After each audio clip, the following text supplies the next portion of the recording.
In an unexpected twist, the God of Symbiotes, Knull, finds himself reborn through a mysterious traversal into the Marvel Universe, thus embarking on a journey to dominate the multiverse. The Symbiotic Iron Man proclaims, "He saved my life. This is the reason I have always followed him." The Symbiotic Spider-Man admires, "He is the most intelligent person I have encountered in this world, my idol and a paragon of learning." Venom asserts, "He is my master, the one to whom I pledge my lifelong loyalty." The Symbiotic Thanos remarks, "I merely serve as the vanguard in his conquest of the universe."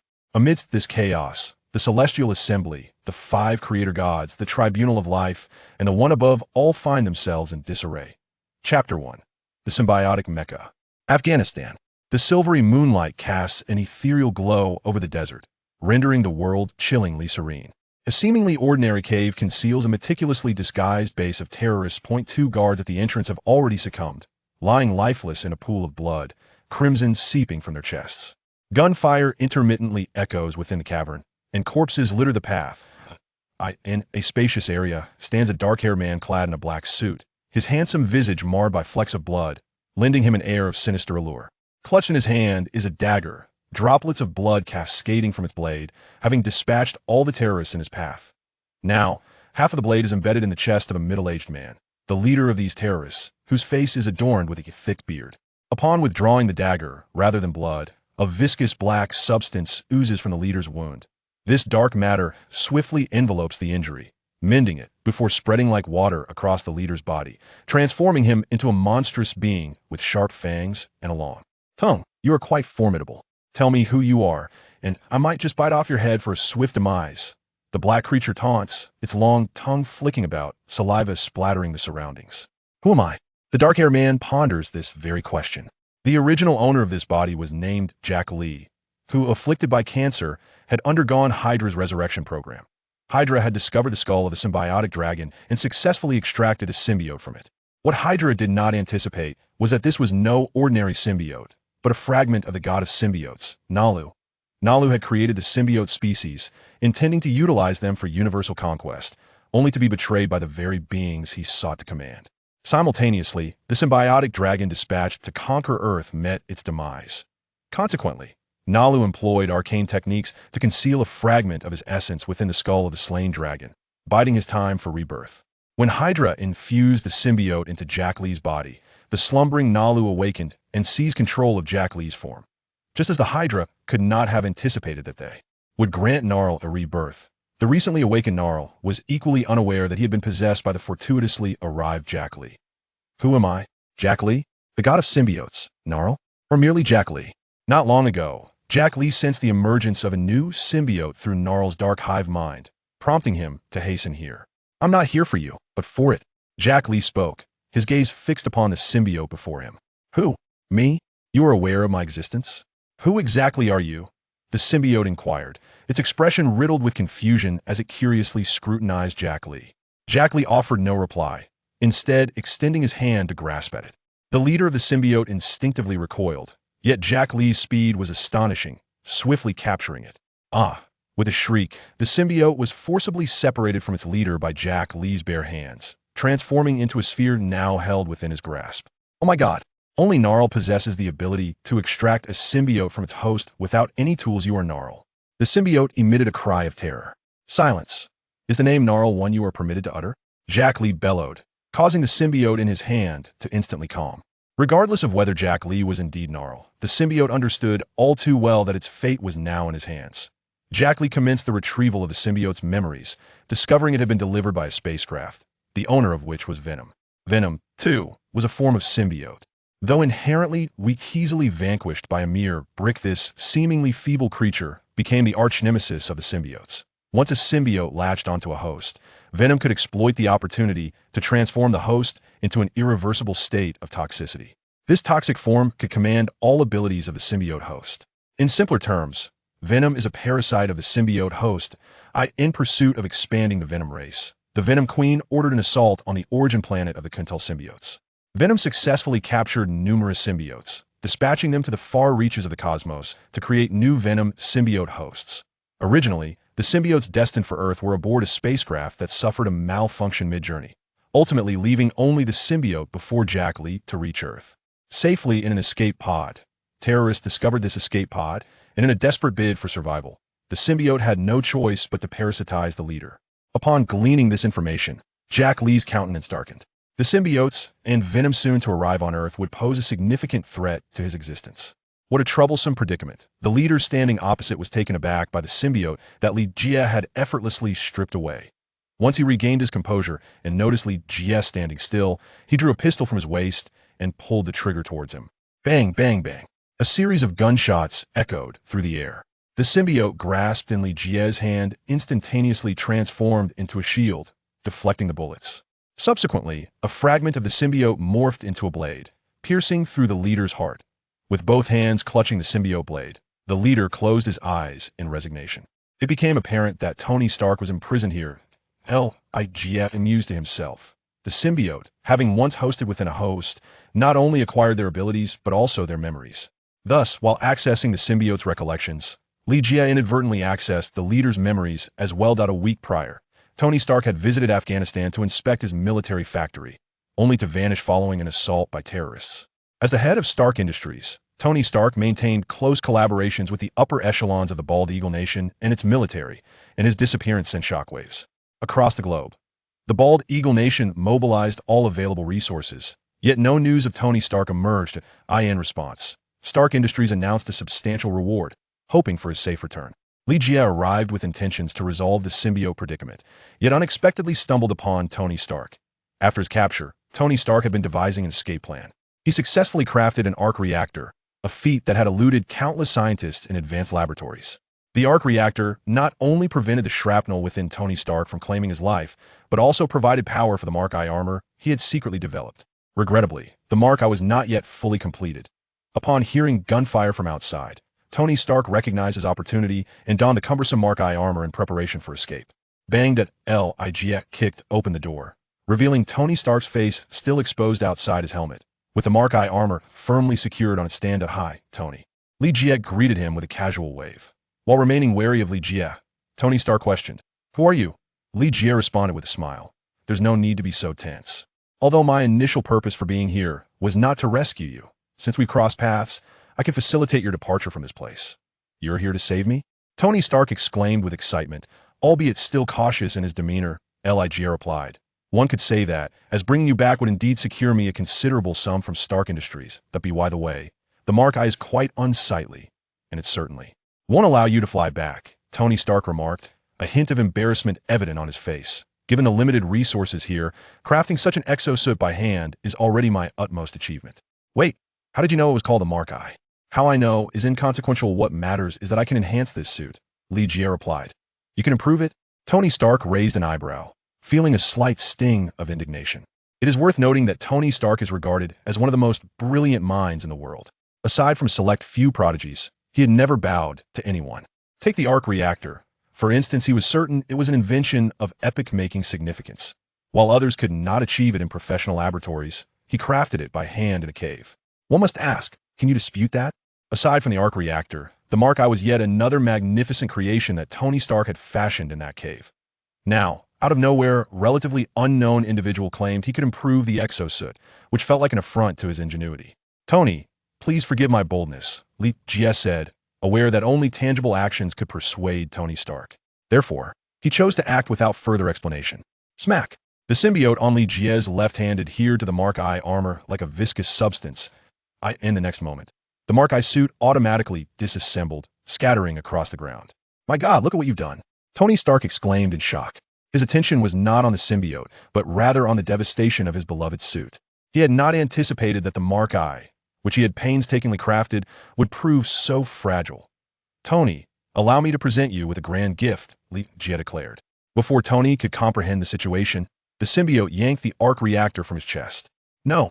Tony Stark cried out in panic. The absence of the arc reactor caused a disconcerting shift within him, leaving him weak and collapsing to the ground.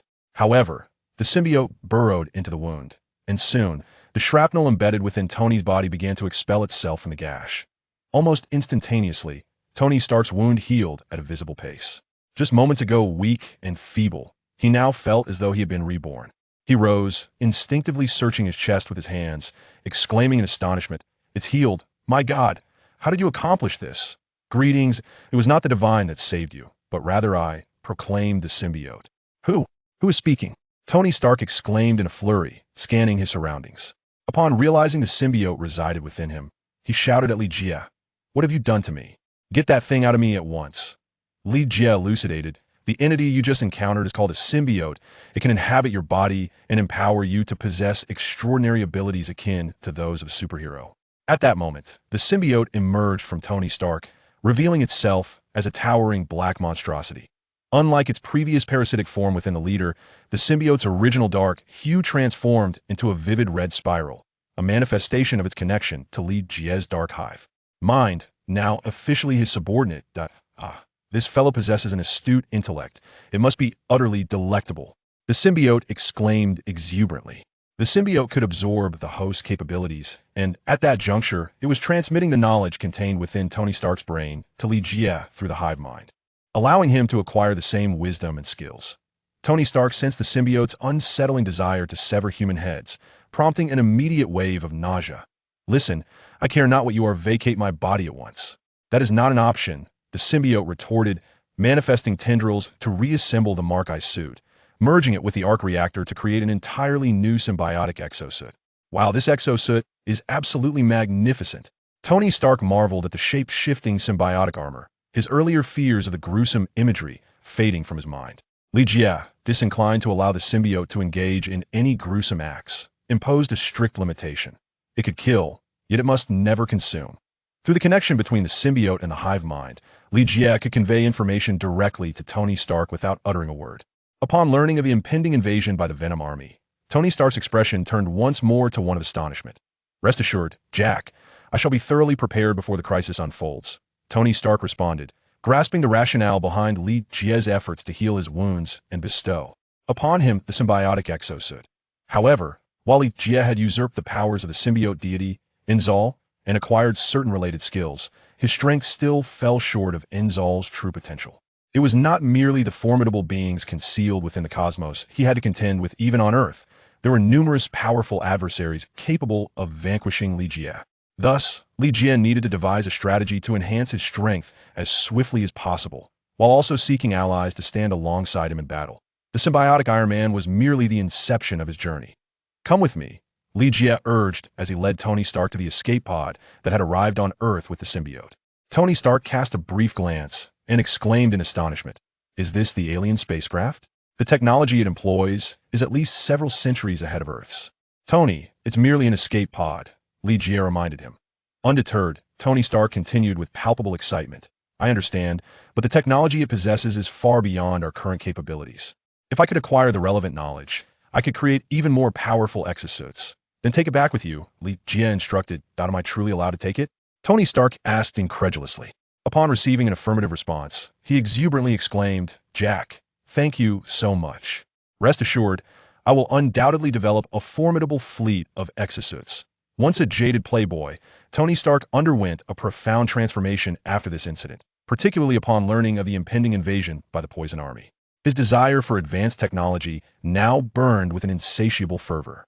Chapter 2. The Dragon Chef and the targeted eye. The alien escape pod had been seized by Tony Stark. Li Jie's black suit undulated like liquid, and with a sudden whoosh, a pair of ebony dragon wings sprouted from his back. Utilizing these magnificent wings, Li Jie soared away from the terrorist stronghold with a velocity that rivaled that of a symbiotic mech. Upon returning to the land of the Bald Eagle, Li Jie made his way directly to a secluded restaurant nestled in a remote corner of Hell's Kitchen. This establishment, aptly named Dragon Chef, was owned by Li Jie, serving both as a refuge and a means to conceal his identity. As he stood at the entrance, the Asian server greeted him with utmost respect. Li Jie cast a glance around the restaurant and inquired, "Hello, Lao Chi, how has business been today?" Lao Chi, whose full name was Chi Antong, was a manifestation of the symbiotic dragon that once sought to conquer Earth. After Li Jie successfully usurped the symbiote known as an AR, he revived the dragon and commanded it to obliterate the secret experimental base of Hydra. With a stoic expression, Chi Antong replied, "Business has been poor. Today we sold only 5 bowls of fried rice." With dwindling sales, the mood of Lao Fei, the restaurant's sole chef, was equally dismal. Lao Fei, known as the Extraordinary Dragon, was not a dragon in the traditional sense, but rather an alien resembling one, standing nearly 30 meters tall in its true form. It retained an imposing figure even in humanoid guise. Curiously, This alien, who once arrived on Earth with aspirations of domination, had developed an unexpected passion for cooking, transforming into a chef devoted to the culinary arts. After Li Jie and the symbiotic dragon departed from Hydra's secret base, they encountered the severely injured extraordinary dragon, whom Li Jie rescued, thus gaining a devoted companion. Boss, you have finally returned. You must have seen the state of our business. We are incurring losses without even a single shout of encouragement.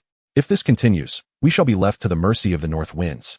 A woman clad in a red qipao, her hair elegantly styled and her figure commanding, sauntered over, her voice laced with complaints. Hongmei, fret not. I fortuitously received a sum today. Even if we endure a year without business, we shall manage. Allow me to transfer the funds to you, Li Jie reassured her. The invading symbiotic dragons that once threatened Earth included two: the black dragon, now embodied by Qi Yantong, and the striking beauty before him, Hongmei. Following the demise of the black symbiote, the accompanying red symbiote had transformed into a woman and concealed herself. It was only upon Li Jie's discovery that she assumed the roles of the restaurant's manager and accountant. Thus, with two symbiotic dragons and one extraordinary dragon, the establishment earned the name Dragon Chef.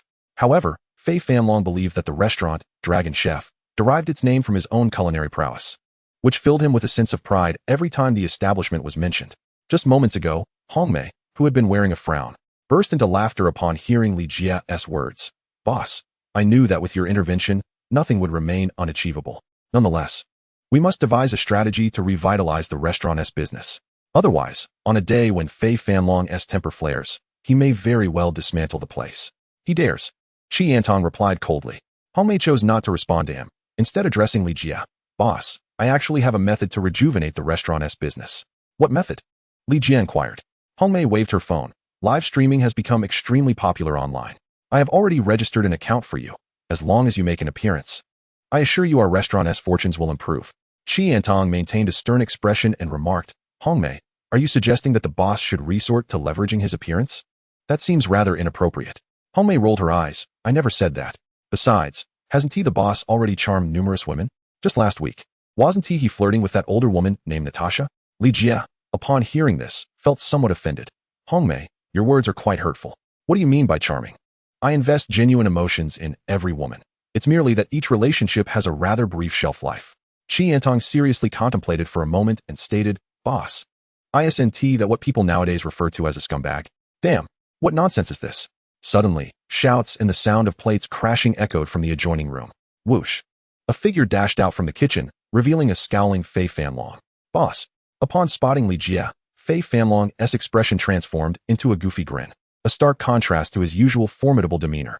I'm sorry, boss. Please take a moment to rest. I'll handle a minor issue and return shortly to pay my respects. With that, Fei Fanlong rushed back into the room. Who is inside? Li Jie asked. Bian. One of Jin Bing's henchmen, Hongmei replied.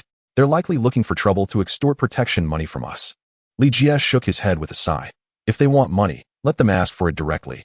Why must they ruin the meals prepared by Fei Fanlong? Qi Yantong casually remarked, that fellow is in for a rough time. He then took the initiative to grab a broom, preparing to clean up the mess. Inside the room, Extraordinary Long cast a gloomy expression upon the fried rice, which was pinned to the table. Sir, may I inquire what seems to be the issue with this fried rice? The target, with one foot perched on the chair, remained oblivious to the gravity of the situation. He reached for a shard of the broken plate, scooping a bit of the fried rice, and sneered, Issue? Look closely, this is nothing but dog excrement. How could it possibly be fit for human consumption? Dog excrement? Extraordinary Long took a step forward. In an instant, the target swung the shard toward Long's neck, attempting to draw first blood. With a swift motion, Long seized the target's wrist. The target's expression darkened as he internally exclaimed, What is happening? How could his reflexes be so rapid? As one of the premier assassins under Jin Bing, the target held great confidence in his abilities. Yet he could not fathom how Long had acted before he even registered it. With one hand gripping the target's wrist, Long raised a portion of the fried rice to his mouth and chewed. Delicious. Sir, this is undeniably exquisite fried rice. How could you claim it to be dog excrement? Listen, you may insult me, but you shall never insult the culinary creations I produce. Now, you have two choices. Either consume this fried rice completely, leaving not a single grain behind, or I will personally ensure it finds its way into your stomach. Damn, do you think I am easily intimidated? The target snorted coldly, drawing a dagger from his sleeve with lightning speed, aiming for Long's throat. Yet, how could a mere dagger harm Extraordinary Long? It seems you have opted for the latter, Long remarked, applying pressure, resulting in a sharp crack. The target's wrist was broken, before the target could utter a sound. Long grasped his head and forcefully pressed his face into the fried rice on the table, with a resounding thud. The impact was so forceful that not only did the table shatter, but the floor beneath it also cracked, blood streaming from the target's nose uncontrollably. Pinned to the ground. The target was utterly bewildered. What was transpiring? I am a top-tier assassin. How could I be subjected to such humiliation? I was wrong. I was wrong. I choose the first option. I will consume all of this fried rice. He shouted. Much better, Long replied, releasing his grip and stepping back to observe as the target prepared to eat the fried rice from the floor. The target, amidst the blood, grasped a handful of the fried rice, muttering incessantly, I was wrong, truly wrong. Allow me to finish this fried rice as an apology. The extraordinary Long nodded in satisfaction. At least, for the moment, his admission of fault seemed commendable. Curse you. The target's eye suddenly hurled the fried rice in his hand towards the extraordinary Long. As a top-notch assassin, the target's prowess was indisputable. He could eliminate foes even with a mere piece of toilet paper. When the fried rice hurtled towards his eyes, the extraordinary Long instinctively raised his arm to shield himself. The target's action with the fried rice was merely a ploy to buy time for his next move. In an agile flip, he leaped into the air, a pistol now in hand. The sound of gunfire echoed, bang, bang, bang, as the target maneuvered through the confined space, continuously shifting positions in search of the extraordinary Long's vulnerabilities. Yet, as the final bullet was expended, the extraordinary Long stood unwavering and scathed, with not even a trace of injury upon him. All the bullets that struck him had deformed and fallen to the ground. A sense of dread enveloped the target. He realized he might be facing defeat today. How could this man's skin be harder than steel? With swift precision, the target unleashed dozens of flying needles at the extraordinary Long, then sprang off a chair, grasping the beam overhead, swinging toward the exit like a nimble monkey. Upon landing, he lightly tapped his toes on the ground, propelling himself towards freedom. His movements flowed seamlessly, and he couldn't help but commend himself inwardly. Truly remarkable. Today was a loss. He would escape and seek another opportunity to rectify this setback. However, just as the target's head had nearly reached the threshold of the restaurant, an immense force grasped his right foot. Turning to look, he found it was the extraordinary Long. In an instant, the target was yanked back, spinning through the air before crashing violently onto the floor. The impact left him feeling as though his very organs had been dislocated. Shortly thereafter, he heard a sound akin to that of a matchstick snapping. It was over. His legs were broken. A jolt of panic surged through him as, before he could react further, both his hands were also shattered. Subsequently, he was dragged back to his original position like a lifeless dog. Wait, do you know who I am? I am a subordinate of Jean Bing. My name is Target Wu. Before he could finish his plea, he was abruptly stuffed with a mouthful of fried rice, mixed with shards of the plate. The extraordinary Long, with an impassive expression, declared, I have said it before. You may insult me, but you shall never insult the culinary creations I make. I advise you to swallow that delicious morsel in your mouth. Otherwise, I will assist you. The target suddenly felt a pang of sorrow. But I am a top-tier assassin. This is too much. The extraordinary dragon grasped a handful of fried rice from the ground and, after chewing it a couple of times, smiled and said, delicious. Now, open your mouth. The target, however, opened his mouth only to spit a shard of plate towards the dragon's forehead. Previously, he had employed a similar tactic to eliminate others, intending to use the same method against the extraordinary dragon. With a resounding crack, the plate fragment exploded upon impact with the dragon's forehead. The extraordinary dragon sighed in exasperation. Are you truly an imbecile? Even a bullet would struggle to harm me, and you think that shard could? With that, he forcefully stuffed the fried rice into the target's mouth. This time, the target was genuinely on the verge of tears, having lost several teeth along with the fried rice that now filled his stomach. Thus, as the extraordinary dragon continued to shove handfuls of fried rice into the target's mouth, Li Jie had already settled into a chair, lighting a cigarette and exhaling smoke. Thank goodness there's only one customer in the shop right now. Or how would I conduct business? The extraordinary dragon clapped his hands and grinned at Li Jie, saying, Boss, I'm done here. I've enhanced the fried rice today by adding seafood. Would you care to try a serving of seafood fried rice? Sure, Li Jie nodded. Without a doubt, when it came to the culinary skills of the extraordinary dragon, there was nothing to critique. The target had foolishly provoked him. It will be ready shortly. The extraordinary dragon seemed to have forgotten about the target and dashed away. Click, click, click. Hong Mei approached the target in her high heels. From the angle of the target on the ground, his gaze fell perfectly between Hong Mei's legs. Rather than being offended, she spread her legs and inquired, Do you find it appealing? A menacing aura surrounded the target as he quickly turned his head in another direction, clearing his throat and declaring, You are finished. I am a member of Jean Bing. By attacking me, you have essentially struck Jean Bing's face, and they will not let you go. Oh, understood, Hong Mei replied, opening the calculator app on her phone, tapping away while chattering, You ordered a serving of fried rice for 10. The plate costs 1,000, the table 10,000. The floor also needs repairs, let us say 100,000. Adding in the costs of lost work, intimidation, psychological counseling, and miscellaneous expenses, let us settle on 1,000,000. The target's eyes bulged with disbelief as he shouted angrily, "Why don't you just go rob someone?" Hong Mei placed her foot on the target's face, smiling sweetly as she said, "Sir, it seems you have some grievances with me, don't you?" The target felt the bones in his face crack under her weight. Her strength was indeed formidable. "If you dare voice any objections, I fear your brain may be crushed." Without a moment's hesitation, the target acquiesced. "No objections here. The credit card is in my pocket. There's no password. Feel free to use it." Hong Mei seized the target's credit card and charged 1,000,000.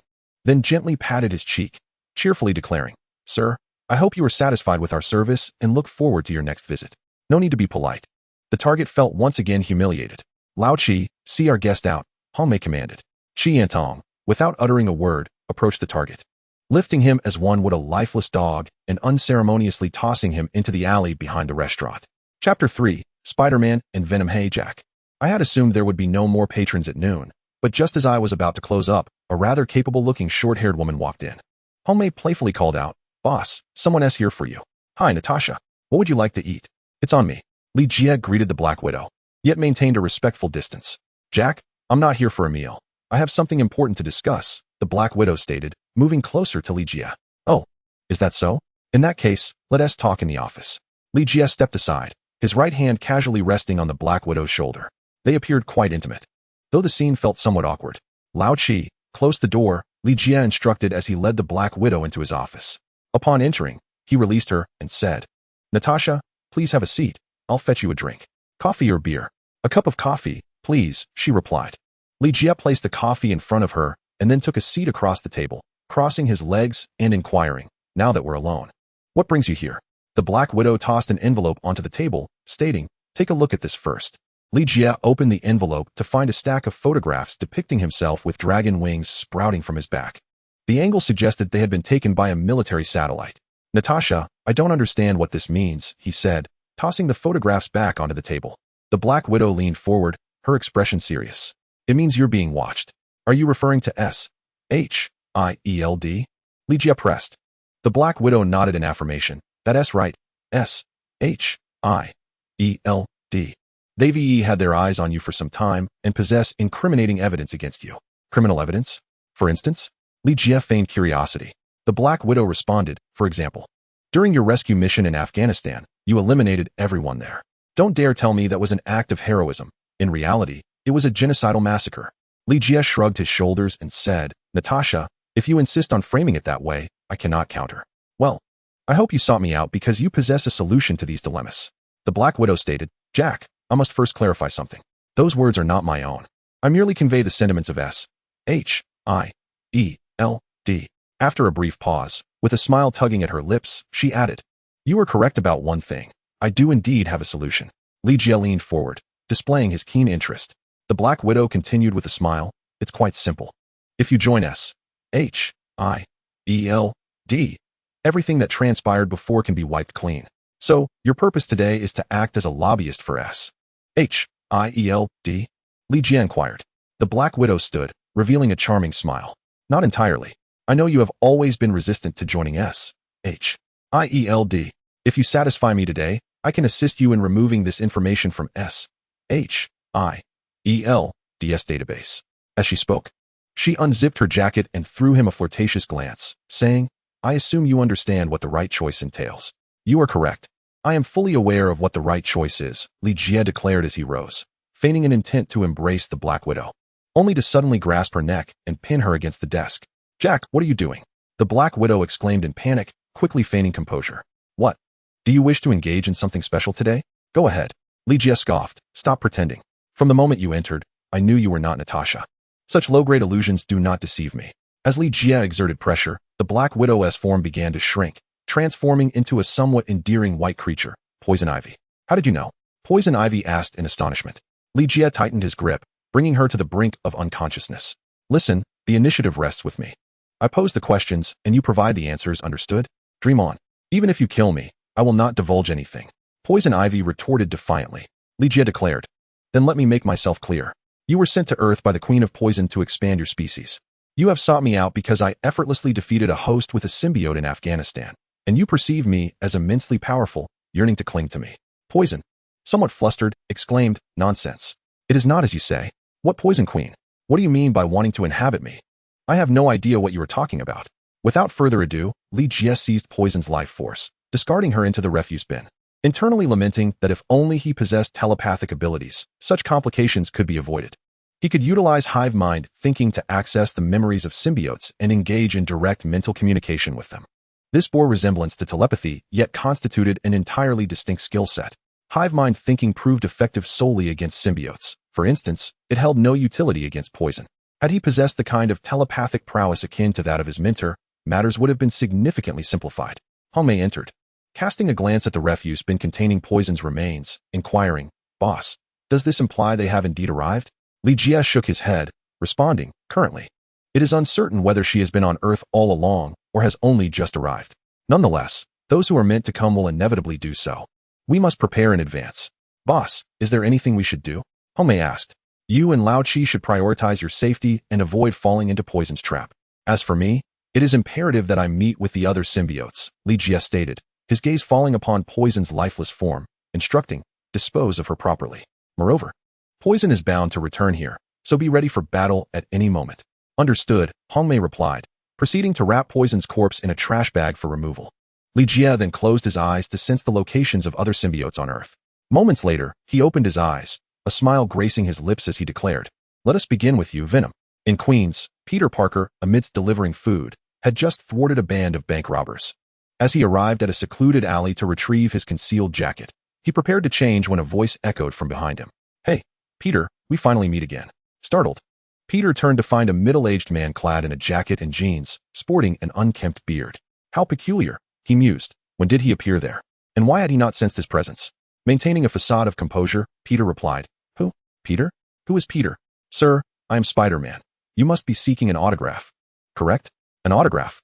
The man scoffed derisively. "Eddie, cease your idle chatter and take action." A voice emanated from within Eddie.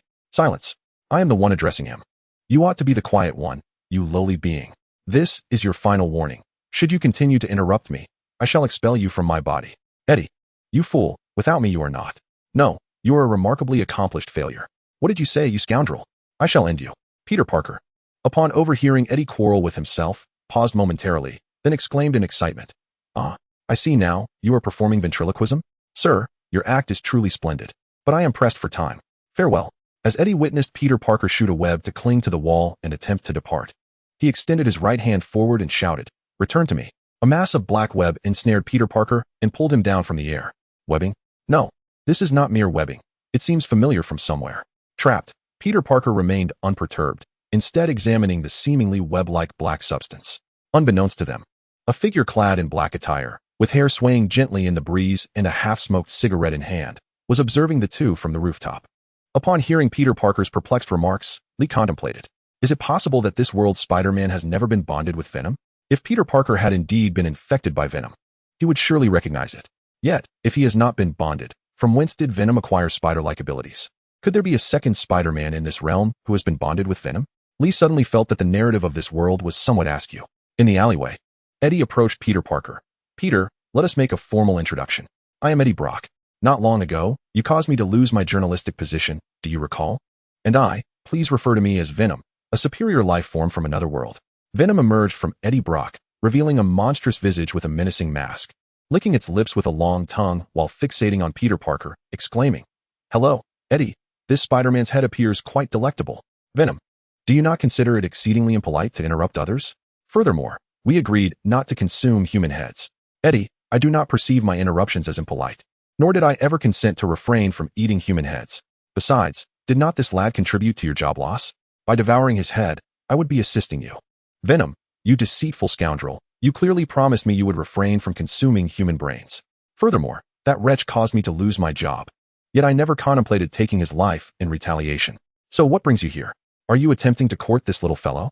Eddie, admit it, you coward." Eddie Brock and Venom engaged in yet another quarrel until they noticed Peter Parker stealthily attempting to escape their grasp, both fixing their glares upon him. Peter Parker, slightly embarrassed, gazed at the visage that was half Venom and half Eddie Brock, and raised his hand, Hello, Eddie. Oh, and Mr. Venom. I genuinely don't recall causing you to lose your job. However, if you would like to take over, I am here to extend my apologies. I'm sorry. May I leave now? I mean, I truly am pressed for time. My takeout will be late. Eddie Brock initially approached Peter Parker with vengeance in his heart. Yet a dispute arose when Venom expressed a desire to devour Peter's brain. This confrontation led Eddie to realize that his animosity towards Peter Parker was not as profound as he believed, at least not to the extent of wanting to kill him.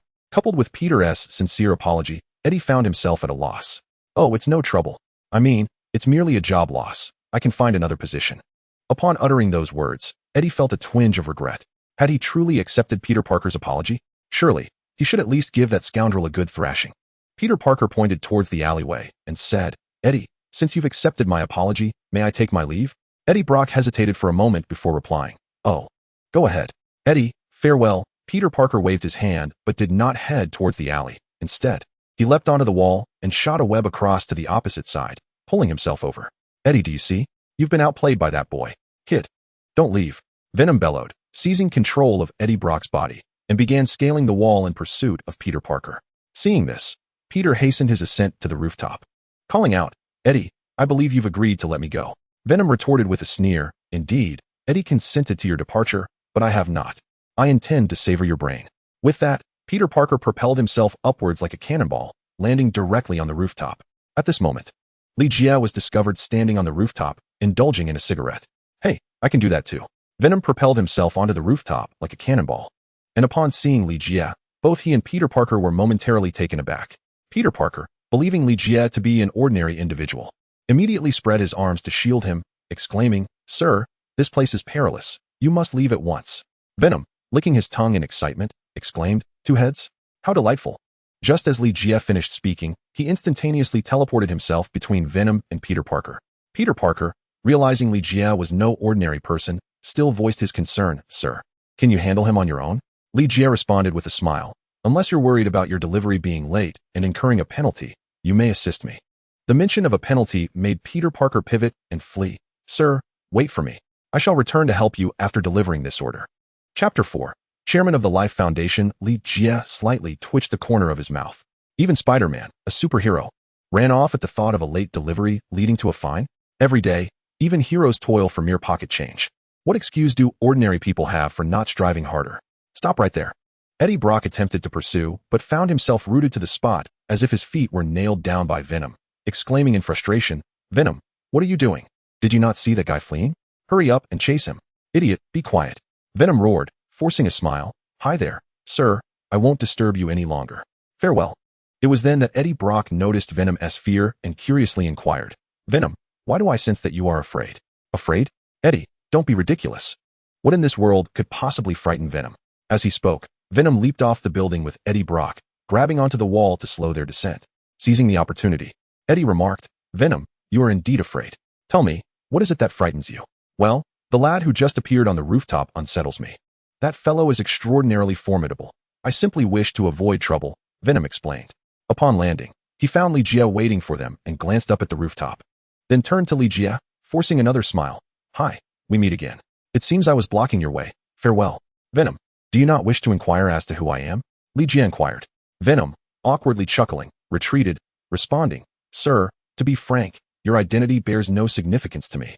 I merely wish. Before he could finish, Venom abruptly leaped, ascending to the rooftop with a velocity surpassing that which he had displayed while pursuing Peter Parker. Yet, upon his arrival, he discovered Li Jie already awaiting him. Venom, this fellow must possess the art of duplication, or perhaps he is a twin, Eddie Brock exclaimed. Silence. Venom snapped, his agitation mounting, fear gnawing at him as he fixed his gaze upon Li Jie, feigning composure as he queried, Very well. May I ask who you are? Jack Li Jie replied. Jack, a pleasure to make your acquaintance.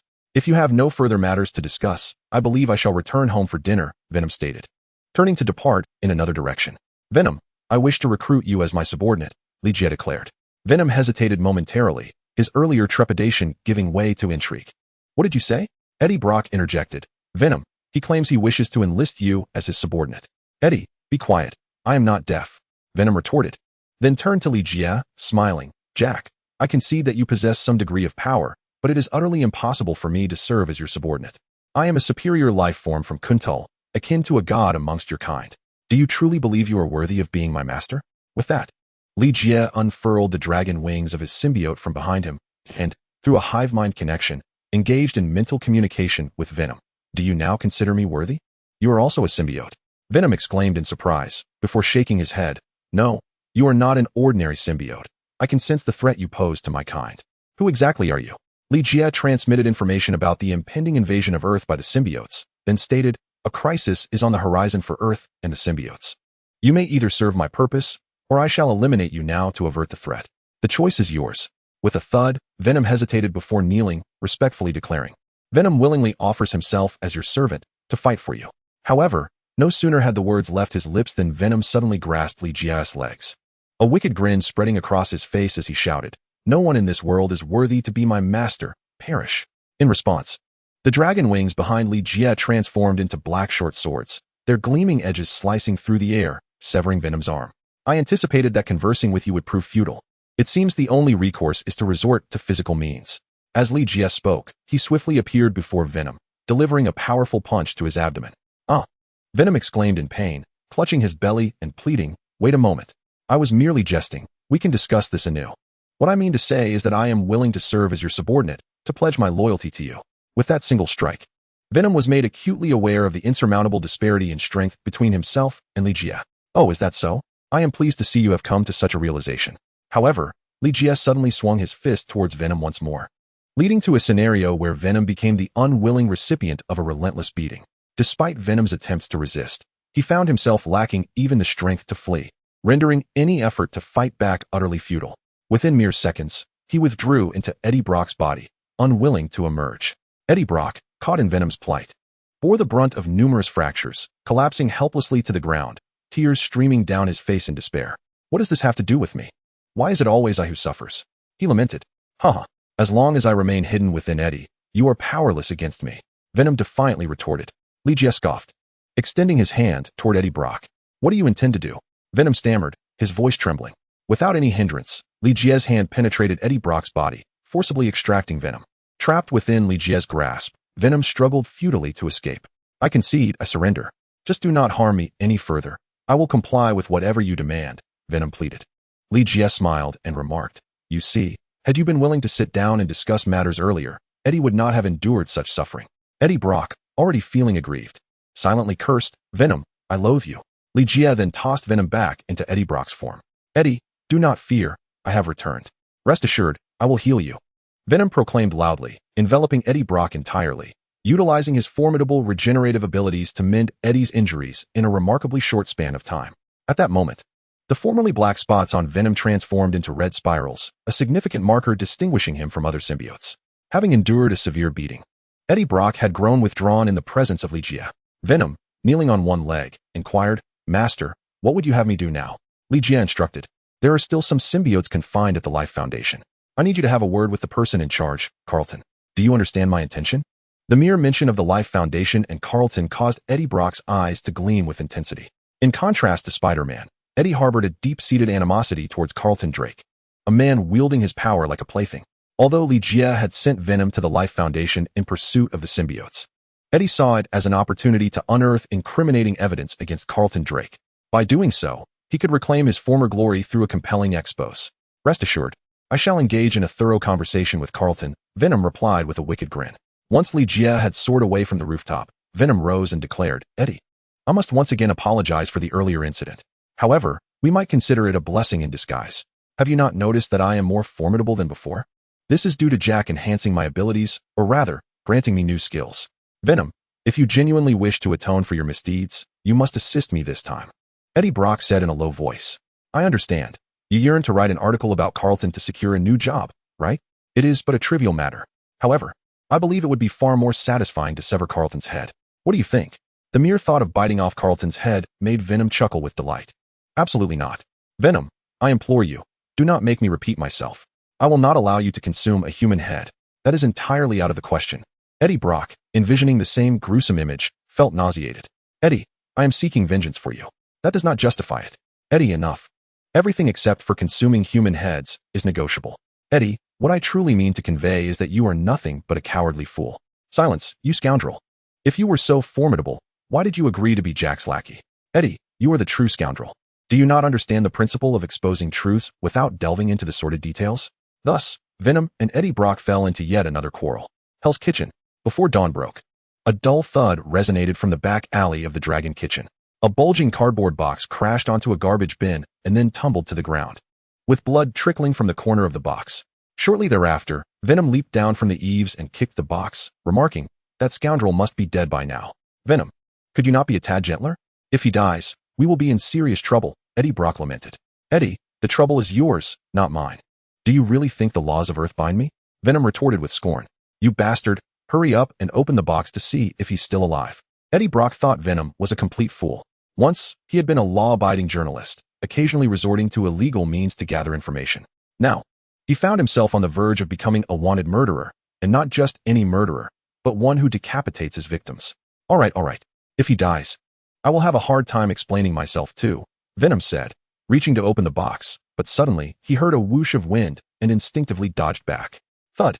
A kitchen knife lodged itself into the ground beside Venom after slicing off a corner of the box, and then a burly man, apron tied around his waist, pushed open the kitchen door. "Hey, kid, whatever you plan to do, it's best not to cause trouble here," the extraordinary dragon warned. Venom snorted disdainfully, thinking he could handle just a mere extraordinary dragon. "Hey, little one, you better clarify where you came from and what you're doing here." Hongmei appeared atop a trash can. Venom staggered back in shock, astonished at the sight of Hongmei. He could handle the extraordinary dragon, but how had Hongmei appeared there without him noticing? Thankfully, she did not attempt to kill him, otherwise, he would surely have been in dire straits. Boom. Just as Venom was regaining his balance after retreating, a colossal force knocked him to the ground. "Little one, you better stay down here quietly, or I will tear you apart," Chiantong said, pressing down on Venom's head with one hand. Venom was momentarily stunned. What was happening? Before his encounter with Li Jie the previous night, he had believed himself to be invincible on Earth. However, ever since being beaten by Li Jie, it seemed everyone he encountered was stronger than him. The pressure from the one restraining him was overwhelming, as if any slight movement would result in him being shredded to pieces. "Hey, didn't you claim to be powerful? What is going on?" Eddie Brock added salt to Venom's wounds. This remark was the final straw, rendering Venom utterly speechless. "Shut up, you idiot. If I die, do you think you'll fare any better?" Venom shouted, his anger boiling over. Eddie Brock defiantly declared, "You are the fool. If it weren't for your words, would I find myself in such peril? Silence, or I shall extract your eyeballs," threatened Sichin Tang, his fingernails elongating like blades, poised before Venom's eyes. Eddie Brock promptly raised his hands in surrender. "Hey, I am not involved in this matter. I trust you can see that I am entirely coerced." With a swift motion, Sichin Tang's nails pierced into Eddie Brock's eye as he coldly stated, "Did I not instruct you to be silent?" Venom hastily sealed Eddie Brock's mouth. Extraordinary Dragon approached, prying open a box to retrieve Carlton Drake, who lay within like a limp mass, and tossed him onto the ground, frowning. This fellow seems somewhat familiar. May produced her phone and snapped a photo of Carlton Drake's face, then remarked, "Carlton Drake, chairman of the Life Foundation, renowned as a genius scientist." Pausing briefly, her gaze shifted to Venom, pondering. The question remains, why would someone like Carlton be here, and in such a state? Venom retorted defiantly, "Even if you were to kill me, do not expect a single word from me." Bah. Red May leaped down from the trash can, striding towards Venom, and declared, "You certainly have guts. In that case, prepare to meet your demise." "No," Eddie Brock shouted, suddenly realizing he could speak, and quickly added, "I know why. I can tell you." "Eddie, you coward, be quiet," Venom scolded. Chapter 5. The Disappearance of Daredevil. Red May scoffed, "Enough of this charade. Whether he wishes to speak or not is irrelevant. I lack the patience for your games. Divulge the truth swiftly, or I shall send you to the underworld." It dawned on Eddie Brock that he had been manipulated by Venom. Whistling nonchalantly, Venom claimed, "I know nothing." Faced with the threat of death, Eddie Brock ceased his rambling and replied, "A man named Jack, an Asian individual, instructed Venom to speak with Carlton. We uncovered a secret at the Life Foundation, so we brought Carlton here to meet Jack." "Wait, what is Jack's full name?" Red May inquired, her vigilance heightened. "Eddie, do not disclose that," warned Venom. "If my memory serves me correctly, it is Jack Lee," Eddie Brock responded. Red May and Ch and Tang furrowed their brows, removing their hands from Venom's head. Extraordinary Dragon also picked up his knife, beginning to wipe it clean. Hongmei lightly coughed, and said, "Since you are here to find Jack, please proceed." Extraordinary Dragon opened the back door of the restaurant and glanced at Carlton Drake on the floor. "Lift him inside," he instructed. Venom rose from the ground, hoisting Carlton Drake and heading into the restaurant. Eddie Brock's eyes, aided by Venom, began to recover. He whispered, "Venom, have you noticed how their demeanor changed upon hearing Jack's name?" Venom quietly replied, indeed, not only did their attitude improve, but they also seemed quite fearful of Jack. Eddie Brock surveyed the surroundings and pondered, is it possible that they are actually Jack's subordinates? Venom retorted, if Jack has such formidable subordinates, why would he want me as his sidekick? He paused, noticing Hongmei turned back to look at him, and quickly forced a smile, saying, what I meant to convey is that it would be an honor to serve as Jack's companion. Hongmei remarked, please, make yourselves comfortable. The boss is still upstairs sleeping, and he will naturally meet you when he awakens. Eddie Brock raised his right hand and inquired, since this is a restaurant, could we possibly have something to eat? We've been busy all night and haven't eaten anything yet. How about fried rice? Extraordinary Dragon perked up at the mention of food. Eddie Brock nodded eagerly. That sounds good. Venom chimed in. Oh, and it would be best to add a head to it. It should be cooked to a perfect medium. Fried rice with a head. Extraordinary Dragon frowned, contemplating the feasibility of such a dish and how it might be prepared deliciously. He seriously asked, I presume you mean a human head? Do you have specific requirements for the head? For instance, should it be male or female? What about skin color? Should it be under 18 or over 18? If it's an elderly person. Eddie Brock, seeing that Extraordinary Dragon was taking this so seriously, as if he genuinely intended to find a head for Venom, quickly exclaimed, no need to listen to him. Just a regular egg fried rice will suffice. Thank you. Oh, very well, Extraordinary Dragon replied, somewhat disappointed that a new dish had been so swiftly dismissed. If it's not too much trouble, could you also bring me a bottle of beer? Eddie Brock added. As Extraordinary Dragon walked toward the kitchen, he said, the beer is in the refrigerator. The other drinks are in the cabinet, so feel free to help yourself. Eddie Brock retrieved a bottle of beer from the refrigerator and gulped it down, feeling considerably better after burping. A few minutes later, Extraordinary Dragon returned with a fragrant plate of egg fried rice placed before Eddie Brock. Sir, please enjoy your meal. After the Extraordinary Dragon set down the fried rice, he eagerly awaited beside it. Oh, by the way, here are the chili and garlic. What would you like to eat? Oh, thank you, Eddie Brock replied gratefully. Since his unemployment, no one had shown him such kindness. After taking a spoonful of the fried rice, he exclaimed in excitement, wow, this fried rice is simply delectable. I swear, it is undoubtedly the best fried rice I have ever tasted in my life. I knew it would be like this. The Extraordinary Dragon pumped his fist in delight. Nothing brings him greater joy than receiving approval from his guests. Old Chi, this fellow is a good man. We should treat him well. Chi Anton watched as Eddie Brock polished off the plate of fried rice in one go, followed by a bottle of beer, before asking, when will we get to see Jack? That depends on when the boss wakes up, or do you want to try waking him yourself? Hongmei replied. Eddie Brock rolled his eyes and shook his head, saying, forget it. After a brief pause, he lifted his plate and asked the Extraordinary Dragon, may I have another serving of fried rice? Of course. This time, I can prepare it differently. The Extraordinary Dragon responded cheerfully as he headed towards the kitchen. Along the way, he paused when he noticed someone entering from the back of the restaurant. Natasha. Hi, Extraordinary Dragon. I saw the back door was unlocked, so I let myself in. I hope you don't mind. The Black Widow indicated behind her. The door was unlocked? Never mind. As it happens, I was going to make fried rice. Would you like some? The Extraordinary Dragon inquired. The Black Widow replied, Extraordinary Dragon, you know I always enjoy your cooking, but I have something very important to discuss with Jack. Is he here? The boss is still upstairs sleeping. Are you sure you don't want a serving of fried rice? No, maybe next time. The Black Widow shook her head. Well, suit yourself. The Extraordinary Dragon whistled as he entered the kitchen. Upon seeing Carlton Drake lying lifeless on the floor, the Black Widow frowned. What happened here?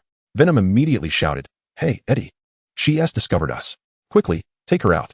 The Black Widow, however, reminded, she is the boss's woman. Are you sure you want to do that? Oh, she is the boss's woman? In that case, never mind. I was just joking with you earlier, and I'll explain this to you later. Venom quickly replaced his worried expression with a smile. It's all right. In truth, his demise here bears no consequence for me. The Black Widow, having witnessed much of the world, remains indifferent to the fate of Carlton Drake. After distancing herself from Hongmei, she remarked, by the way, I am not Jack's woman. Following the sound of her high heels ascending the stairs, Hongmei immediately displayed an inquisitive demeanor and whispered, a spectacle is about to unfold. Would you care to join me? Chi Entong solemnly shook his head. Eddie Brock interjected, I still have to wait for my fried rice. What a pity. It appears this splendid performance shall be mine alone to relish, Hongmei declared before darting to the back alley, climbing through a window to the floor above, and concealing herself in the room adjacent to Li Jie's bedroom. Jack, I have something of utmost importance to discuss with you. The Black Widow, without knocking, forcefully entered, only to find a woman lying bare in Li Jie's embrace. Before Li Jie could utter a word, the woman gasped, Natasha. Erica. The Black Widow furrowed her brow. Erica mirrored her expression, turning to Li Jie, You and Natasha. The Black Widow interrupted. I apologize for the intrusion. I should have knocked first. After a brief pause, she continued, Jack, I have an urgent matter requiring your assistance. Please dress quickly. I shall wait outside. With a loud bang, the door slammed shut, and the Black Widow stood outside, taking a deep breath to compose herself. In the adjacent room, Hongmei flicked a cigarette and murmured, what a strong scent of jealousy. It appeared evident that Natasha and the woman named Erica shared a history. The voice of Fei Wanglong resonated beside Hongmei. A story is indeed intriguing. How much more thrilling it would be if a confrontation ensued. After acknowledging him, Hongmei turned to see that Chi Antong, along with Eddie Brock, who was busy devouring fried rice, were also present. Did you not claim you wouldn't come? The trio exchanged awkward yet courteous smiles upon hearing her words. It would be foolish to miss such a riveting performance. Eddie Brock set down his utensils, inquiring, what do you suppose is the relationship between Erica and Natasha? And who loves the boss more? Or perhaps, who is beloved by the boss? Shoo, Hongmei gestured for silence, keenly interested in the gossip. In the bedroom, as Erica dressed, she asked Li Jie, how did you come to know Natasha? Li Jie responded, a few days ago, she was injured and sought refuge in the restaurant. And that is how we met. Erica smiled. It seems your tale with her is far more captivating than mine with you. By the way, don't you want to know how Natasha and I met? I have no interest in the tale between you and Natasha. All I know is that at least from the moment I encountered you last night at the bar, I was enamored with you, Li Jie said gently, his heart secretly pondering. How did you two come to know each other? Isn't it because your ex-boyfriend is also the ex-boyfriend of Black Widow? A similar occurrence has transpired again. You two truly seem destined. Erica reached out, playfully hooking her arm around Li Jie's neck and planting a kiss. Beaming as she said, Jack, you truly are a scoundrel.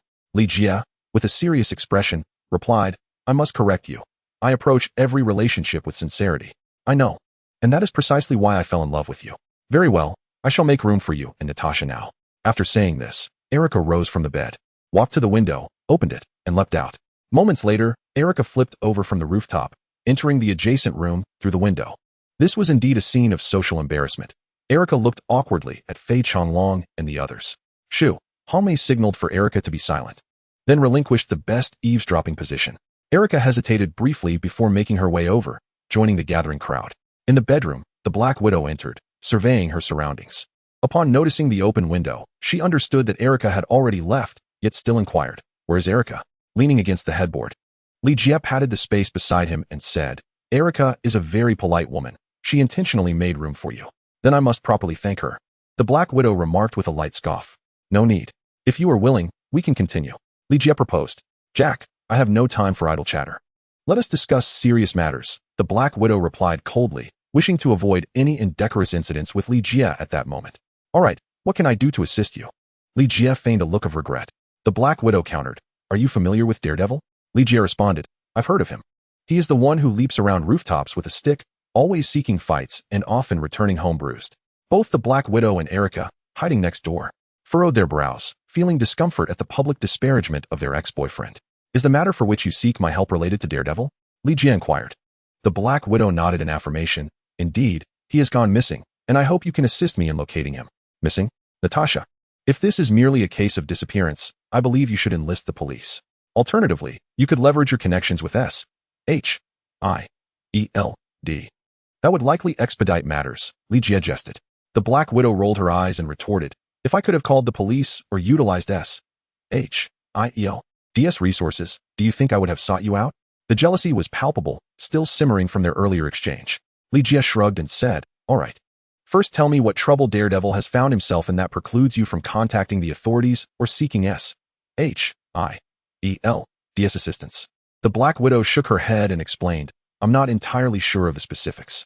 Yesterday, I received a message from Daredevil indicating he had information regarding a threat to this world and arranged a meeting time. However, I waited all night for him to arrive. And prior to coming here, I visited his office and home, finding no clues. I have reason to suspect Daredevil has been abducted. Reporting to the police or contacting S.H.I.E.L.D. could jeopardize his life and risk alarming the perpetrators. Therefore, I require an outsider to help me investigate this matter to locate and rescue Daredevil. Natasha, I can assist you with this, but I cannot break the rules, Li Jie replied. The Black Widow pulled out her phone and, after a brief moment, announced, I have transferred $10,000 to your account, and upon completion of this task, I will pay you an additional $100,000 as a reward. Li Jie sighed. Natasha, you know my motivation isn't monetary, Perhaps we could consider an alternative arrangement. The Black Widow scoffed. You should seek out Erica for that sort of thing. All right. A task concerning a global crisis for only 111,000? I suppose I can take it on. Considering our relationship, Li Jie conceded with a resigned sigh. Glancing at the space beside him, are you truly not going to rest for a moment? The Black Widow snapped. Jack, you are such a scoundrel. Natasha, you were the one who sought me out, Li Jie reminded her. The Black Widow furrowed her brow, turning to leave. Notify me immediately if you receive any news. If Daredevil is dead, you can forget about the final payment. Chapter 6. The Birth of Carnage. The performance concluded, and the adjacent room was instantly vacated. Aside from Erica, who genuinely exited the restaurant, the others returned to the first floor, feigning ignorance of the events that had transpired. Li Jie descended from the second floor, whistling, and upon seeing everyone, pretended to be unaware of their clandestine eavesdropping, snapping his fingers. Good news. Natasha just assigned us a straightforward task, find a dog. And the remuneration is quite generous. Who among you is willing to make the trip? Hongmei and Qi Antong deliberately averted their gazes. Since even a dog can accomplish this task, are we not undervalued? Fei Long chuckled dryly, saying, Boss, I am the sole chef in the restaurant. It cannot do without me. By the way, allow me to prepare breakfast for you. With that, he slipped into the kitchen. In that case, I shall entrust the task to you. Li Jie's gaze fell upon Venom, envisioning the scene where Venom possessed a dog and sought out Daredevil. Very well. Me? Eddie Brock pointed to his own nose. Prior to his unemployment, Eddie had been working on an article about Daredevil. Yet the thought of rescuing him now sent a shiver down his spine. Master, it is not that we are unwilling to accept this task, but rather, we have more pressing matters to report to you, Venom said as he rushed over to lift the still unconscious Carlton Drake. Behold, this is Dr. Carlton Drake, the chairman of the Life Foundation. Last night, we were instructed to investigate the symbiote incident at the Life Foundation, and we have uncovered a significant secret. Li Jie refrained from inquiring about the nature of the secret, for he had already gleaned the pertinent information from Venom through hive mind communication. Upon arriving at the Life Foundation, Venom discovered that they were engaged in symbiote cultivation. In simpler terms, Carlton Drake aspired to clone more symbiotes through genetic manipulation. However, this was not the most crucial aspect. The critical question was the origin of the first symbiote in Carlton Drake's possession. After delivering a thorough beating to Carlton Drake, the man finally divulged the truth. A mysterious individual had approached him, providing the first symbiote and urging him to find a way to produce more. Yet, Carlton Drake remained oblivious to the identity of this enigmatic figure. In comparison to the search for the missing Daredevil, it was evident that the Life Foundation and the symbiotes warranted greater attention. We must devise a means to unearth that mysterious individual, Li Jie asserted. Venom immediately raised his hand, declaring, Master, let this task be entrusted to me. I shall surely uncover that individual. No, you shall continue the search for Daredevil. I have other plans for him, Li Jie stated, suddenly slicing Eddie Brock's arm with a knife, allowing a drop of blood to fall into Carlton Drake's mouth. This drop contained symbiote factors, which swiftly proliferated and grew within Carlton Drake, causing his wounds to heal rapidly. Having never witnessed such a scene, Eddie Brock inquired curiously, Venom, what is happening? Venom, with a tinge of emotion in his voice, replied, Eddie, have you not realized? That is your son. Your son? Is it truly just a drop of blood that grants you a son? Eddie Brock inquired, astonished. Venom responded, Eddie, what do you understand? Our symbiotes are unlike your humankind. Naturally, the birth of my son is also connected to our master, who aided in his arrival to this world. Venom, you cannot possibly be on the verge of tears. Eddie Brock detected an unusual emotional shift in Venom. Cry? Eddie, you fool, I am filled with joy. Of course, you wouldn't comprehend the delight of a father, being a perpetual bachelor. With that, Venom surged forth from Eddie Brock's body, arms wide open as he approached Carlton Drake, exclaiming with exuberance, Son, come, allow your old father to embrace you. Suddenly, the previously unconscious Carlton Drake opened his eyes and retaliated with a punch to Venom's face. Thud. Venom was sent flying several meters, crashing through 2 tables. Regaining his composure, Venom roared in fury, Damn, you ungrateful son dare strike me. Today, I shall teach you what it means to be a son. As he spoke, Venom transformed into a ferocious visage, lunging at Carlton Drake. The symbiote manifested from Carlton's body, morphing into a red monstrosity even more fearsome than Venom. Red. Venom shrieked, shooting out web-like tendrils that adhered to the ceiling. Pulling himself back with spider-like agility, Eddie Brock jested, Venom, what is the matter? Are you truly afraid of your own son? Afraid? Eddie, you imbecile. Is there anyone who fears their own offspring? Venom retorted vehemently. Eddie Brock laughed, if that is the case, why not confront your son directly instead of cowering on the ceiling? Venom found himself momentarily speechless, then helplessly replied, Eddie, Did you not notice its crimson hue? That signifies greater power and ferocity than I possess. Eddie Brock did not miss the opportunity to tease. The old man fears his son. Indeed. You symbiotes are truly beyond the realm of us humans, Eddie quipped. Desiring to not be looked down upon by his host, Venom leapt down from the ceiling, feigning a paternal demeanor as he declared, "Hello, son. Recognize me. I am your father. Very well, I forgive your earlier impulsiveness. Now, let us share a formal embrace between father and son." Bang! Carlton Drake cast Venom onto the ground and revealed half of his face from the symbiote, coldly declaring, "Son? You wretched fool, I have not forgotten how you treated me yesterday. Listen well, remember my name. I am Carnage." After a brief pause, he turned to Li Jie and the others, fiercely proclaiming, "And you lot, once I have dispatched this imbecile, I shall come for you." Li Jie, pulling out a chair to sit down, smiled, and said, "Who among you will go teach that young lad some manners? No, it should be how to be a symbiote. Indeed. Allow me, after all, it is Red Hongmei, as the symbiote Red Dragon, resolved to teach this disrespectful junior a lesson." Extraordinary Dragon hastily interjected, "Hey, be cautious. You've already destroyed 2 tables. Don't demolish the restaurant." "Fear not, I possess restraint," Hongmei replied, swaying her hips as she approached Carnage, pulling out her phone's calculator. "You have ruined 2 tables, 5 chairs, plus compensation for lost work. I will offer you a friendly price of 300,000. Carnage, poised to strike Venom, paused. Then shouted, "Hey, just 2 tables and a few broken chairs, and you dare demand 300,000? Why not just go rob a bank?" "Oh, so you take issue with this price?" Hongmei retorted, tucking away her phone, suddenly accelerating towards him. With a resounding crack, she kicked her red high heel into Carnage's face.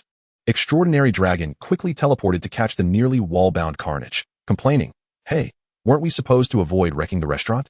Hongmei lowered her foot, eyeing the shoe print on Carnage's face, and remarked, "Apologies, it has been a while since I last fought, and I did not rein in my strength." "Throw him over," she instructed. Extraordinary Dragon complied, hurling Carnage away. Bang! Hongmei lifted her foot with precision, stomping down onto Carnage's face, driving his head into the floor. Observing the cracked floor, she muttered, "What is happening? Have I grown too old to control my strength? Never mind. I shall settle the accounts with this fellow later and make him pay. You vile wench, how dare you step on my face, and twice no less. I will slay you." Carnage struggled, shouting, "Twice? No, it should be 3 times, Hongmei said, lifting her foot to stomp on Carnage's face once more. "Now it is the 4th, 5th, 6th times," she continued, as Carnage's entire body sank into the ground, rendered invisible beneath her relentless assault. Upon witnessing this, the extraordinary Long shook his head and sighed. Alas, the restaurant's business was already poor. If this continues, it may very well close its doors. Chi Antong stood silently, exuding an air of profound contemplation. Eddie Brock whispered, "Venom, did you not say your son was formidable and fierce? Why then does he lie there, trampled, with no opportunity to retaliate? Eddie, you fool. Cannot you see that she is far more formidable and fierce than my son?" Eddie Brock's words, seemingly wise, somehow conveyed a sense of vacuity. With a thunderous sound, the Slaughter, unable to rise from the ground due to being pinned down by Hongmei, dug a tunnel beneath the earth and sprang up behind her, aiming to bite off her head. Yet, in a miraculous turn of events, Hongmei once again pinned the Slaughter to the ground with a single kick. "Damn it, how many times has this been?" Hongmei furrowed her brow and remarked, then turned to Venom, "I am weary. Do you wish to come over and teach your son a lesson?" "Me?" Venom inquired in surprise. Hongmei nodded, saying, "Miss this chance, and you may never get another." Realizing, Venom declared, "Understood, I shall come." With a flying kick, Venom struck the Slaughter's rear, exclaiming, "You little brat, how dare you speak to me that way?" As Hongmei withdrew her foot, the Slaughter immediately rose, shouting, "You bastard, how dare you kick my backside? I will tear you apart." Venom instinctively recoiled in fear, only to discover that the Slaughter was being restrained by an invisible force. This force coalesced in the air into the form of a massive red dragon. The symbiote Red Dragon. It was only then that Venom comprehended Hongmei's true identity as an ancient and powerful symbiote Red Dragon, explaining her ability to dominate the Slaughter as if he were a mere child. Seizing the moment of the Slaughter's confinement, Venom unleashed a barrage of powerful punches upon him, shouting, "You little punk, daring to strike me. You must be tired of living. And you think you can tear me apart? You've forgotten whose offspring you are. Let me show you who is truly in charge. Do you now understand my might?" Under the oppressive force of the symbiote Red Dragon, the Slaughter was treated like a mere punching bag by Venom.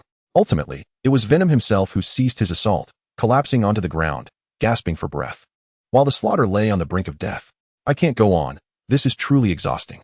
Damn it, it turns out that fighting is hard work," Eddie Brock remarked, shaking his head.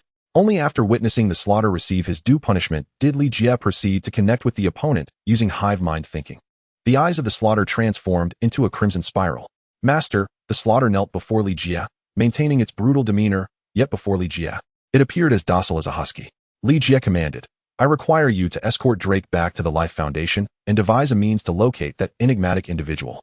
Yes, Master, the slaughter replied, promptly retreating into Carlton Drake's body, preparing for departure. Wait a moment. Hongmei activated her mobile device, swiftly manipulating it to present the final figures before Carlton Drake. This is the compensation you are required to pay. It would be wise to transfer the funds post-haste. 1 million? Carlton Drake exclaimed in astonishment, glancing around nervously. Surely, even demolishing and renovating this establishment would not cost 1 million, would it? Do you have an objection? Hongmei inquired sternly. Objection? At this moment, Carlton Drake dared not voice any dissent. To him, 1 million was merely the cost of a meal. What irked Carlton Drake was not just enduring a beating, but now being compelled to compensate for the damages incurred here. It was quite the indignity. I have no objections. Provide me with your bank account details, and I shall transfer the amount immediately, Carlton Drake hastily stated, eager to avoid further humiliation from Hongmei. Once the slaughter departed the restaurant, Li Jie instructed Venom, you two should leave. It would be prudent to locate Daredevil swiftly. Oh, by the way, Daredevil's true identity is Matt Murdock. His law office is located just down the street. There is bound to be a trace of his scent there. Tracking him should be quite manageable. Eddie Brock exclaimed in surprise. Are you suggesting that Daredevil's actual identity is that of a lawyer? Wait a moment. Are you implying that we should track Daredevil by scent? Is Venom to be treated like a dog? Hey, Eddie. Mind your language and refrain from addressing my master in such a manner. Moreover, I am not a dog. However, I once inhabited the body of a police dog, which endowed me with a remarkably acute sense of smell, Venom corrected. Eddie Brock retorted, isn't that still akin to being a dog? Silence, you fool. Just because I possess a canine-like sense of smell does not make me a dog. Venom snapped in frustration. Admit it, Venom, you are indeed a dog, Eddie Brock teased. I am a dog. Very well, let us see who the true dog is, Venom declared, seizing control of Eddie Brock's body, forcing him to the ground to bark like a dog. Li Jie observed this scene with a slight furrow of his brow. This is a case of inflicting harm on the enemy while simultaneously suffering oneself. Chapter 7. Jean Bing's surrender. Money makes everything possible. In the span of just 2 or 3 short hours, the damages in the restaurant were swiftly repaired, and the broken tables and chairs were replaced with brand new ones. Aside from a lingering hint of fresh paint, the restaurant appeared as good as new.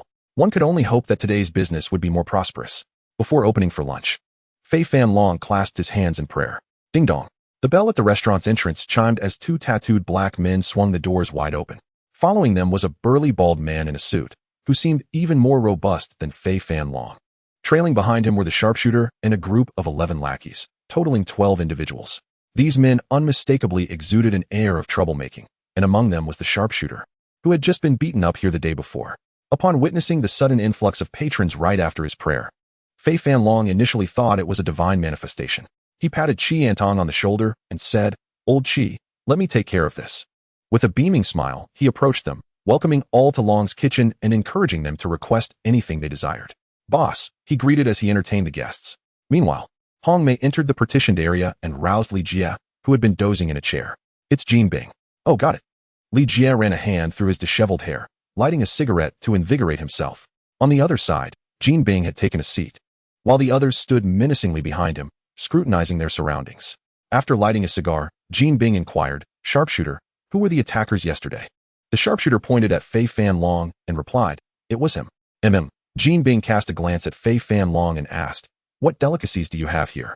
Fei Fan Long disregarded the sharpshooter and continued to promote his culinary offerings to Jean Bing. Today's special is lobster fried rice.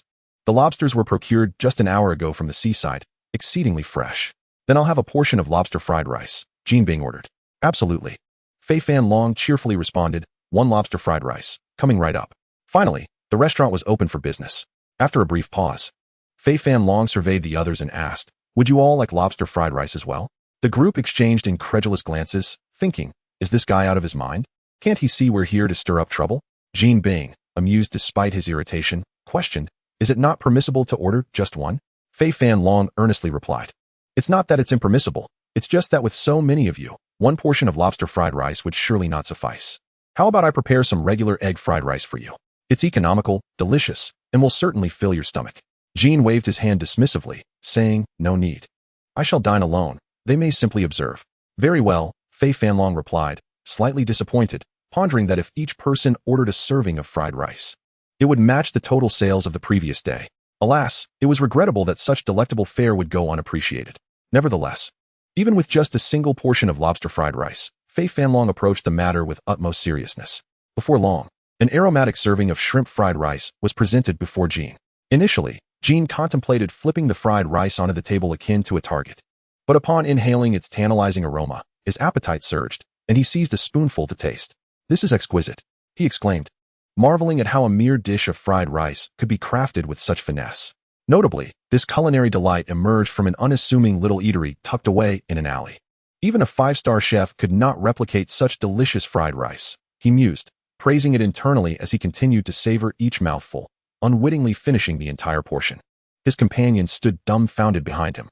"Brother, are you truly here to eat, forgetting all other matters?" Jean, noting the empty plate, felt a twinge of embarrassment. He deliberately took a puff of his cigar, releasing a cloud of smoke, and remarked, "This fried rice is remarkable. I dare say it is the finest I have ever tasted." Fei Fanlong, exhilarated, exclaimed that a customer's approval was the greatest reward he could receive. At that moment, Hong Mei approached in her high heels. "Sir, since you have finished dining, may we settle the bill? The total is 888 yuan. While the price was reasonable for the delectable fried rice, Jean insisted they first clarify the matter concerning his brother. Raising his hand, the target immediately stepped forward as Jean inquired, "I trust you remember him? Yesterday, he ordered a serving of fried rice, only to be extorted for 1 million yuan and subsequently grievously harmed by you. What do you have to say about this?" "Sir, I believe you are mistaken. This gentleman appears neither limbless nor incapacitated," a staff member retorted. Jean scoffed. "It seems you are unwilling to acknowledge the truth. No matter. Target. Treat them as they treated you yesterday." "Understood," the target replied, leaping onto the table, brandishing a dagger aimed at Fei Fanlong. Simultaneously, Jin's subordinates revealed their concealed weapons. Jean sneered, "I advise you all to remain compliant. Otherwise, the bullets do not discriminate." "Damn." Fei Fanlong evaded the target's assault and swiftly retaliated with a resounding slap. The slap struck the target's eye, causing his head to spin a full 360 degrees. If he were an ordinary person, he would have perished long ago. However, in a most peculiar manner, the target smiled enigmatically at Extraordinary Dragon and then raised his hand to twist his head back into position.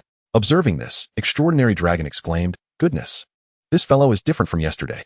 The target nonchalantly discarded the dagger in his hand, twisted his neck a couple of times, and suddenly his body began to swell, transforming into a towering 2-meter-tall white monster. Though his stature increased, the target exhibited no clumsiness. In fact, his speed and strength were markedly enhanced. With a series of rapid punches and kicks, Extraordinary Dragon was forced to retreat step by step. Li Jie stretched lazily before emerging from the compartment, pulling out a chair opposite Jean Bing and sitting down. He glanced at the cigar in Jean Bing's mouth, and then at the stub of his own cigarette. "Yours seems to be more enjoyable. Could you spare me one?" Li Jie said with a smile, as if the fierce battle behind him bore no relation to his own demeanor. "Shut up, you." Jean Bing interrupted his noisy subordinates, eyeing Li Jie with keen interest. He produced a cigar and handed it over. "I suspect you must be the owner of Dragon Chef, correct? Just trying to make a living. Nothing to compare with someone of your stature," Li Jie replied. The target had been beaten like a dead dog yesterday, barely able to stand. Yet today he was not only fully healed, but had also become even more formidable. "Surely, your influence played a part in this transformation?" Li Jie remarked, as he held the cigar to his nose and inhaled. "Ah, indeed, it is a premium product, truly delightful. What do you wish to convey?" Jean Bing inquired warily. With a smile, Li Jie responded, "If you tell me how he came to be this way, I can ensure your safe departure from here, and even return the million from yesterday." "You say we could leave alive?" Jean Bing asked, furrowing his brow. Li Jie nodded affirmatively. "Indeed, that is what I said." Giggling, Jean Bing turned to his subordinates and called out, "Have you arrived? He claims he can let us leave alive." Laughter erupted among them, all perceiving Li Jie's words as the folly of a fool. After a hearty laugh, Li Jie turned to Extraordinary Dragon, who was being overwhelmed by the target, and said, "Old Fei, stop playing around. Grant him a swift end." "Understood, boss."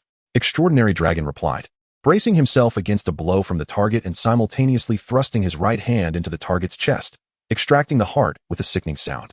Thud. The target, kneeling on the ground, gazed in disbelief at the heart still pulsating in the hands of the Extraordinary Dragon.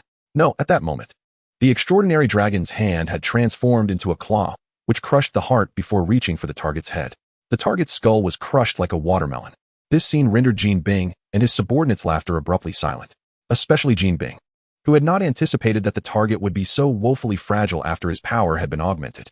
Just as everyone stood in shock, a shadow darted past, slicing through all of Jean Bing's subordinates' weapons with precision. Shi Yantong, wielding a black short sword, appeared before Jean Bing. With a resounding thud, the restaurant door was forcefully shut. Hongmei leaned against the door, a smile gracing her face as she regarded Jean Bing's subordinates. At that moment, Jean Bing and his men felt as if a helpless lamb was being eyed by a ravenous wolf, a chill creeping into their hearts. Haha. Li Jie continued to laugh heartily. At this juncture, Jean Bing and his men no longer found Li Jie amusing. Instead, they were filled with dread. Jean Bing swallowed hard. As the kingpin of New York's underworld, he commanded at least half of it, and he forced himself to remain composed, saying, "Tell me what happened to the target, and you will let us leave here." Li Jie shook his head and replied, "It is too late, and what you say may not even be true." Just as Jean Bing opened his mouth to respond, he saw Shi Yantong reaching for his head. Before Jean Bing could react, Shi Yantong's hand seized his head, and a dark symbiotic liquid began to seep into Jean Bing's brain. Li Jie's hive mind could not access a person's memories like a telepath. However, there was a workaround that could yield similar results, allowing the symbiote to inhabit the host, thereby gaining access to the host's memories and transmitting the information via the hive mind to Li Jie. At that moment, the symbiote, the black dragon Shi Yantong, executed this very maneuver. The reason the target had transformed into an entirely white monster was that he had first been parasitized by the symbiote and then by poison, becoming the poison target. This was also the impetus behind Li Jie's determination to investigate how the target had become the poison target. Through Jean Bing's memories, Li Jie witnessed the relevant scenes. Jean Bing's subordinates had discovered the barely breathing target and brought him to the Alliance of Hands. Madame Gao, the head of the New York branch of the Alliance, had lived for over 4 centuries and had encountered many extraordinary occurrences. One such event was her encounter with the poison and her subsequent awareness of the symbiote's existence. Madame Gao had attacked the target with a symbiote pistol, a weapon invented by the poison, capable of concealing the symbiote within it like a bullet. In this scenario, the symbiote can survive for an extended period without parasitizing its host. Isolated from its surroundings, Li Jie's hive mind is unable to detect the symbiote's presence. After the target eye becomes host to the symbiote, it succumbs to the poison, transforming into the poison target eye. Originally, the intention was merely to trace the poison. Little did they anticipate uncovering another significant piece of information within Jean Bing's memories. It was revealed that the Night Demon happened to be present at the Hand Alliance gathering, witnessing the entire process of the poison target eye's creation. Regrettably, the target eye was outnumbered and ultimately fell into the hands of Madame Gao. Upon retrieving the symbiote, Shi Yantong exclaimed in astonishment, "My God, you are no longer human. Or have you also become a monster parasitized by the symbiote?" As he spoke, Jean Bing struggled to rise, fearfully reaching to touch his face, questioning, "What have you done to me? Have I also become a symbiote monster?" Jean Bing, remain calm. You are still yourself. Please take a seat, Li Jie instructed. With a sudden force, Shi Yantong pushed Jean Bing back onto the chair, causing him to fall to the ground, his rear painfully pricked by splinters. "What do you intend to do?" Jean Bing asked, his voice trembling, unable to maintain his previous composure. Li Jie responded with a smile. "I can offer you a chance for redemption, along with a significant gift." "What do you mean?" Jean Bing inquired, puzzled. Li Jie continued. "I am aware of your partnership with Madame Gao. However, for many years you have engaged in a covert struggle with the Hand Alliance, whose existence has threatened your position as the kingpin of the New York underworld, correct?" Jean Bing, astute as ever, quickly deduced Li Jie's intentions. "You want me to deal with the Hand Alliance?" "No, rather, we will assist you in seizing all the territories of the Hand Alliance. And afterward, you simply need to declare that it was all you're doing," Li Jie explained. Jean Bing furrowed his brow, stating, "To be frank, I find it hard to believe that such a windfall could fall from the heavens." "What do you need me to do?" Li Jie replied, "As I mentioned, you only need to publicly claim responsibility. Oh, and you also need to cover the cost of that lobster fried rice and compensate the restaurant for today's losses." "Is that all?" Jean Bing still struggled to accept the situation. "Indeed," Li Jie confirmed. "Hongmei, please calculate how much Mr. Jean needs to pay us. Remember to give him a discount." "Understood, boss." After a series of calculations, Hongmei announced, "Mr. Jean, I can offer you a discount of 12, rounding it down. You only need to pay 100,000. 100,000? Jean furrowed her brow. "What's the matter? You can't possibly think it's too expensive, right?" "This is truly a friendship price," Hongmei remarked. "No, that's not what I meant. Forget it. Just give me the account, and I'll transfer the funds right away." Jean replied, casting a glance at the corpse of the target on the ground. Compared to the target, that 100,000 really seemed like a bargain. Chapter 8. Poisonous Iron Fist Headquarters of the Hand Union. The decor exuded a profound sense of traditional Chinese aesthetics, featuring meandering streams, flowing koi, as well as blooming flowers and bamboo groves, as if one had stepped into a paradise untouched by time. Dressed in a simple white gown, Lady Gao resembled a quaint village matron, seated in a pavilion, brewing tea. The tea was crystal clear and inviting, and with every gesture, Lady Gao displayed an effortless elegance that hinted at her exceptional tea mastery. After 4 centuries of tea drinking, even had her talents been modest, her skills would far surpass those of an ordinary tea connoisseur. A ninja knelt outside the pavilion, only daring to look up once Lady Gao took a sip and set down her teacup. Jean has declared total war against us, the ninja proclaimed, hands clasped in front. Lady Gao's brow tightened slightly. War? Where does she find the audacity? Just yesterday, I demonstrated the symbiotic entity to Jean, transforming the target into a super soldier. It hasn't even been 24 hours, and she has already waged war against me. Lady Gao was puzzled by this sudden animosity, but chose not to dwell on it. After all, her intention in showcasing the symbiotic entity had been to exert pressure on Jean, preparing to seize her territory. Now that Jean had made the first move, Lady Gao saw no reason to show her any mercy. Inform everyone, I want to see Jean's head within the hour. Understood, the ninja responded before swiftly departing. The news of Jean's declaration of war compelled Lady Gao to drink her tea with unyielding resolve, prompting her to rise and move to the adjacent room. In stark contrast to the previous ambience filled with the songs of birds and fragrant blossoms, this space exuded a chilling aura. Lady Gao activated a mechanism, revealing the night demon from behind the wall, imprisoned in a cage. Suddenly, a glint of steel appeared behind the night demon, aimed directly at Lady Gao's throat. With a flick of her finger, Lady Gao deflected the incoming katana, revealing a figure clad in a red ninja outfit. Erica, it has been some time since we last met. Is this your idea of a welcoming gift? Lady Gao identified the female ninja with a hint of disdain in her expression. Erica stood defiantly in front of the night demon, coldly asserting, Lady Gao, I don't care what your intentions are. I absolutely will not allow you to harm the night demon.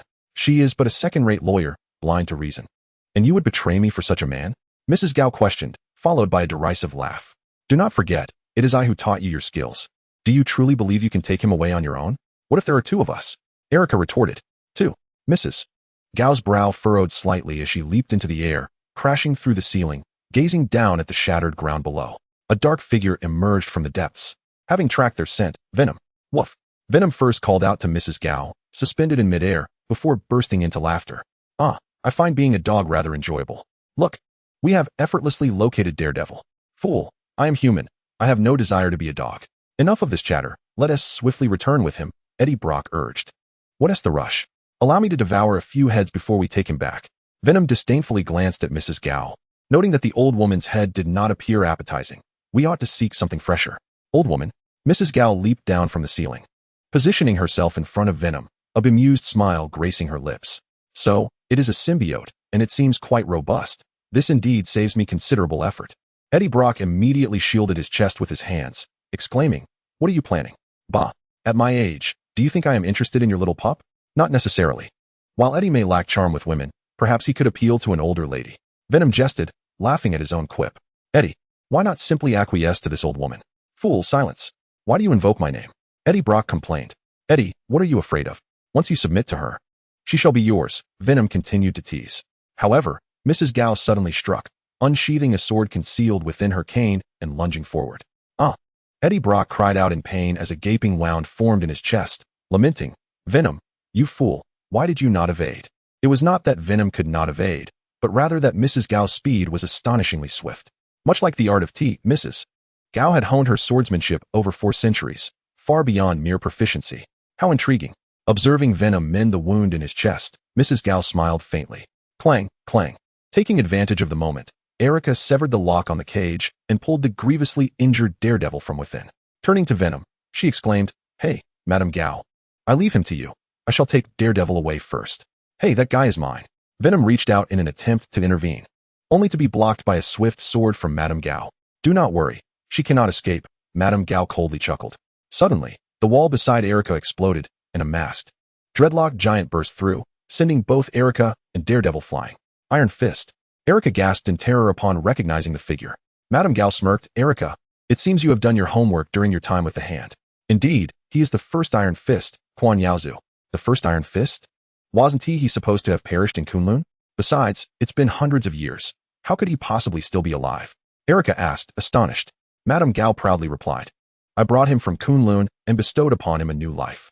He is no longer merely Iron Fist. In an instant, Erica hurled her katana at Iron Fist. As he raised his hand to deflect the blade, she swiftly plunged a dagger into his heart. Success! Erica felt a surge of triumph, only to be swiftly overcome with unease. The dagger seemed to encounter some form of resistance, as though an unseen force was pushing it out from within. Realizing the anomaly, Erica released her grip and attempted to retreat. However, Iron Fist was faster, seizing her by the throat and lifting her into the air. How can this be? Erica frowned, noting that Iron Fist's power far exceeded the information she had gathered while with the hand. Madame Gao laughed. Erica, you truly are my most accomplished disciple. Did you not hear what I said? Iron Fist is no longer the same. I have granted him a new life and abilities that surpass those of mere mortals. Iron Fist's body began to swell, growing taller and more robust, while a white substance formed atop his head, coalescing into a helmet-like shape. Venom! Venom shouted in alarm. The white helmet atop Iron Fist's head was one of Venom's trademarks. Madame Gao addressed Venom. You are aware of the existence of Venom. It seems you are no ordinary symbiote. Fear not. I shall soon transform you into a Venom symbiote, and then you will be utterly loyal to me. What the hell? Venom cursed. Eddie Brock initially believed this to be a mundane search and rescue mission, relying on Venom's extraordinary sense of smell to locate Daredevil and escort him back. Little did he anticipate that Daredevil had been captured by the Hand. To make matters worse, the presence of poison was utterly outrageous. Madam, perish! Venom exclaimed, launching a punch towards Lady Bullseye. With a mocking laugh, she deftly dodged Venom's attack, only to realize she had been deceived. Venom's strike was merely a feint. He swiftly turned to assault Poison's Iron Fist, rescuing Erica from his clutches. Coughing violently, Erica expressed her gratitude. Thank you. Thank you for saving me. Fair maiden. Your gratitude may be premature, Venom replied. I shall devise a means to stall these two. You must take Daredevil and escape. Venom stood resolutely before Erica. In the past, the timid Venom would have fled, abandoning both Erica and Daredevil. However, times had changed. Venom was wholly devoted to Lee, and even the thought of escape necessitated the completion of the task assigned by Lee. Understood, Erica affirmed, moving to assist Daredevil to his feet. Lady Bullseye sneered. Think you can leave? Isn't it a tad too late?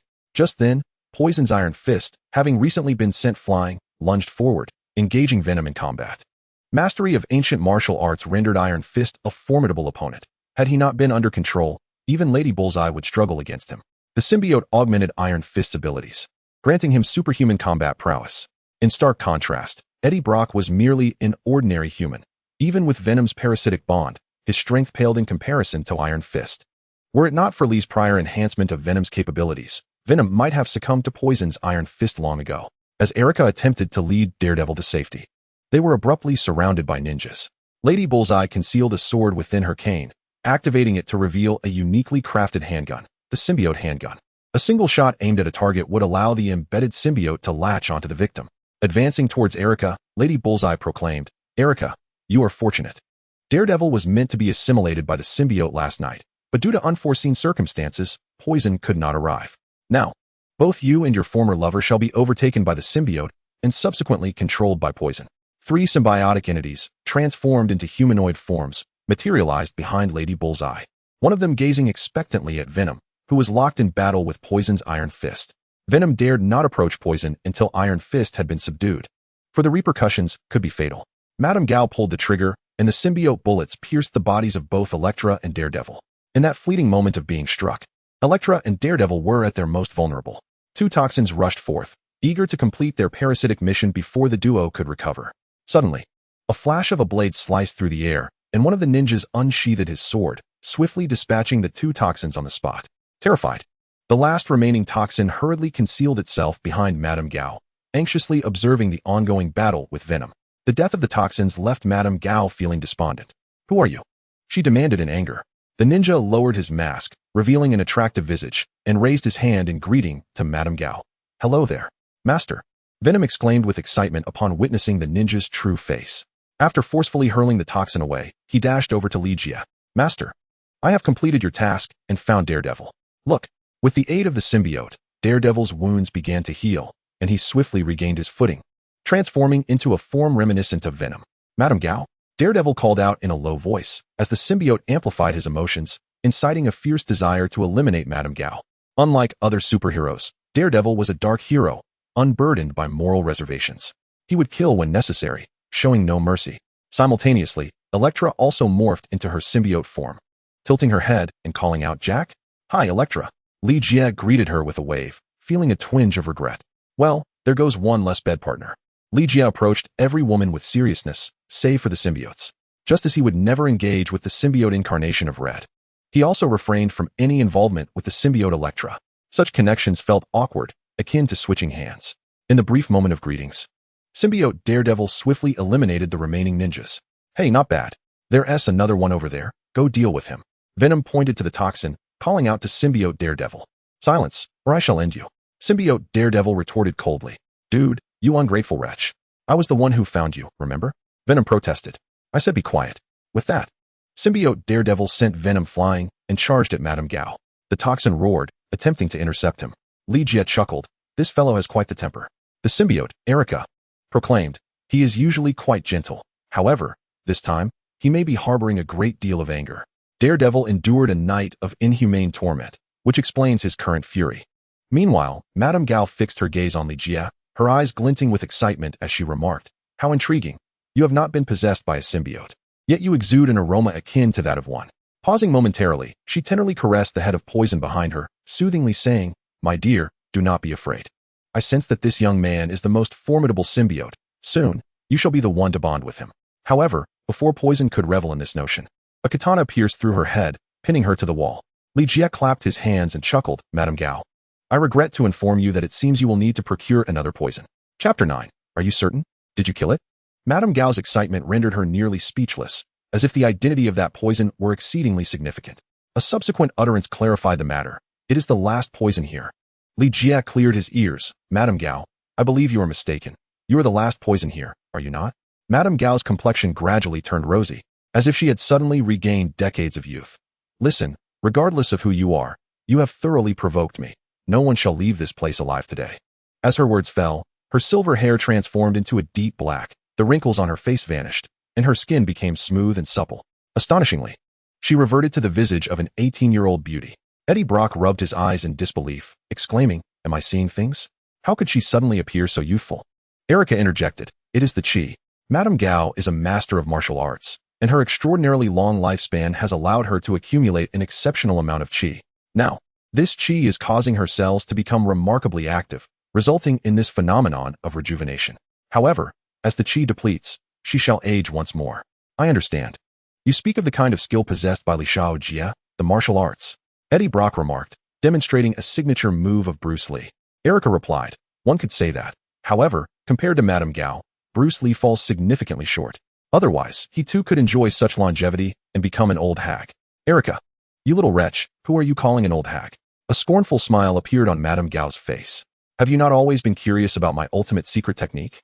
Today, allow me to enlighten you." As she spoke, the chi flowing from Madame Gao began to coalesce around her, taking on the shape of a dragon. "A dragon!" Erica exclaimed in terror, recounting the legend that Lady Gao had encountered a divine dragon in Kunlun hundreds of years ago and had thus acquired dragon energy, endowing her with an extraordinarily prolonged lifespan and exceptional abilities. I had believed this merely a myth, but to my astonishment, it proved to be true. "Lady Gao, do you not think it is rather too late to be speaking of this now?" she scoffed, stepping forward, her dragon aura instantly enveloping the area. Even the Night Demon, who was engaged in battle with the Poison Iron Fist, felt the impact, and both combatants retreated to the sidelines, all eyes fixated on Lady Gao. A palpable tension filled the air, yet Li Jie remained languid, yawning dismissively. "Such drivel. Is it truly so remarkable to have acquired a mere breath of dragon essence? If you desire to witness a dragon, allow me to present one to you." With a resounding crash, a colossal black dragon burst through the wall, the vast space proving inadequate to contain its immense form. Instinctively, Lady Gao recoiled, her dragon aura swirling protectively around her as she exclaimed, "It is the symbiotic black dragon that previously appeared on Earth." With a snap of his fingers, Li Jie chuckled, sharp eyes. "Although it is not of the same breed as the dragon you encountered centuries ago, it is indeed a genuine dragon. Lady Gao, I wonder, who is more formidable, yourself, endowed with dragon energy, or this black dragon?" Lady Gao's eyelids flickered, and without hesitation, she waved her hand, sending shards of stone hurtling towards the crowd with her dragon energy before turning to flee. The black dragon obstructed her path, extending its claws towards her. With a thunderous crash, Lady Gao's protective dragon aura was forcibly shattered, dissipating into the air, and as she fell to the ground, Her youthful appearance reverted to that of an aged woman. Coughing up blood, she struggled to her feet, fixing her gaze on Li Jie with intensity. Who are you? That you command the symbiotic black dragon? Li Jie smiled. You need not await my answer. Instead, why not share your tale with the poison iron fist? Do you suppose I would divulge that? She retorted.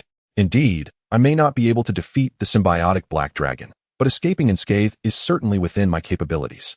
With a cold huff, Lady Gao's form began to swell, enveloped in a crystalline white substance, revealing her true identity as the poisoned Lady Gao.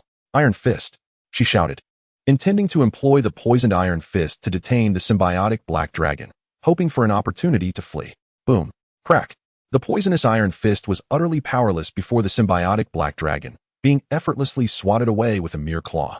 The severely injured poisonous Iron Fist bounced a few times on the floor before lying motionless.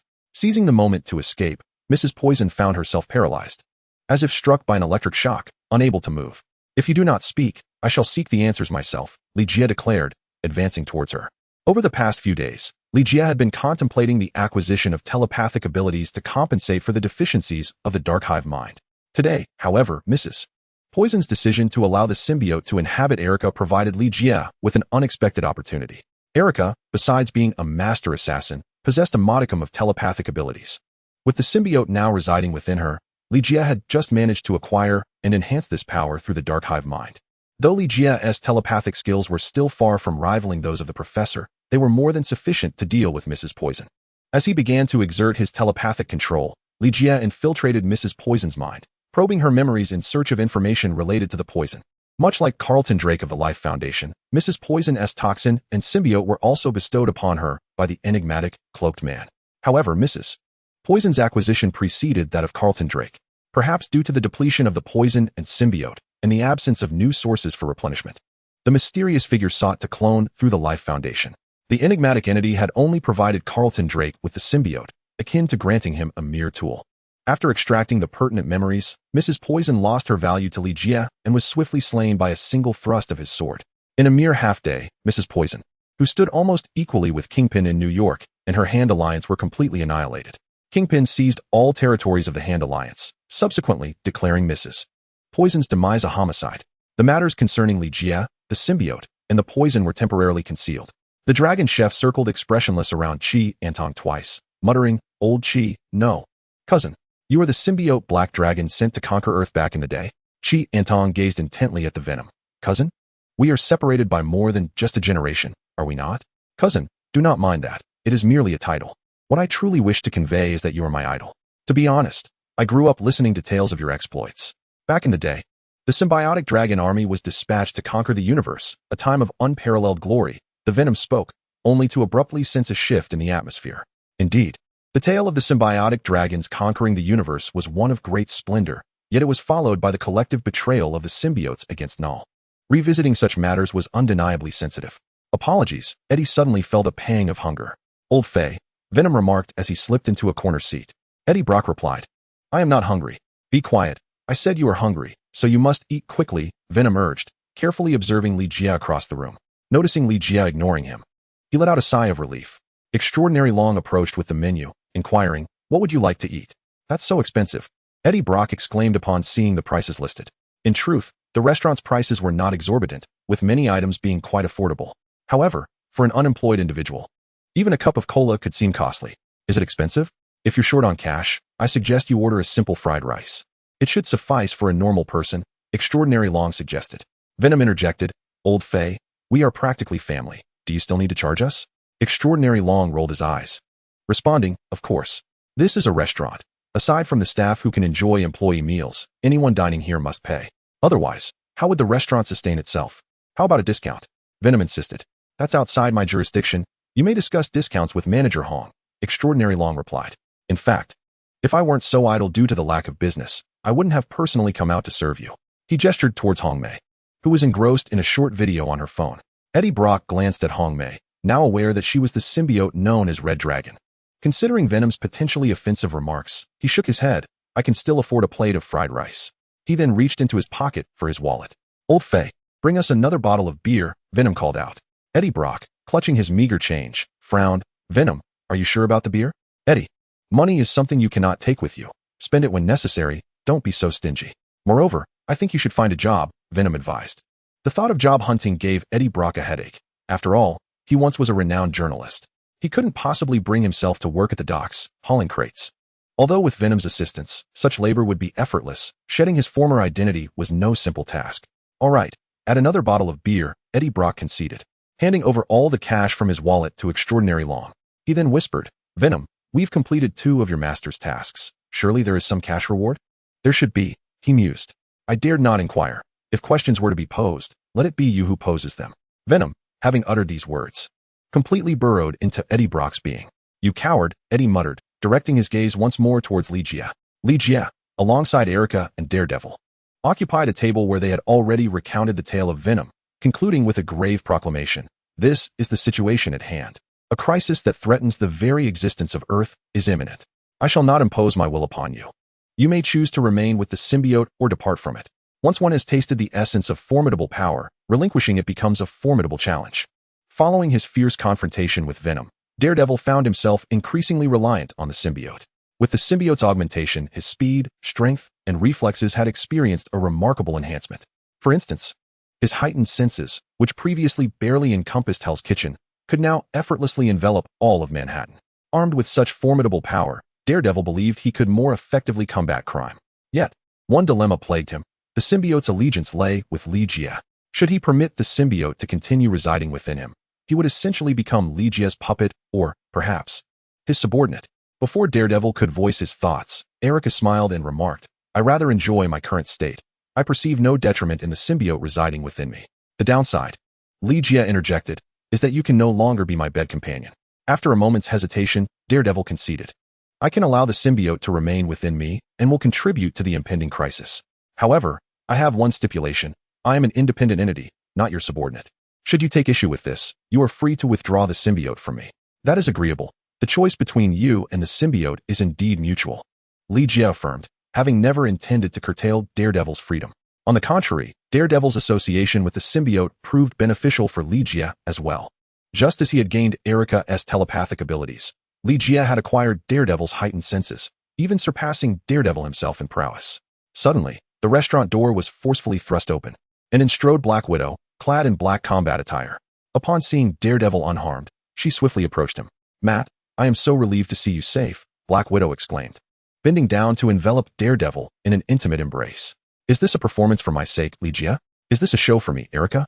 The Black Widow leaned in and whispered to Daredevil, yesterday, you mentioned that you had something significant to share with me. What is it?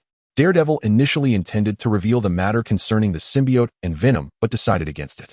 Natasha, I believe you are already aware that Kingpin has declared war on the Hand and has begun to absorb their territory.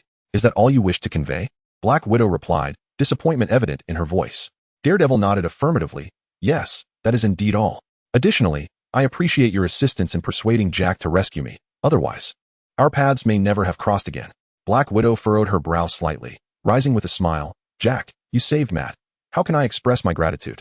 Jack Lee smiled back. Natasha, I believe we could sit down for a drink and engage in a more profound dialogue. A more profound dialogue, you say? Are you certain? Black Widow shot a teasing glance at Erica. Chapter 10. A refusal to join S.H.I.E.L.D. Erica, a killer trained by the Hand, possessed a psychological resilience that rivaled that of Black Widow. Unfazed by Black Widow's provocation, Erica swiftly retaliated. Matt, it's getting late. Allow me to escort you back to rest. If you require assistance, I can stay tonight to care for you until you recover. Erica linked her arm with Daredevil's. Caught in an awkward position, Daredevil found himself torn between two former flames. Just then, the restaurant door swung open, and Tony Stark entered, carrying a sleek black metallic case. Hey, Tony. Black Widow immediately shifted her focus, approaching Stark enthusiastically. It was not merely the allure of Stark's wealth that captivated her, but rather the fact that he returned with the arc reactor and his armored suit. Due to Howard Stark's legacy, S.H.I.E.L.D. had maintained a close relationship with Stark Industries, and Tony Stark had always been a target of intense scrutiny and recruitment by the agency. Black Widow's new mission was to draw closer to Tony Stark, seeking ways to repurpose the arc reactor and the suit for S.H.I.E.L.D.'s advantage. Natasha, you're here as well? Tony Stark remarked, glancing at Black Widow with apparent indifference. Since his brush with death, the notorious playboy seemed to have undergone a transformation, his interest in women waning. Black Widow had once speculated whether Stark's injuries had affected his capabilities in that regard. Tony, I never expected to see you dining at such a restaurant. What I meant to say is that I am well acquainted with the owner here. Importantly, the food is truly exquisite, rivaling that of any five-star establishment. If you are willing, I can recommend a few dishes. The widow approached to give a sermon. Oh, whatever. After Tony Stark finished speaking, he quickened his pace towards Li Jie. Wearing a broad smile and raising his hand in greeting, Jack, I have something I wish to show you. Li Jie had already noticed the black briefcase in Tony Stark's hand. Thanks to the Night Demon, Li Jie had already perceived the contents of the briefcase with his super senses. Is this not the Mark V briefcase armor? Tony Stark had named the suit he crafted in the cave Mark I, and each subsequent generation of armor was designated with the Mark nomenclature. From Mark I to the Mark V briefcase armor, there were 3 generations of products in between. Remarkably, Tony Stark produced the Mark V in just 2 days since his return, indicating that the alien escape pod had been immensely beneficial to him. Initially, Tony favored red and gold as the primary colors for his armors, but now, due to the symbiotic suit being black, he had developed a preference for that hue. Thus, the briefcase armor before him was fashioned in black. Tony, is this the most fashionable panda look this year? Li Jie gestured to lighten the atmosphere. Tony Stark rubbed his eyes and remarked, do I have dark circles? I hadn't noticed. I have been engrossed in researching alien technology and armor. He continued, behold. This is my latest achievement, which I have named Mark I. With that, Tony placed the briefcase on the ground and stood atop it, smiling as he declared, watch closely. A sci-fi spectacle unfolded as the briefcase seemingly came to life, transforming into armor that enveloped Tony Stark. Subsequently, he agilely soared around the restaurant. Upon landing, Tony lifted his visor and inquired, Jack, what do you think of this suit? It's absolutely stunning. Eddie Brock exclaimed, racing over in excitement. Mr. Stark, I'm Eddie. A journalist. Oh, my apologies, a former journalist. What I meant to say is, could you spare me some time for an interview? I wish to write an article about you and the armor. Eddie, you are truly clever. Venom complimented. As a journalist, Eddie Brock possessed a keen sense of professional sensitivity. The Playboy Tony Stark, the super energy arc reactor, and the briefcase armor. Any one of these would make for sensational news, let alone their confluence. If the article were penned, it would undoubtedly become a blockbuster. Looking for a job? In due time, opportunities will come seeking him. Eddie Brock has already begun to strategize for his future, and upon learning of his plans, Venom praised him for his astuteness. It is undeniable that Eddie Brock's newfound wealth has allowed Venom to enjoy a more lavish existence. Excuse me, could you please hold on for a moment? Tony Stark expressed little interest in the so-called interview reports. He was primarily here to hear Li Jie's thoughts. With a hint of urgency, he said, Jack, I am aware that this suit of armor is far from rivaling the symbiote armor, yet it represents the pinnacle of current terrestrial technology. Rest assured, it won't be long before I develop an even more advanced suit that narrows the gap with the symbiote armor. Symbiote. Eddie Brock seized upon the key term, exclaiming with excitement, Tony, we are alike. At that moment, Venom manifested, and Eddie Brock sought to leverage this connection to strengthen his rapport with Tony Stark, hoping to secure the rights to the coverage. Another individual equally intrigued by the suitcase armor was Black Widow. Just observing Tony Stark's agility in the restaurant had convinced her of the suit's potential. Silently, Black Widow sidled up to Li Jie, entwining her arm with his, resembling a close couple, and seized the opportunity to whisper, Jack, how did you come to know Tony? Li Jie replied, I helped him out during a mission, and that is how we met. And what is the deal with the symbiote armor? Black Widow pressed further. Li Jie chuckled, I believe it's merely a name. Casting a glance at Venom, Black Widow retorted with slight annoyance, Jack, do I appear to you as naive and innocent? Li Jie responded, Natasha, I think it would be best if you ask Tony directly and see what answer he provides. Tony Stark remained unfazed by Venom's presence. Instead, he maintained a stern demeanor and remarked, Sir, I believe I have already requested that you wait a moment. Hey, what else with the attitude? If you hadn't mentioned the symbiote, do you think I would have any desire to converse with you? Venom roared in frustration. Venom, you fool, be quiet. Do you wish to jeopardize my opportunities? Eddie Brock hastily intervened, then turned to Tony Stark, apologizing, Mr. Stark, I sincerely apologize. I was a bit too eager just now. Please, continue. I shall wait here quietly. Eddie, there's no need to grovel before him. It's merely a meal ticket. I'll help you find another. Worst case, we can stay in the restaurant and wash dishes, Venom grumbled, still displeased. Silence, you fool. Do you hear me? If you don't stop talking, I shall take you to a nightclub. Eddie Brock threatened. Venom retorted with a smirk. Eddie, you are exceedingly naive. The noise of a nightclub cannot harm me. Then I'll take you to a hospital, where you will undoubtedly fall in love with the ultrasound. Eddie Brock continued his threats. Venom chuckled darkly. Eddie, let me assure you, my silence is not born of fear, I merely choose not to stoop to your level." With that, he withdrew into Eddie Brock's body. "Stubborn fool," Eddie Brock muttered under his breath. Tony Stark turned to Li Jie once more, saying, "Jie, I still wish to hear your thoughts." Li Jie perceived Tony Stark as a son seeking his father's praise for his work. "Tony, I am certain that as time progresses, your crafted mechas will grow ever more formidable. Now, let us partake in some food and perhaps a drink before you retire for a well-deserved rest." Pausing briefly, he snapped his fingers and called out, "Old Fei, come here for a moment." "Boss, what are your instructions?" Fei Long approached briskly, inquiring. Li Jie gestured toward Tony Stark, saying, "Before you stands the illustrious owner of Stark Industries. Do not hesitate. Bring forth your finest dishes." "Understood," Fei Long replied, casting a glance at Tony Stark, feeling as though he were about to serve a generous patron. Business had been slow for quite some time. With one customer, they would make a splendid feast. After all, Iron Man had plenty of wealth. Soon, a sumptuous array of delicacies was laid out before Tony Stark. As he beheld the table adorned with lobsters and abalone, everything exquisite, Eddie Brock suddenly found his fried rice rather unappetizing. "Tony, regarding the report we discussed earlier." Eddie Brock gathered his courage once more to approach Tony Stark, advocating for his promising future. "Ah, Eddie, is it? Come, sit and dine with us," Tony Stark replied. His face alight with joy. Having gained Li Jie's approval, his demeanor had softened. "Am I truly allowed to join you?" Eddie Brock swallowed hard. Gazing at the feast before him, Tony Stark beamed. "Given the abundance of food, I cannot possibly consume it all. Consider it a favor to me to avoid waste." "Just sit down without further ado," Venom urged, compelling Eddie Brock into a seat. "Then I shall not hold back," Eddie Brock declared as he eagerly seized a large lobster, diving into it with gusto. Indeed, the flavor of fresh shrimp cannot be compared. "Tony, do you mind if I join you?" Black Widow approached, her demeanor exuding a seductive allure, clearly intent on captivating attention. Undoubtedly, the presence of a captivating beauty dining beside one is a delightful experience, Tony Stark casually remarked. As Black Widow took her seat, she wasted no time in addressing him directly. "Tony, I understand your time is precious, so I shall be straightforward. Director Fury intends to form a new task force, aptly named the Avengers. The individuals who will constitute this alliance are among the most formidable superheroes in the world, and I wish to recommend you for inclusion. The name Avengers is rather unoriginal. Why not call it the League of Heroes?" Tony quipped. "Moreover, Natasha, which of your eyes perceives me as a superhero?" He could not resist teasing, gesturing towards the suitcase containing his armor. "To be frank, you are primarily interested in the suit and the arc reactor, am I not correct?" With a serious countenance, Black Widow replied, "Tony, you misunderstand. The arc reactor and the armor hold capabilities far exceeding your imagination. I firmly believe that with them, you would surpass the majority of superheroes. This is precisely why I wish to recommend you." Tony Stark shook his head, stating, "Regrettably, I am not inclined to join any organization at present, for I have more pressing matters to attend to." Black Widow responded, "Tony, I understand you aspire to create an even more powerful suit. Trust me, should you join the Avengers, you would gain access to the best resources in the world, and then you—" Tony, growing increasingly impatient, interrupted her, "Natasha, it seems this meal does not appeal to your palate.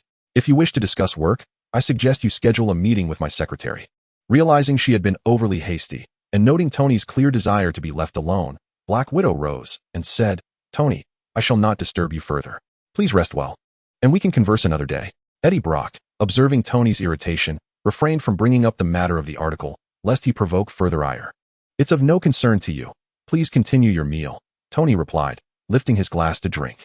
Black Widow returned to sit beside Li Jie, exhaling a sigh. What a pity about Tony. Li Jie feigned ignorance, pulling out a cigarette to smoke, only to have it snatched away by Black Widow.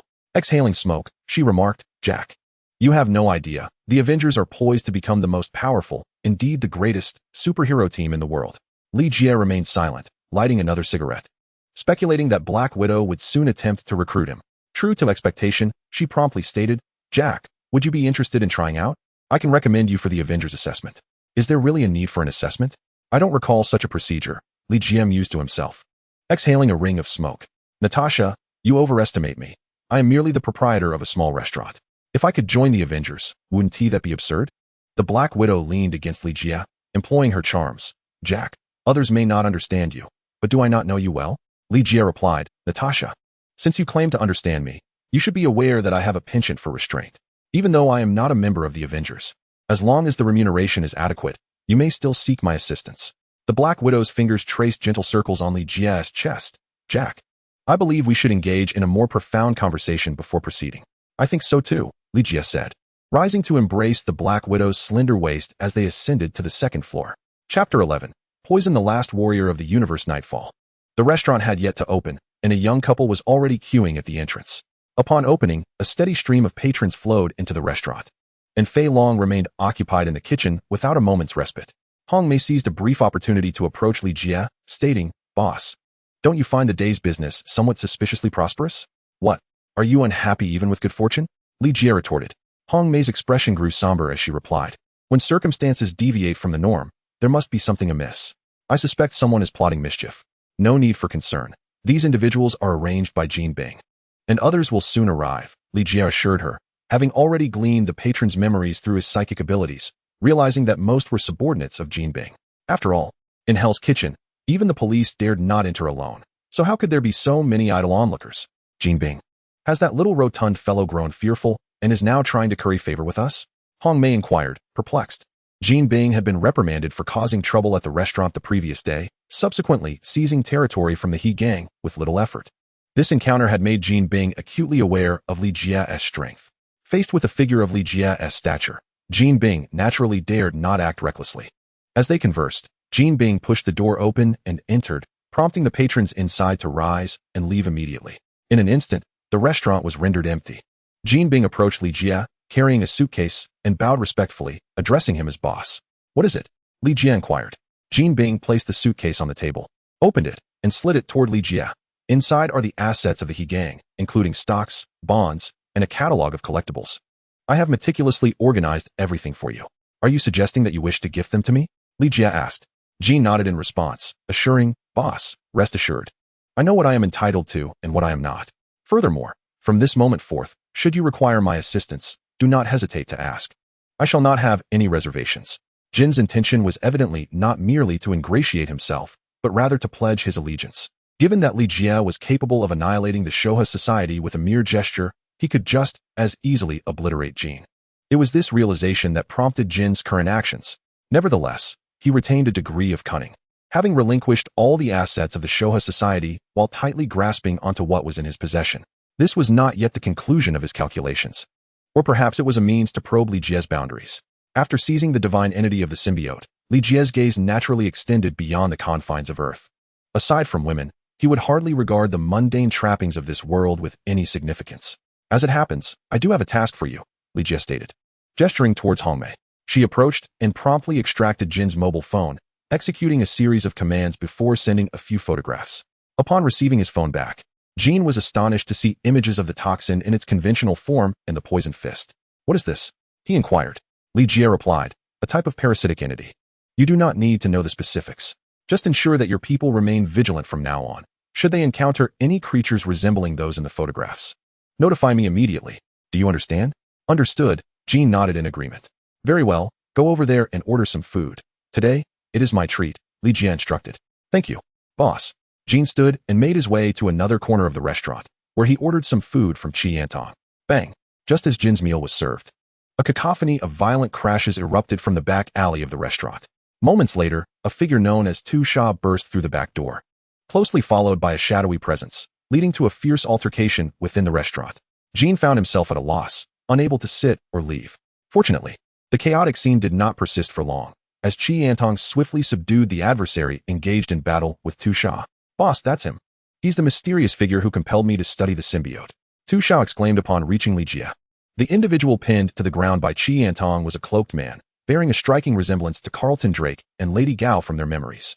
Just as Chi Antong reached to remove the man's cloak, Li Jie sensed something amiss and urgently warned, "Be careful." A dark beam of light flashed as the cloak was unveiled, severing Chi Antong's right hand. Simultaneously, Li Jie caught sight of the face hidden beneath the cloak, Caecilius. Indeed, the man cloaked in shadow is the dark sorcerer, Caecilius. However, at this moment, Caecilius does not bear the typical smoky visage. Instead, his pallid complexion is accentuated by a helm resembling bleached bone. Infested by venom, Caecilius has transformed into a dark sorcerer of poison. A black beam of light severed Chi Antong's right hand, swirling before coalescing into a black wand, which then lunged toward Chi Antong, forced to relinquish his other hand. Chi Antong barely evaded the strike by rolling backward. Caecilius, having successfully extricated himself, stood tall. A mocking smile etched across his face as he surveyed the assembly. How delightful to discover such formidable symbiotes hiding here. Soon, you shall become the new poison. Once a remarkably gifted mage, Caecilius tragically strayed down the path of darkness. The venomous infestation has consequently augmented his power. In this moment, even the Ancient One would find it arduous to subdue him. You must be their leader? I can offer you a chance to pledge your allegiance to me, Caecilius declared, brandishing his black wand toward Ligeia. Ligeia retorted, so, you are the ultimate antagonist here? Ultimate antagonist? Caecilius furrowed his brow. Ligeia elaborated, what I mean is, do you have someone giving you orders? Or are you acting on your own? You certainly prattle on, Caecilius replied, a hint of annoyance evident. Regrettably, I have changed my mind. With that, he hurled the black wand, which transformed into a flying sword aimed at Ligeia. Suddenly, the restaurant erupted in a dazzling golden light, akin to fireworks, as a portal materialized before them. Emerging from the portal was Doctor Strange, clad in a levitating cloak and adorned with the eye of Agamotto, who effortlessly caught the flying sword and rendered it null in his palm. Stephen, you are still alive? Caecilius exclaimed in astonishment. As Doctor Strange appeared, Ligeia anticipated a duel between two powerful sorcerers. However, in the next moment, the scene shifted dramatically. A symbiote erupted from Doctor Strange, transforming him into a dark monstrosity that lunged at Caecilius. The symbiote of Doctor Strange? At the arrival of Doctor Strange, Ligeia had failed to perceive the symbiote within him. Even now, he found his dark hive mind unable to connect with the symbiote on Doctor Strange. As a formidable magical force severed that link. Instead of a magical duel, a grand spectacle of symbiote versus poison unfolded before their eyes. From the formidable prowess exhibited by Doctor Strange, Ligeia discerned that even a combined force of Chi-Antong and Hong Mei would be no match for him. This observation was made in a scenario where Doctor Strange had not yet unleashed his magical abilities. The symbiote residing within Doctor Strange could be considered the most potent symbiote present at the scene. The confrontation between Doctor Strange and Caecilius was brief, with Caecilius being dispatched almost instantaneously. After eliminating Caecilius, the symbiote retreated within, and Doctor Strange approached Ligeia, stating, Jack, we finally meet. As the words fell from his lips, Ligeia found himself forcibly drawn into the mirror dimension. I apologize, but our ensuing conversation is one you may prefer to keep private. Thus, I must resort to this, Doctor Strange expressed with an air of regret. Ligeia furrowed his brow and remarked, you do not belong to this world. Doctor Strange nodded in affirmation, responding, you are correct. I hail from the parallel universe designated as 6159, also known as the Venom universe. Curiosity piqued, Ligeia inquired, then, how is it that you find yourself here? Doctor Strange replied, I am the last symbiote superhero from universe 6159, and I have come seeking your assistance. Last symbiote superhero? What transpired in universe 6159? Ligeia's intrigue deepened. With a subtle gesture, Doctor Strange conjured a table between them, adorned with 2 steaming cups of coffee, as chairs gracefully floated to their sides. Jack, this tale is somewhat lengthy. I believe we should sit down and converse at our leisure, Doctor Strange proposed. Ligeia settled into his chair and took a sip of his coffee, exclaiming, ah, the flavor is exquisitely rich. Very well, I am prepared to hear your story. Please commence, he encouraged. Doctor Strange sipped his coffee, inhaling deeply before beginning. To understand, we must start with universe 6159, the aforementioned Venom universe. In the Venom universe, nearly all superheroes opt to coexist with symbiotes, as this enhances the abilities of their hosts. Originally, the Venom universe operated in parallel with our world until the emergence of the Queen of Venom. The Queen of Venom is a figure of immense ambition, tirelessly creating Venom warriors, gradually consuming the Venom universe. The symbiote superheroes were either ensnared by the Queen of Venom as her puppets or perished in battle. Ultimately, the entire Venom universe fell under her dominion. I managed to escape from universe 6159 and arrived in this realm, where I learned through the eye of Agamotto that you are destined to become the savior of this universe. Jack, the Queen of Venom has begun to extend her malevolent reach into the multiverse, and only you can thwart her. The words echoed with a sentiment reminiscent of the notion that with great power comes great responsibility. Ligeia pondered for a moment and questioned, what reason do I have to trust your words? Doctor Strange responded, you may employ telepathy to delve into my memories to discern whether I speak the truth. However, to demonstrate my sincerity, I shall disable the symbiote's defenses, allowing you to access all that I possess through the hive mind. Instantaneously, Ligeia felt the force that severed his connection to the symbiote dissipate, successfully linking him with Doctor Strange's symbiote through the hive mind. Through this connection, Ligeia confirmed that Doctor Strange had not lied. The Venom universe had indeed succumbed entirely to become a realm of toxins. The war in the Venom universe was far more terrifying than the casual remarks of Doctor Strange suggested. In addition to acquiring Doctor Strange's memories, Li Jia also gleaned his magical abilities through the hive mind. Suddenly, Dr. Strange knelt on one knee and solemnly declared, "I am willing to assist you in winning this battle. Rise." Despite gaining such a formidable ally in the symbiote Dr. Strange, Li Jia found little joy in the moment. The events that transpired in the Venom universe were poised to repeat in this world. If they could not thwart the Queen of Toxins, the inhabitants of this realm would either perish or become her puppets. Most crucially, through Dr. Strange, Li Jia learned that Venom Thanos was soon to descend upon Earth. He lifted his coffee cup but refrained from drinking, hesitating before asking, "Stephen, what do you think our next course of action should be?" Dr. Strange replied, "We must seek out powerful allies and forge a symbiote army capable of defeating the Queen of Toxins, and we must act swiftly. The scattered symbiotes on Earth are mere minions. Should Venom Thanos emerge, and we prove unable to stop him, this world would be doomed." "Understood," Li Jia said, raising his hand to trace a symbol in the air, whereupon a portal materialized.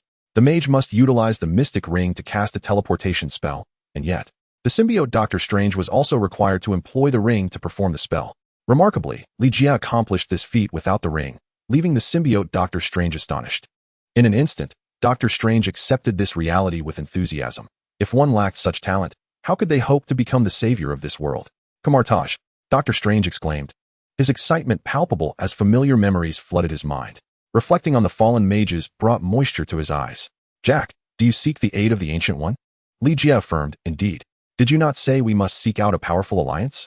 You ought to be more aware than I am. The Ancient One is undoubtedly among the most formidable sorcerers in this realm. Moreover, with Caecilius having become a harbinger of poison, I am concerned that Kamartaj harbors further hidden toxins that must be eradicated." Pausing momentarily, I observed Dr. Strange's face clouded with indecision and inquired, "What troubles you? Do you foresee something ominous on the horizon?" Dr. Strange shook his head and replied, "What I perceive is merely one of countless possibilities." After a brief pause to collect his thoughts, he continued, "Jack, you are correct. The Ancient One is indeed an ally we must align ourselves with. Let us proceed." With that, Dr. Strange led the way through the portal to Kamartaj.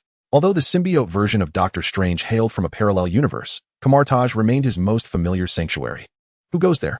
As the two had just settled, a formidable voice boomed from behind, revealing a stout figure clad in robes, brandishing a defensive shield in his left hand and a sword of magic in his right, regarding them with suspicion.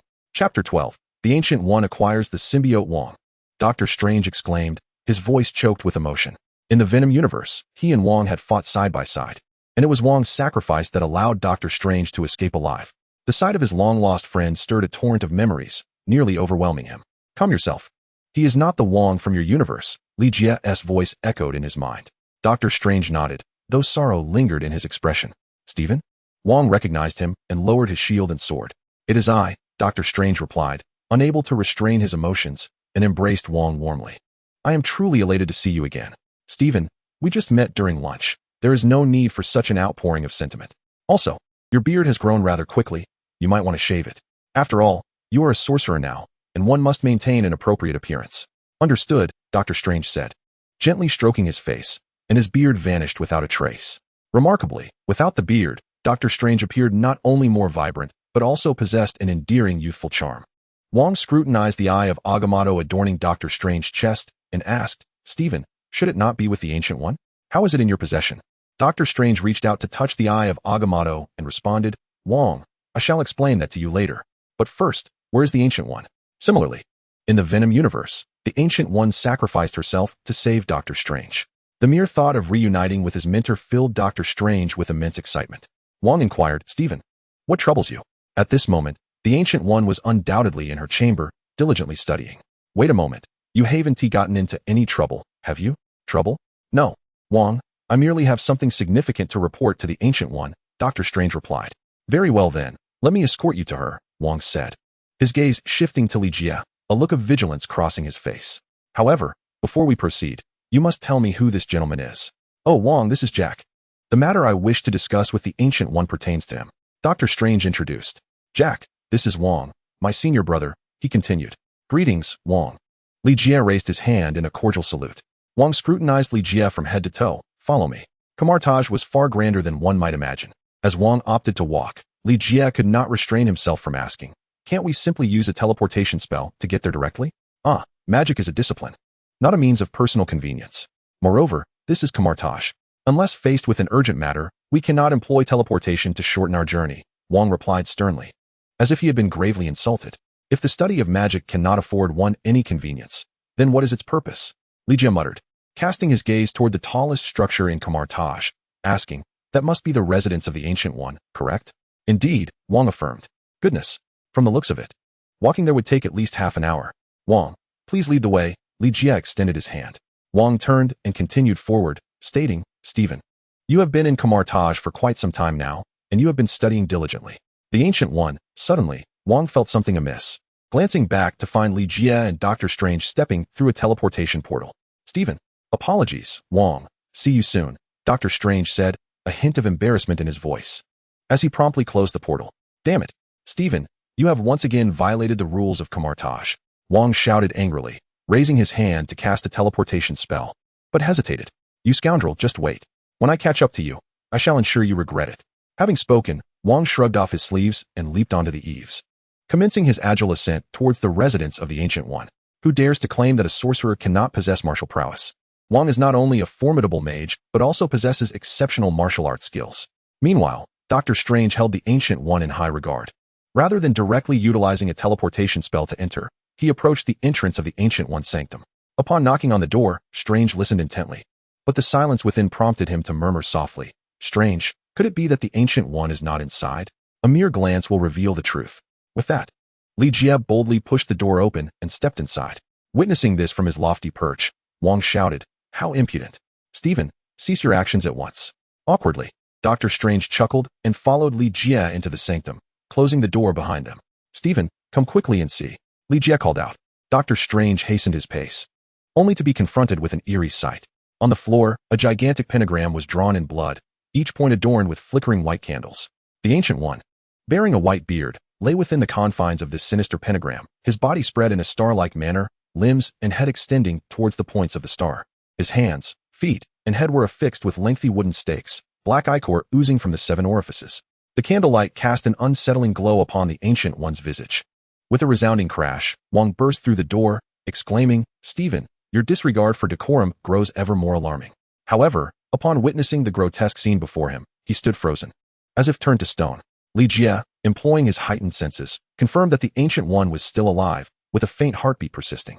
He is still among us, Li Jie informed Dr. Strange. Upon hearing this, Dr. Strange waved his hand, extinguishing the 5 candles in an instant. Subsequently, a surge of powerful magic swept away the sanguine pentagram, and the stakes binding the Ancient One dissipated into wisps of ethereal smoke. Master.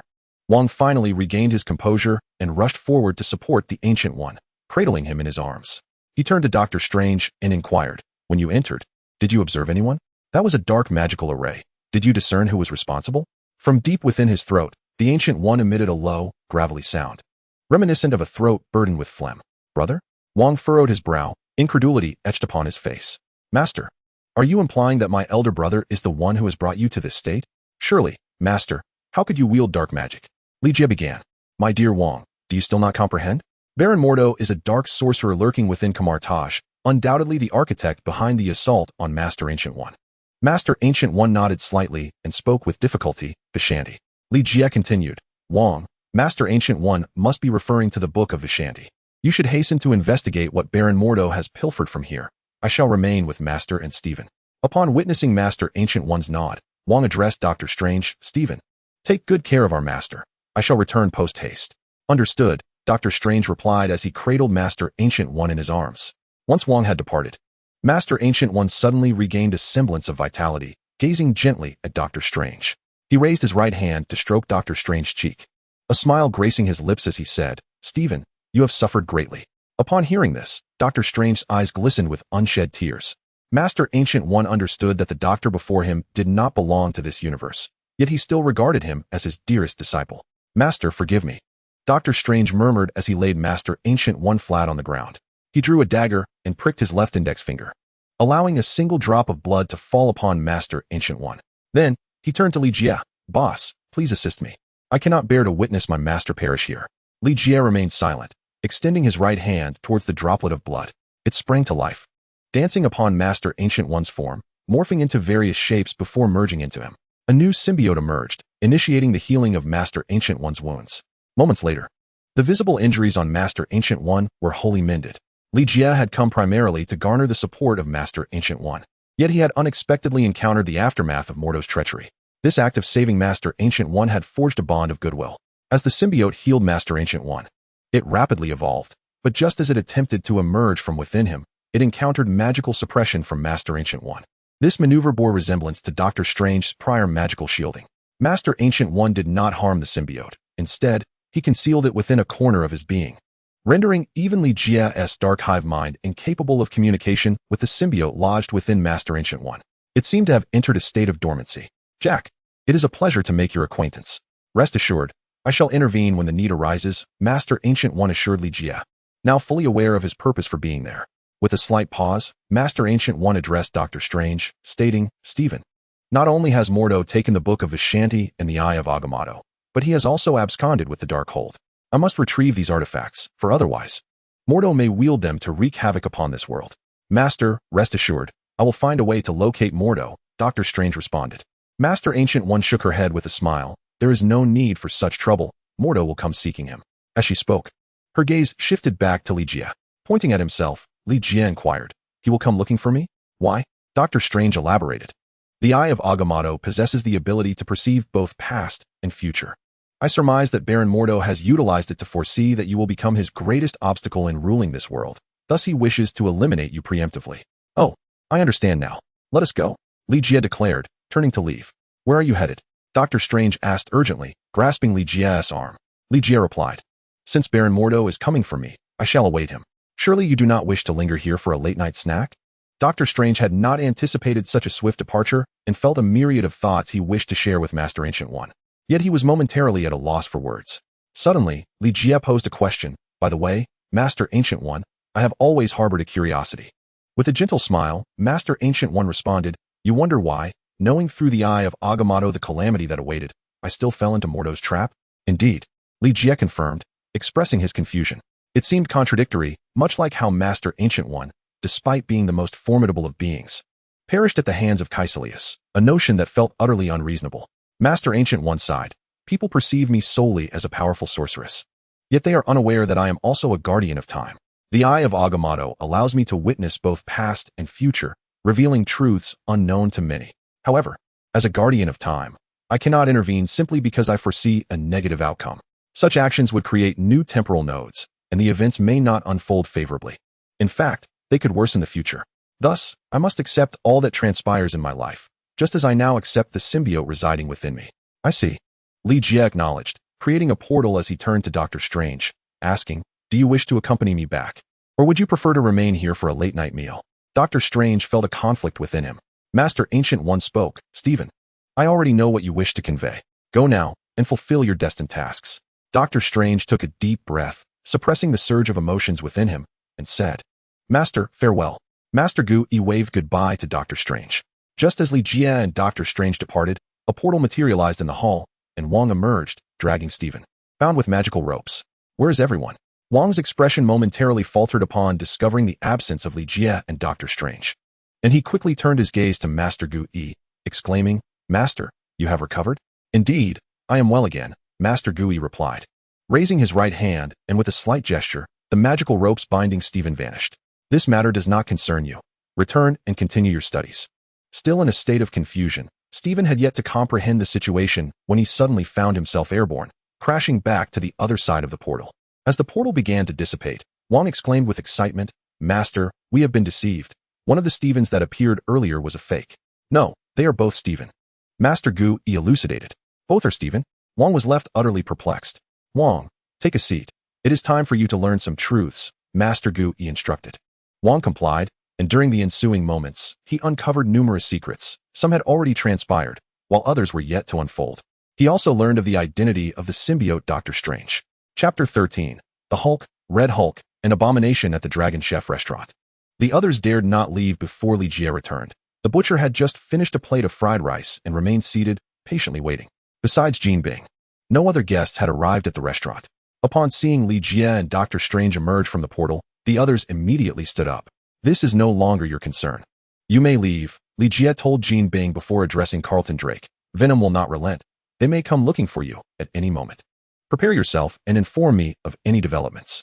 "Understood," Carlton Drake replied. then inquired, "Boss, should we continue the research on Venom?" "Yes, continue without alerting them to any irregularities," Li Jie instructed. "Understood." Carlton Drake cast a glance at Doctor Strange, but remained silent before turning to exit the restaurant. Li Jie then introduced to Fei Chuanlong, Qi Antong, and Hong Mei, "I present to you a new companion. This is Stephen. From now on, he will assist in the kitchen." Everyone's countenance shifted in surprise, as none anticipated Li Jie would make such an arrangement, especially Doctor Strange. Setting aside the symbiote, I am, after all, a supreme sorcerer, possessing power that surpasses even that of the Ancient One in this realm. Are you truly serious about assigning me to the kitchen as a mere errand boy? The arrangement made by Li Jie was not intended to undermine Doctor Strange, but stemmed from practical considerations. Firstly, Doctor Strange requires a new identity in this world. Secondly, there are two Doctor Stranges here. Placing him in the kitchen would limit his interactions with outsiders, thereby facilitating the concealment of his identity. "Does anyone have any objections?" Li Jie inquired. Extraordinary Long burst into laughter. "Boss, I certainly have no objections. As you know, I am the sole presence in the kitchen, and if business picks up, I might actually find myself overwhelmed. To be honest, I have long desired an assistant for the menial tasks. I just felt too bashful to ask. You understand how that goes." Qi Antong hinted that the restaurant's business had never been thriving, and with Extraordinary Long alone in the kitchen, he could manage just fine. Extraordinary Long feigned ignorance of Qi Antong's remarks, clapping a hand on Doctor Strange's back. "Not bad, young man, though your physique could use some improvement. Rest assured, there is plenty of work in the kitchen to help you hone your skills. Moreover, do not underestimate the value of menial tasks. With talent, you shall surely evolve into an exceptional chef like myself." Doctor Strange opened his mouth to speak, but Hong Mei licked her lips and interjected, "Boss, isn't it a pity to keep such a handsome fellow in the kitchen? Why not let him assist me?" Doctor Strange cast a glance at Hong Mei and immediately replied, "I find working in the kitchen quite agreeable, and I genuinely enjoy this job." Upon hearing this, Extraordinary Long was delighted. "Stephen, since you are to be an errand boy, it would be inappropriate for you to wear such flamboyant attire. Come, I shall procure a proper outfit for your new role." However, Doctor Strange had no desire to part with his levitating cloak. As his words lingered in the air, magical energies emanated from the cloak, transforming it into attire suitable for a kitchen assistant, draping it over Stephen. "Hey, kid, you are still a magician," Extraordinary Long exclaimed with excitement. Hong Mei, with envy in her eyes, remarked, "It truly feels like a waste to have a magician performing menial tasks in the kitchen. I still believe he should be placed in." Doctor Strange sensed that Hong Mei's gaze was as if she wished to devour him. Before she could finish her sentence, he interjected, "Chef, could you first give me a tour of the kitchen so that I may familiarize myself with the work environment?" "Stephen, I did not anticipate your sense of responsibility. I can almost envision the future head chef standing before me. Come, let me take you to familiarize yourself with our battlefield." Extraordinary Long led Doctor Strange into the kitchen. Hong Mei curled her lips and said, "Young man, do you believe you can escape from the grasp of my red dragon? You have been single for far too long." Qi Antong suddenly interjected. Hong Mei cast a dark look at him and coldly remarked, "As if you have ever been in a relationship since arriving on Earth." Qi Antong replied casually, "Hey, why provoke her if you have no business?" Li Jie chuckled bitterly. "Old Qi, please attend to the guest. Manager Hong, could I trouble you for a pot of green tea?" Just as Li Jie finished speaking, a man in a duckbill cap and glasses burst into the dining area, his expression anxious as he scanned the surroundings before hastily taking a seat in the corner. Qi Antong complied with the request and approached the newcomer. Meanwhile, Hong Mei cast a resentful glance at Li Jie, saying, "Boss, are you insinuating that I should drink green tea? You know I have maintained my integrity for many years. I have forgotten what men taste like. I have no desire to involve myself in your romantic affairs. If you find green tea objectionable, then please bring me a pot of red tea instead, along with some sunflower seeds." Li Jie replied, "Understood." Hong Mei placed a pot of red tea and some seeds before him, then glanced at the guest in the corner, asking, "Boss, do you know him?"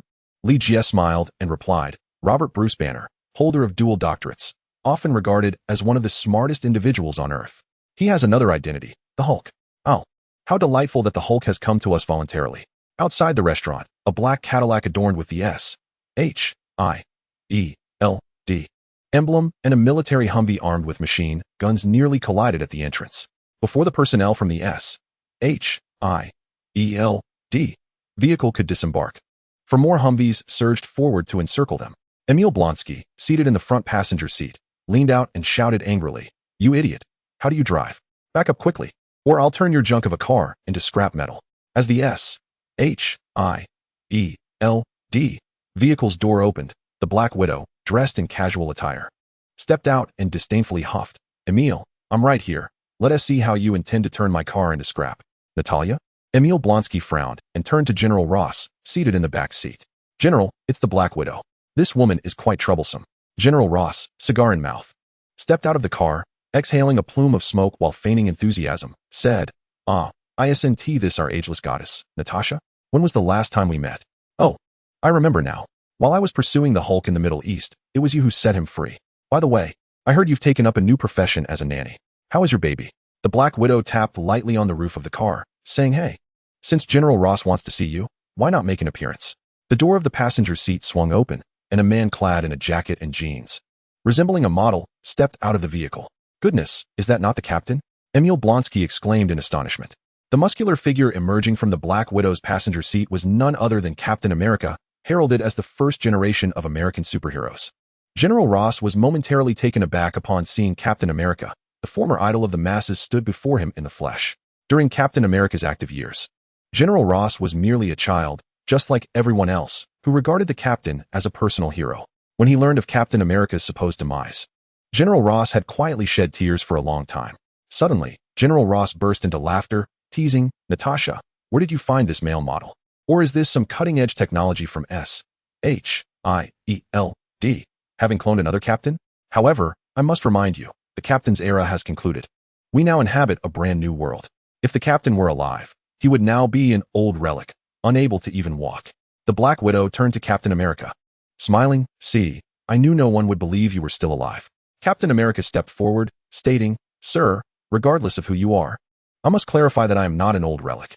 Moreover, I am striving to adapt to this entirely new world. Is it really you, Captain? General Ross asked, his expression shifting to one of disbelief, followed by a shake of the head. Impossible, this cannot be true. The captain has been sacrificed for decades. General, determining whether he is indeed Captain America is quite simple, Emil Blonsky declared as he approached General Ross. After a moment's hesitation, Ross replied, regardless of whether it's true or not, do not harm anyone. I have my limits. As Emil Blonsky spoke, he flung his submachine gun behind him, then drew a military knife from his leg holster, thrusting it towards Captain America. With a swift motion, Captain America seized the knife, bringing Emil Blonsky down to the ground, the blade pressing against the latter's throat as he said, young man, this is very dangerous. You would do well to be cautious. Emil Blonsky, with a look of embarrassment, replied, General, it seems he truly is the captain. It is worth noting that Emil Blonsky was one of General Ross's most formidable Special Forces operatives, unflinching even in the face of the Hulk. Yet, he was swiftly brought down by a single blow. Who else could it be but Captain America? Oh my God. Captain America is truly alive. General Ross could not restrain himself from approaching, extending his hand to caress Captain America's face. Hey, Captain America exclaimed with displeasure. I apologize. I merely wish to experience what it is like to be in the presence of a living Captain America. Furthermore, Captain, I pay my respects to you. General Ross saluted, pondering in his heart, it is indeed astonishing. Captain America, older than my father, still appears so youthful, his face brimming with collagen. Such an ageless visage inspires envy. Black Widow raised her hand to gesture towards the restaurant, saying, General Ross, this establishment is owned by a friend of mine. The captain and I were just about to dine. Would you care to join us? Certainly, General Ross instinctively replied, as sharing a meal with Captain America had been a childhood dream of his. Emil Blonsky, who had already risen, murmured, General, we are still on a mission. Ahem. General Ross cleared his throat, forcing a smile. What I meant to say is, let us dine together another time. For now, we must pursue the Hulk. Captain, farewell. With that, he turned and shouted at the soldiers beneath him, get in the vehicle. Even if we must scour Hell's Kitchen, we will locate the Hulk. Yes. The crowd responded, hastily boarding the vehicles. Strangely, one soldier did not join them. Instead, he walked towards the restaurant. Hey, what are you doing? General Ross inquired. The soldier, however, paid no heed and pushed open the restaurant door, stepping inside. Emil Blonsky frowned and remarked, General, that soldier seems a bit off. Damn it. Do you think I am blind? Hurry inside and see what's the matter, General Ross urged. Inside the restaurant, Dr. Banner feigned the act of ordering while discreetly listening to the commotion outside. Upon hearing General Ross mention taking people elsewhere, Dr. Banner breathed a sigh of relief. However, his relief was short-lived as a soldier entered the room. Just as General Ross was unaware of the soldier's disobedience, those in the restaurant remained oblivious to the soldier's intentions. Upon entering, the soldier first scanned the room before. Without any warning, he suddenly pulled the trigger and opened fire. Chi and Tang reacted with remarkable speed. Extending his right hand towards the soldier, the symbiote caught all the bullets fired, then seized the soldier and forcefully threw him to the ground. As Emil Blonsky entered the restaurant, the soldier had already succumbed to unconsciousness. At that moment, Li Jie received a telepathic message from the strange doctor, indicating that the soldier was imbued with the essence of dark magic and had likely fallen under its control. Li Jie had no time to concern himself with the out-of-control soldier. Instead, he focused all his energy on Dr. Banner. His enhanced senses detected that Dr. Banner's heartbeat had surpassed the limits of human capacity. Although Chi Antong had intercepted all the bullets, the soldier's assault had nonetheless provoked the Hulk, who lay dormant within Dr. Banner. Should the enraged Hulk emerge, the restaurant would surely meet its demise. Acting swiftly to prevent such an occurrence, Li Jie utilized magic to transport Dr. Banner into the mirror space. Consequently, Emil Blonsky, who had just arrived, found only the unconscious soldier and not Dr. Banner. Black Widow and Captain America, alerted by the gunfire, followed closely behind Emil Blonsky into the restaurant. Upon witnessing the scene before them, they immediately discerned that Li Jie's people were involved. Emil, you and General Ross had better provide these civilians with an explanation as to why your men suddenly opened fire on them, Black Widow questioned Emil Blonsky, her expression grave as she regarded his bewildered countenance. Assault? Do you see anyone injured here? Emil retorted, noting the absence of any bullet wounds despite the gunfire and the numerous shell casings on the floor. This was peculiar. Emil Blonsky realized that the restaurant was far from being as simple as it appeared, and given Black Widow's presence, he suspected it might actually serve as a covert base for S.H.I.E.L.D. Natalia, rest assured, once the matter is thoroughly investigated, I will provide you with an explanation, Emil Blonsky declared before hoisting the soldier and making his exit. Chapter 14. The abomination under control. Upon seeing Emil Blonsky emerge with the soldier, General Ross inquired, what transpired inside? Emil succinctly recounted the events that had just unfolded, adding, General, this restaurant is rather peculiar. The soldier lost control suddenly, and Dr. Banner vanished nearby. I suspect it is all connected to the establishment. Understood, General Ross replied, casting a glance at the still unconscious soldier. Emil, continue searching the perimeter with your team. See if you can locate Banner.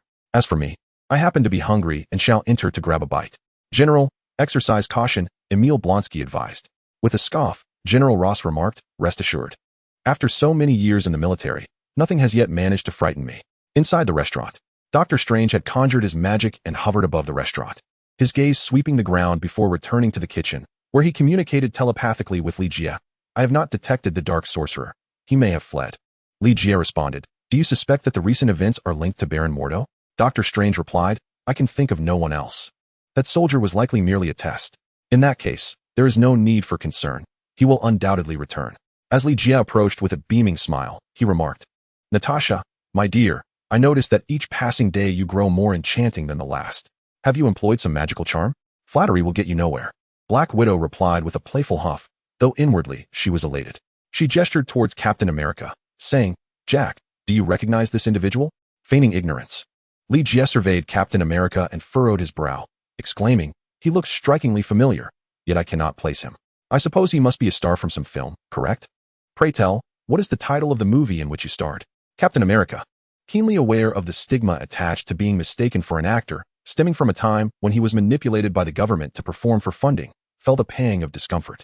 This experience had subjected him to ridicule within the ranks, while his true aspiration was to be a soldier. Black Widow interjected, Jack, the esteemed individual before you is none other than the first superhero in American history, Captain America. That, Captain America? Li Jie continued to feign astonishment, exclaiming, Natasha, such jesting is ill-advised. If he truly is Captain America, then he must be quite the ancient relic. Captain, you truly have a way with words, he added, smirking. Jack, please be mindful of your language, Black Widow admonished, her expression turning stern. Natasha, are you not jesting? He genuinely is Captain America? Li Jie feigned an even greater surprise. Black Widow nodded affirmatively, absolutely. Li Jie then said, my apologies, Captain. I merely meant to express that you must have encountered some extraordinarily fantastical experiences to remain in such splendid form. Captain America sighed. Jack, you are quite correct. This period has indeed been surreal for me. At that moment, General Ross entered, greeting Captain America before turning to Black Widow with a smile. Natasha, did you not just mention that you would treat me to a meal? I have changed my mind. I cannot miss the opportunity to dine with the captain. Black Widow replied, that was merely a casual comment. I did not expect you to take it seriously. General Ross, allow me to introduce my friend Jack, who is also the proprietor of this establishment. General Ross immediately addressed Li Jie, saying, "Jack, it is a pleasure to meet you. Furthermore, I must apologize for the offense caused by my subordinate. Rest assured, I shall personally ensure that the young man is brought before a military tribunal for judgment. General, you are exceedingly gracious. In truth, neither I nor the restaurant has suffered any loss. By the way, please take a seat." Li Jie personally arranged a table for the three of them, then instructed Qi and Tong to procure some beer and asked Fei Wanlong to serve today as special dish. While awaiting the meal, Black Widow revisited the events of the previous day. "Jack, the captain has decided to join the Avengers, and I am confident that under his leadership, many more formidable superheroes will rally to our cause. So what do you say? Will you agree to join the Avengers now? Wait a moment. I seem to have missed something. What exactly is the Avengers?" General Ross inquired with curiosity. Black Widow explained, "A coalition of heroes, essentially a subsidiary organization of S.H.I.E.L.D. General Ross, since you are present, I shall confide in you. Director Fury intends to invite Dr. Banner to join the Avengers, which means you will no longer be able to treat him as you do now." "What? Banner?" General Ross could not suppress a laugh. "Natasha, an organization that even Banner can join hardly merits the title of a hero group. It would be more aptly named the Freak Alliance. Wouldn't you agree?" "General, please mind your language." Captain America interjected, visibly displeased. General Ross quickly composed himself, saying, "My apologies, Captain. I certainly did not intend to direct my remarks at you. As Natasha mentioned Dr. Banner, you may not be fully acquainted with him. Dr. Banner, due to an experimental mishap, transformed into a creature devoid of reason, solely capable of destruction. Do you believe such a person deserves the title of hero?" Captain America, with clenched fists, declared, "Natasha, please relay to Fury that I shall apprehend the Hulk and ensure he faces justice before your Freak Alliance is even established. General, let us set aside the matter of Dr. Banner for now," Black Widow suggested, wishing to avoid a futile argument with General Ross. She then turned to Li Jie and said, "Jack, you have yet to respond to my earlier question. With the captain at the helm, the Avengers are bound to experience tremendous growth potential, and you could become the most renowned superhero in the world." Li Jie smiled and replied, "Natasha, I thought we had already discussed this thoroughly last night. Very well, I shall reiterate my position in front of the captain and General Ross. I find great satisfaction in being a small proprietor of this establishment, and I possess little desire to become a superhero. Moreover, the Avengers you speak of may very well be a peculiar assembly. Ah, Jack, you have just made a prudent decision." General Ross seized the moment to chuckle heartily. "Now then, Natasha, you all sit here and enjoy your meal while I check on the remaining dishes." Li Jie fabricated an excuse to rise and, after evading the gazes of the crowd, stepped into the mirror dimension. Simultaneously, Dr. Strange approached in haste. Dr. Banner had transformed into the Furious Hulk, wreaking havoc within the mirror dimension. Fortunately, the mirror realm could be repaired according to Li Jie's will, without affecting the real world. Dr. Strange gazed upon the near ruins of the mirror space and remarked, "Such a familiar sight." Li Jie responded, "It appears that the Hulk also exists in the Venom universe." Dr. Strange replied, "Indeed. And the symbiote Hulk is one of the most formidable warriors in that universe. However, he is deceased," Li Jie reminded him. Dr. Strange sighed melancholically. "You ought to say, fortunately. He is dead, for if he were to appear in this world, it would be catastrophic for Earth." Li Jie glanced at the Hulk, who remained unaware of their presence, and inquired of Dr. Strange, "Is there a way in your world to calm the Hulk?" Dr. Strange shook his head, stating, "Unless he wishes to calm himself, no one can achieve that. However, I could devise a magical means to temporarily contain him." "No need. I believe I have a simple method to soothe the Hulk," Li Jie declared, stepping forward. As he moved, a surge of magical energy enveloped him, transforming him into the visage of Black Widow. Black Widow is undoubtedly Dr. Banner's romantic interest, as evidenced by her ability to calm the Furious Hulk back into Dr. Banner with a lullaby. However, Dr. Banner perceives Black Widow as too fragile, fearing that he might inadvertently harm her should he ever lose control. Hence their relationship remains merely flirtatious.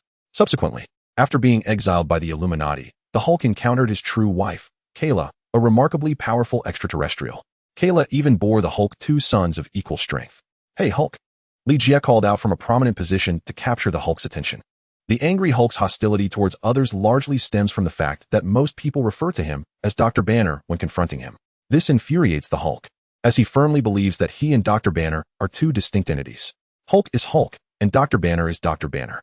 Indeed, upon hearing the name Hulk called by Li Jie, the rampaging green giant ceased his destruction, his demeanor seemingly stabilizing. Having successfully garnered the attention of the Hulk, Li Jie began to mimic Black Widow's voice, singing a lullaby. Remarkably, this proved effective for the green giant. Before long, the Hulk sat down, yawning, exhibiting signs of drowsiness. Gradually, he completely calmed down, transforming back into Dr. Banner. Seizing the opportunity, Li Jie drew the symbiotic handgun he had acquired and pulled the trigger towards Dr. Banner. With a resounding pop, the black symbiote adhered to Dr. Banner like a viscous substance, swiftly merging into his body. Just as Dr. Banner had reverted, his physique began to swell once more, the hues of green and black intertwining. Initially manifesting as the Furious Hulk, his form continued to expand, enveloped by the black symbiote, transforming into an even more towering symbiotic Hulk. The symbiote not only enhanced Hulk's physical capabilities, but also heightened his emotional sensitivity, causing his rage to surge. With a thunderous crash, a building was reduced to ashes by a single blow from the symbiotic Hulk. Li Jie returned to Doctor Strange's side, inquiring, "How does he compare to the Hulk from your universe?" Doctor Strange responded, "Very similar, though the Hulk from my universe has learned to fully control his emotions. He resembles more of a savage at present." Li Jie replied, "He will improve significantly once he establishes a hive mind with me." A brief pause ensued as Li Jie suddenly turned his gaze to the real world, exclaiming, "There's been an incident." Doctor Strange replied, "It must be Baron Mordo. He took advantage of our absence to strike." Outside the Dragon Chef restaurant, not long after General Ross's subordinates had departed, they returned, surrounding the establishment, including Emil Blonsky. Everyone appeared decidedly off, all ensnared by Baron Mordo's dark magic. Witnessing this, Chi Antong attempted to confront the assailants but was halted by Red May. "General, I trust your meal was satisfactory? Your people have come to collect you," Red May said with a smile as she approached General Ross. "My people?" General Ross glanced back. Captain America rose, stating, "They appear to be under the same malevolent influence as the soldiers who opened fire in the restaurant. Oh no, they seem intent on destroying this establishment. General, you must find a way to stop your men." Black Widow urged anxiously. "Leave it to me," General Ross declared, rising and striding toward the restaurant's exit. Captain America then rose and made his way towards the kitchen. "Captain, where are you going?" Black Widow inquired, puzzled. Captain America replied, "I forgot my shield and need to find a pot lid as a substitute." Black Widow remarked, "Using a pot lid instead of a shield? You truly are resourceful." Captain America. Meanwhile, General Ross emerged from the dining area, adopting an authoritative stance as he admonished, "Emil, did I not instruct you to bring back the Hulk? Why have you returned with everyone else? Hurry, unless you locate the Hulk, no one is permitted to return to their slumber." Suddenly, the ominous sound of gun bolts being chambered echoed, and in the next instant, gunfire erupted. All soldiers opened fire, attacking not only the restaurant but also General Ross, who found himself within their line of fire. Initially, bullets forced General Ross to stagger backward, leaving him battered and bruised. However, the bullets that struck him soon deformed and fell to the ground. In the blink of an eye, General Ross transformed into a formidable crimson creature, resembling the Hulk. With a roar, he bellowed, "You bastards, you dare to attempt my assassination? Die!" With a thunderous crash, the Red Giant's fist obliterated the closest SUV. Following this, the Red Giant soared into the air, crushing Emil Blonsky and his vehicle beneath his foot. Like General Ross, Emil Blonsky transformed into a giant after being attacked. In terms of hue and stature, he bore a closer resemblance to the enraged Hulk, albeit with a grotesquely fierce appearance. Behind him loomed Blonsky's previous conqueror, the Abomination. Inside the restaurant, upon witnessing this chaos, Captain America inquired, "Natasha, what is happening with General Ross? Do soldiers in this era possess the ability to transform into giants?" Chapter 15. Allow me to accompany you on your final journey, Stephen. Do not let Mordo escape. Li Jie transmitted telepathically, then cast both the Abomination and the Red Giant into the mirror dimension. With the Hulk included, the trio of giants was assembled, ready for a game of Do Di Ju. Yet, the Abomination, under magical control, might not ally with the Red Giant against the Hulk. The soldiers were manageable. But the true concern lay with Baron Mordo, lurking in the shadows. Suddenly, an inexplicable wind swept through, swirling black mist, as Baron Mordo revealed his true form, flanked by two dark sorcerers. Simultaneously, a colossal black pentagram descended from the heavens, vanishing into the ground.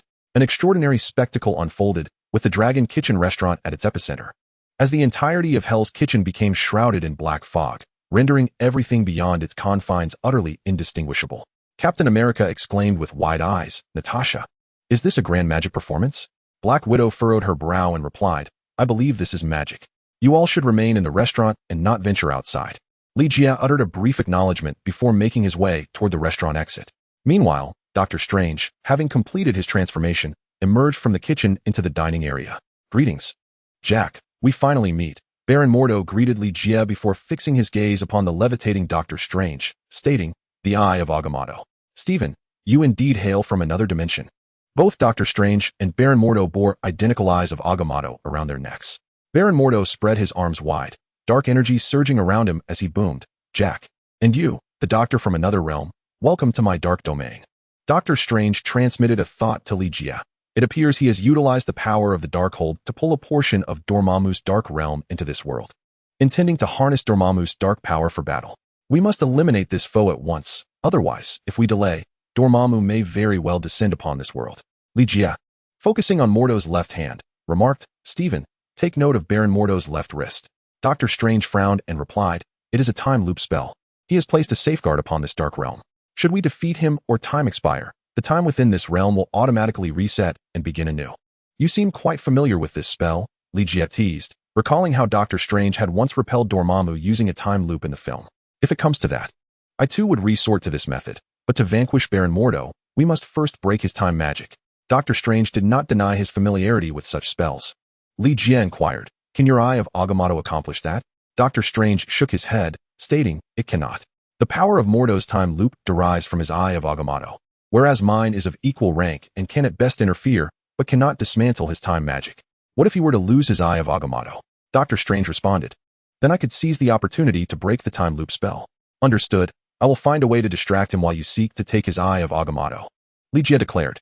Doctor Strange, his expression stoic, replied, that may prove quite difficult. Baron Mordo, standing opposite them, laughed heartily. Hey Jack. Are you conspiring with Stephen to have you divert my attention while he snatches my Eye of Agamotto? Doctor Strange began to speak, declaring that he had glimpsed countless possibilities of the future through the Eye of Agamotto. No matter what we wished to undertake, he was already aware. Baron Mordo, with a smug expression, proclaimed, Stephen is correct. I know all your intentions. This means that whatever you plan to do against me is futile, for I have prepared in advance. Is that so? Li Jie remarked, suddenly lunging forward, each hand gripping a dark sword. Baron Mordo recoiled and shouted, kill him. Two dark sorcerers swiftly conjured defensive shields in an attempt to thwart Li Jie's assault. A cold smile flickered across Li Jie's lips as he conjured two portals, one before him and the other behind Baron Mordo. With a swift thrust, the black blade pierced through the portal in front of Li Jie and emerged from the portal behind Baron Mordo, impaling him directly through the chest. An eerie smile graced Baron Mordo's face as he uttered, Jack, it is useless. No matter how many times you slay me, time will restore me. Indeed. As soon as Mordo's words fell, time reset, returning to the moment of their first encounter. Ah, Jack, we finally meet. And welcome to my dark realm. Doctor Strange from another world. Baron Mordo proclaimed, opening his arms with a chilling laugh. Perhaps I should correct my earlier statement. This may not be our first meeting, and I have perished at your hands more than once. Yet it is futile. No matter how many times you kill me, time will resurrect me. I need but a single opportunity to defeat you. Without granting Baron Mordo a moment's respite, Li Jie struck again, slaying him once more. The time loop indeed posed a perplexing challenge. When Doctor Strange had only recently embraced his magical abilities, he had utilized this very spell to repel the Dark Dimension's sovereign, Dormammu. As Baron Mordo revived once more, Li Jie posed a singular question. Mordo, I ask you this. Have you truly seen through the Eye of Agamotto the countless possibilities of the future? No matter how many times Doctor Strange and I slay you, you will always return? With pride, Baron Mordo answered, indeed, it is of no consequence how many times you kill me. I will always return. Enough, silence. Li Jie interjected, then turned to Doctor Strange, stating, now it is your turn. I shall take a brief respite. Baron Mordo sneered. I have long desired to witness the abilities of the symbiote Doctor Strange. Additionally, allow me to share a secret. I have sought to eliminate you in this world on more than one occasion to prevent you from becoming the supreme sorcerer of the future. Doctor Strange began to weave his spells, uttering, Baron Mordo, your words hold no power to provoke me. By the way, in my universe, it was indeed at my hands that you met your demise. Li Jie claimed he was resting, yet he had secretly invoked another of NAR's abilities, time manipulation. Even without the time stone, NAR possessed the capacity for time travel. Li Jie had successfully inherited this skill from NAR, though his current abilities were still limited, preventing him from wielding it with ease. Nevertheless, he could traverse the timeline with his mental prowess to communicate with certain individuals. Mordo's remarks revealed a flaw that Li Jie seized upon. He had only used the Eye of Agamotto to glimpse how he and Doctor Strange had dispatched him, neglecting the presence of others. In that moment, Li Jie harnessed his time manipulation ability, sending his consciousness back to the day when Master Gu Yi was rescued. After Li Jie and Doctor Strange departed, Master Gu Yi retained Wong to impart the information regarding the symbiotic Doctor Strange.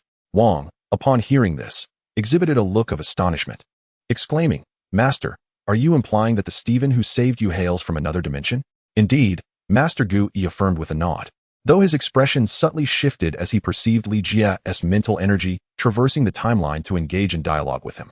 Learning the precise time and place of Baron Mordo's appearance at the Dragon Chef restaurant. "Master, what troubles you?" Wang inquired, sensing the master's unease. Master Gu smiled, responding, "It is nothing, merely the voice of an old friend that I suddenly heard." "An old friend? Where?" Wang turned to survey the surroundings, yet found nothing amiss. Master Gu instructed, "Wang, do not disclose anything regarding the symbiotic Doctor Strange to anyone. Do you understand?" "Understood," Wang replied. "Now, return. I require rest." With that, Master Gu closed his eyes to repose. At the entrance of the Dragon Chef restaurant, the symbiotic Doctor Strange, embodying a fusion of magical and martial prowess, unexpectedly unleashed his symbiotic form to strike down Baron Mordo during their magical duel. Time reset, bringing them once more to the moment of their initial encounter. Baron Mordo spread his arms with a mocking grin and declared, "Hello, Jack, we finally meet. And you, the Doctor Strange from another realm. May I inquire how many times you have brought me back from the dead? I have said it before, it is futile. No matter how many times you slay me, I shall rise again." "Enough of your prattling," Li Jie retorted, grasping a dark sword in each hand as he advanced. "Eliminate him," Mordo commanded the two dark sorcerers. The dark sorcerers swiftly approached to cast their spells, but Li Jie instantaneously teleported, severing the heads of the two dark sorcerers with his dual blades. Subsequently, Li Jie plunged his dual swords into the shoulders of Baron Mordo. The Baron scoffed, saying, "Jack, you are even more foolish than I anticipated. How many times must I reiterate? It is futile. No matter how many times you slay me, I shall always resurrect. I am bemused by how a simpleton like you could become an obstacle to my dominion over this world." Li Jie replied coldly, "The truly foolish one is you, Mordo. Have you not noticed something amiss about yourself?" "Something amiss?" Mordo inquired, looking down to discover that the eye of Agamotto, which had been hanging around his neck, was gone. "How could this be? When did you?" Before he could finish, a portal materialized, and Master Gu emerged, the missing eye of Agamotto adorning her neck. Upon her arrival, she raised her right hand, her index and middle fingers forming a circle in the air, causing the time sigil on Mordo's left wrist to vanish. The time loop spell was undone. "Gu, when did you take the eye of Agamotto? And how did you arrive here?" Mordo exclaimed in surprise. Master Gu responded, "Jack informed me of your temporal presence here. I merely awaited in Camartage. As you were pierced by Jack's sword, I utilized a teleportation spell to retrieve the eye of Agamotto." At this juncture, Master Gu raised her left hand and struck Mordo, causing his soul to detach from his body. With a sigh, she remarked, "Mordo, given our history as teacher and student, if you repent now, I might still grant you mercy." Baron Mordo retorted in fury, "Gu, you hypocritical wretch. You have deceived the masses. They remain oblivious to the fact that your continued existence is entirely reliant on the powers of the Darkhold. Consider this, a supreme sorcerer, sworn to uphold peace and vanquish evil, resorts to the Darkhold to prolong her life. How absurd. Can you fathom how the sorcerers of Camartage would react upon learning this truth? Their faith would shatter. Only I am authentic. Jack, do you truly believe you have triumphed? No, Dormammu shall soon arrive, and he will exact vengeance upon you." "Ah, so obstinate," Master Gu lamented. "Then let me accompany you on your final journey." With that, she struck with her palm. "Ah!" Baron Mordo cried out in agony, his soul dissipating. Thud. At that moment, Mordo's physical form collapsed to the ground. Master Gu lightly stamped her right foot, sending ripples of magical energy outward to combat the dark forces. In the blink of an eye, the dark domain conjured by Baron Mordo shattered, and the vibrant lights and scenery of Hell's Kitchen re-emerged before them. Master Ancient One extended his hand, summoning the Book of Vishanti and the Darkhold, which simultaneously flew from Mordo's possession. After securing both tomes, Master Ancient One expressed his gratitude to Li Jie. "Jack, I am thankful for the message you left me. It has aided in the recovery of these 3 items." Li Jie sheathed the black sword and replied, "Master Ancient One, there is no need for such formality. Without your guidance, Stephen and I would have found it exceedingly difficult to navigate today's predicament." "Stephen," Master Ancient One called out with a warm smile, "I owe my thanks to you as well." "Master, it was merely my duty," Dr. Strange responded. "It seems you have adapted well to life in this world. That brings me comfort," Master Ancient One remarked, casting a glance at Baron Mordo's lifeless body. He then turned to Li Jie and asked, "Jack, given our past as mentor and disciple, may I take his remains for a proper burial?" "Feel free," Li Jie replied nonchalantly, before addressing Dr. Strange. "It appears you and Master Ancient One have matters to discuss. I shall not intrude." With that, Li Jie stepped into the mirror dimension. The battle there had concluded, with the Abomination and Red Hulk subdued by the Symbiotic Hulk, who had rendered them too frightened to emerge from within the bodies of Emil Blonsky and General Ross. The battered duo lay beneath the feet of the Symbiote Hulk. As Li Jie entered the mirror dimension, he witnessed the Symbiote Hulk opening its maw, intent on devouring the heads of the two. With a swift kick, Li Jie sent the symbiote flying. Subsequently, he dispelled the dark magic binding Emil Blonsky and addressed him and General Ross. I can rescue you, but you must agree to one condition. Chapter 16. Taming the Three Giants. The symbiote Hulk lunged back with accelerated speed, emitting feral roars that sent shivers down the spines of General Ross and Emil Blonsky. Yet, Li Jie remained remarkably composed. The symbiote intensified the Hulk's emotions, rendering him even more volatile and formidable. In such a state, even with a hive-mind connection established between Li Jie and the symbiote, the Hulk would behave like a rebellious child, resistant to control. To ensure the Hulk's compliance, there was but one method. One must subdue him by force. As the Hulk descended from the air, Li Jie traced a circle in the air with his finger, conjuring a portal beneath the colossal creature. Thus, the Hulk began an infinite loop of free fall. Doctor Strange had employed a similar tactic against Loki. Consider the fact that even Loki, renowned as the most formidable sorcerer among the younger generation of Asgard, could not unravel this maneuver, let alone the Hulk. The phenomenon of infinite descent would only serve to amplify the Hulk's fury, leaving him with no means of escape. Once the portal was sealed, Li Jie turned once more to General Ross and Emil Blonsky, stating, "You would do well to decide swiftly. The longer you linger, the more detrimental it becomes for you." "What are the terms?" Emil Blonsky inquired. Li Jie replied, "It is quite simple. From this moment forth, you must pledge your allegiance to me and fight for my cause whenever I call upon you." "Humph," General Ross scoffed dismissively. "I serve only my country." Disregarding General Ross, Li Jie focused on Emil Blonsky. Once, Blonsky had also sworn fealty to his nation, yet upon realizing his advancing age rendered him incapable of fulfilling demanding tasks, he beseeched General Ross to transform him into the Abomination. He could be aptly described as a pragmatist, willing to undertake any measure, even risking his own life, if it promised greater power. At this juncture, should the Abomination emerge, Blonsky's injuries would heal instantaneously. However, he had attempted to summon the Abomination on numerous occasions. All in vain. Much like the Red Hulk, the Abomination had been psychologically scarred by the Symbiotic Hulk, rendering it reluctant to manifest again. A similar scenario had unfolded with the Hulk. After being thoroughly bested by Thanos, no amount of provocation from Dr. Banner could coax it forth. In this moment, Emil Blonsky was averse to returning to his former frail self. He yearned solely for greater strength. Without a moment's hesitation, he raised his right hand and proclaimed, "I swear to the Almighty, from this moment I, Emil, shall serve you with absolute loyalty. Gods are unreliable. I trust only in myself. Rest assured, should you ever contemplate betrayal in the future, I shall personally ensure your descent into oblivion," Li Jie asserted, producing a symbiotic pistol and aiming it at Emil Blonsky. "This is the symbiote, akin to what you've witnessed on the Hulk. It will heal you and augment your power." Before Emil Blonsky could react, Li Jie pulled the trigger. The symbiote infiltrated Blonsky's body, healing his wounds while forcibly manifesting the Abomination. Transformed into the symbiotic Abomination, Emil Blonsky clenched his fists and exclaimed, "I feel an unparalleled strength. This is extraordinary." After a brief pause, he turned to Li Jie and asked, "How should I address you, my master?" Li Jie replied, "Simply call me boss." "Boss, can you release the Hulk? I yearn to engage him in battle once more." The symbiote Abomination sneered. "As you wish," Li Jie replied, activating the teleportation portal to release the Hulk. With a thunderous crash, the symbiotic Hulk descended, creating a substantial crater upon impact, yet he swiftly leapt from the pit to launch an assault on Li Jie. The symbiote Abomination let out a derisive laugh and soared into the fray, clashing fiercely with the symbiotic Hulk. Not long ago, Abomination and the Red Hulk had struggled against the symbiotic Hulk, ultimately failing and retreating in fear. Now, however, the symbiote Abomination was capable of holding its own against the symbiotic Hulk. General Ross furrowed his brow upon witnessing this, hesitating before declaring, "Listen, I will never pledge my loyalty to you, but I can serve you. I am willing to do anything you require, including fighting on your behalf." "Very well," Li Jie replied nonchalantly, before firing a shot at General Ross, summoning the symbiotic Red Hulk.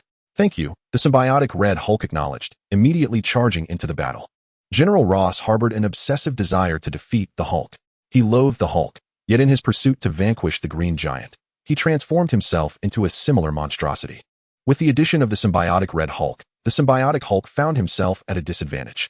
Each time he was struck down, he emitted a roar, seemingly accusing the symbiote Abomination and the symbiotic Red Hulk of dishonorable conduct. It was a 2-on-1 battle. Li Jie stood aside, admiring the fierce conflict among the three titans. With their newfound symbiotic forms, their combat prowess had undergone a remarkable transformation. Ultimately, the combined strength of the symbiote abomination and the symbiotic Red Hulk overpowered the Hulk, forcing them to rip the symbiote from his being. Stripped of his symbiote, the Hulk's power diminished significantly, rendering him no match for the abomination and the Red Hulk. The symbiote, torn from Hulk's form, hastened to Li Jie's side. Li Jie established a connection through hive mind, smiling as he inquired, "Will you behave in the future?" "Yes, absolutely. If I do not, I shall be your son," the symbiote promptly declared. "To aspire to be my son, how audacious," Li Jie remarked, kicking the symbiote away. This particular symbiote, a creation of Knull, was not even worthy of being considered a grandchild, yet it sought to ascend to the status of a son, truly a delusion. Under the relentless assault of the symbiote abomination and the symbiotic Red Hulk, the Hulk was forcibly reverted back to the form of Dr. Banner. Upon witnessing Dr. Banner lying motionless on the ground, General Ross's face emerged from the symbiote, trembling with exhilaration. "I've won. I have finally defeated the Hulk." Emil Blonsky's visage also surfaced from the symbiote, intending to remind General Ross that it was their combined efforts that vanquished the Hulk, but upon seeing Ross's fervent demeanor, he refrained from speaking. Emil Blonsky lifted Dr. Banner and brought him before Li Jie, inquiring, "Boss, what shall we do with Banner?" Li Jie beckoned the symbiote, which was hiding amidst the nearby ruins, saying, "Come here." The symbiote hastily approached and reattached itself to Dr. Banner, healing him while facilitating his transformation back into the symbiotic Hulk. The once rebellious youth had now morphed into a compliant figure, standing there in silence. Suddenly, the symbiotic red giant soared over, launching a fist towards the symbiotic Hulk, only to be thwarted by a minor spell cast by Li Jie, causing it to slip and fall to the ground. "Enough. From this moment on, the three of you shall coexist peacefully. Do you understand?" Li Jie commanded. "Yes," replied both the symbiotic Hulk and the symbiotic abomination in unison. General Ross hesitated briefly before assenting, fully aware that without the symbiote, he was no match for the Hulk. "Let us proceed. To celebrate your newfound camaraderie, today, the meal is on me." Li Jie transported the trio from the mirror realm back to the restaurant, where he requested Extraordinary Dragon to prepare some food and wine for them. At that moment, Master Gu had already departed, while the still present Black Widow approached Li Jie, casting a curious glance at Dr. Banner and the others, asking, "What transpired here?" Li Jie responded, "Oh, I had a conversation with them, appealing to their emotions and reason. Ultimately, I persuaded them and successfully resolved their conflict. You see, they have become friends." Black Widow retorted, "Jack, can you stop treating me like a 3-year-old? Emil might be one thing, but how could General Ross possibly be friends with Banner?" Li Jie replied earnestly, "Natasha, as someone engaged in intelligence work, you should comprehend that Dr. Banner's ex-wife is General Ross's daughter. They are both in love with the same woman. Is it not natural for them to become friends?" Black Widow found herself at a loss for words. "All right, shall we sit down for a drink?" Li Jie suggested. Black Widow shot him an exasperated look, saying, "Not tonight. I have important matters to attend to." With that, she gracefully made her way toward the trio of giants, pausing to grab a bottle of beer, and proclaimed, "I heard you three have reached a peaceful coexistence. Come, let me toast to you." The three individuals lifted their gazes momentarily towards Black Widow, yet none raised their glasses. Unfazed by the silence, Black Widow approached Dr. Banner with a warm smile, saying, "Banner, it's a pleasure to see you again. The last time I saved you." General Ross held a grudge for quite some time. Reflecting on Black Widow's past assistance, Dr. Banner finally lifted his glass and stood, expressing, "Natasha, I am sincerely grateful for your help. Think nothing of it. After all, we are friends," she replied. "By the way, let me introduce you to a friend." With a deft hand at influencing others, Black Widow summoned Captain America for an introduction to Dr. Banner. Once pleasantries were exchanged, she continued, "Banner, Director Fury is spearheading the formation of a superhero team to address the significant crises facing our planet. The captain has already committed to joining, and Director Fury wishes to extend an invitation to you as well. I have already informed General Ross about this. You may inquire with him if you wish." General Ross huffed dismissively, raising his glass and consuming its contents in one gulp. Dr. Banner, feeling a surge of excitement, inquired, "Does this mean Fury will provide me with a laboratory? That would be extraordinary. Natasha, you know I have longed for a lab of my own. If SHIELD can equip me with a world-class facility, my research could undoubtedly contribute to the security of this world." A hint of awkwardness crept into Black Widow's demeanor as she cleared her throat. "Banner, the laboratory is certainly a possibility, but we require another version of you. Hulk, Doctor." Banner's enthusiasm evaporated instantly as he realized that SHIELD's interest in him was solely to utilize the Hulk for their battles, neglecting his own capabilities. Natasha, I fear I cannot join S.H.I.E.L.D. or the superhero team you mentioned. You know I have never considered myself a superhero. Understanding that her words had struck a chord with Dr. Banner, Black Widow hurriedly reassured him. Banner, that was not my intention. How about this? I will call Director Fury and request that he arrange for a world-class laboratory and a top-tier research team for you. What do you say? No, thank you. I believe I am quite content as I am, Dr. Banner replied with a bitter smile, shaking his head. He gestured towards the food before him, stating, If you don't mind, I would like to sit down and continue my meal. To be honest, I am hungry enough to eat a whole cow. Very well, Banner. Should you change your mind, feel free to reach out to me, Black Widow said. As Dr. Banner settled back into his meal, she turned her attention to General Ross, suggesting, General Ross, may we have a word? General Ross let out a disdainful huff and remarked, Natasha, surely you do not mean to suggest that scoundrel Fury wishes for me to join his band of superheroes? The Black Widow replied, General Ross, as long as you are willing, I believe Director Fury would have no objections. It was only after being rebuffed by Hulk that he considered me. What? Do you think I would settle for the leftovers from Hulk's plate? Return to Fury and inform him that I am a soldier, loyal to this nation, and not aligned with him.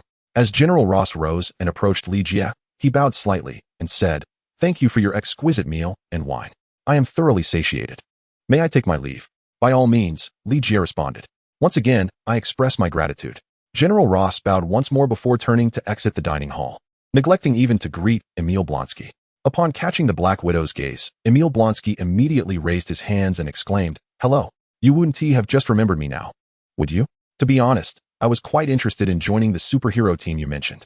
However, it saddens me that I was the last to be considered. Consequently, my answer is this. Having faced repeated rejections, not only the Black Widow but even Captain America, standing nearby, seemed somewhat disheartened. Natasha, if you don't mind, I wish to retire for the evening.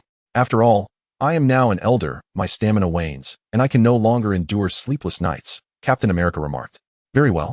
Steve, I shall escort you home, the Black Widow replied. As she descended the steps, she once again sought out Li Jie, glancing back at the celebratory banner and Emil Blonsky, and said, Jack, I am curious how you managed to persuade them to sit together. It appears quite effective. Should you wish to join the Avengers or convince any of them to join, you may obtain anything you desire from me. Sighing deeply, Li Jie lamented, Natasha, I once believed our bond to be pure, yet I did not anticipate you would intertwine it with so many ulterior motives. To be frank, my heart is shattered. I long for the days of simplicity we shared.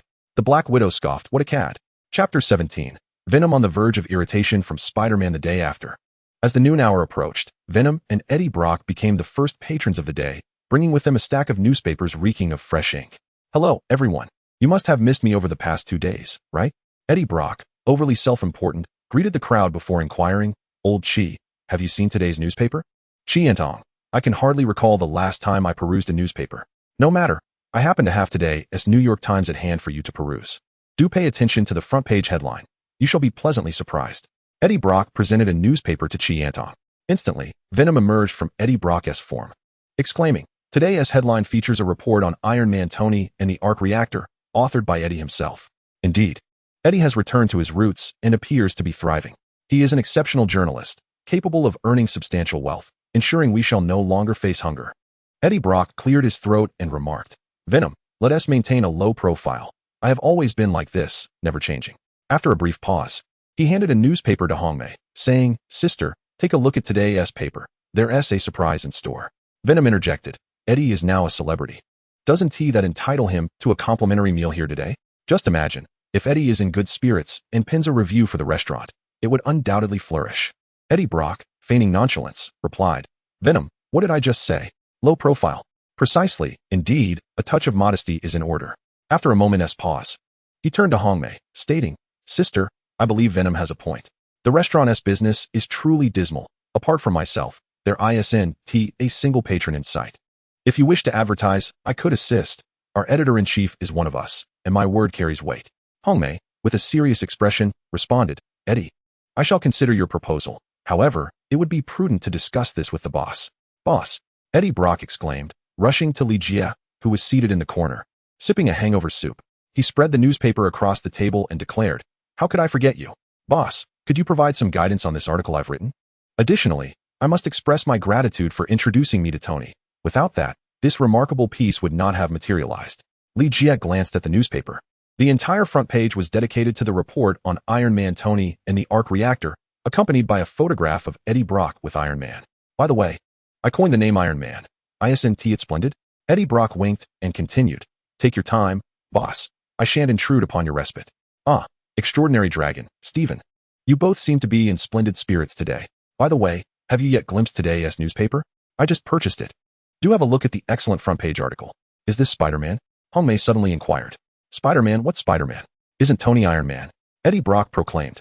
Hong Mei pointed at the newspaper and stated, it's Spider-Man. Look, it's in the supplement, reporting on the battle between Spider-Man and Dr. Octopus.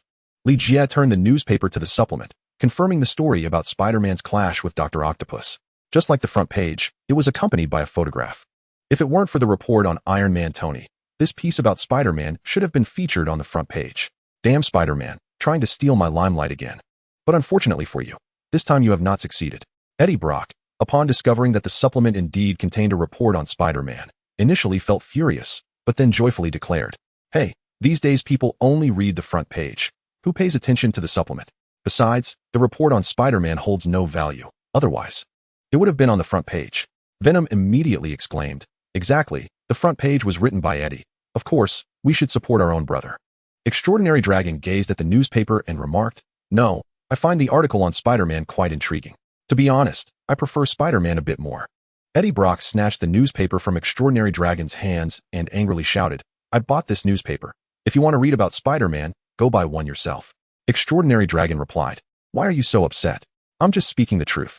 Hearing this, Eddie Brock felt even more enraged, nearly choking with fury at how Spider-Man always overshadowed him. I want to place an order. Eddie Brock huffed as he sat down, switching to the role of a customer. Extraordinary Dragon pointed at Chi Antong and said, Eddie, if you want to order, go find old Chi. I'm the chef here. Just as Eddie Brock turned to call Chi Antong over, the restaurant door swung open, and a freckled boy with a travel bag stepped inside. Excuse me, is the restaurant open?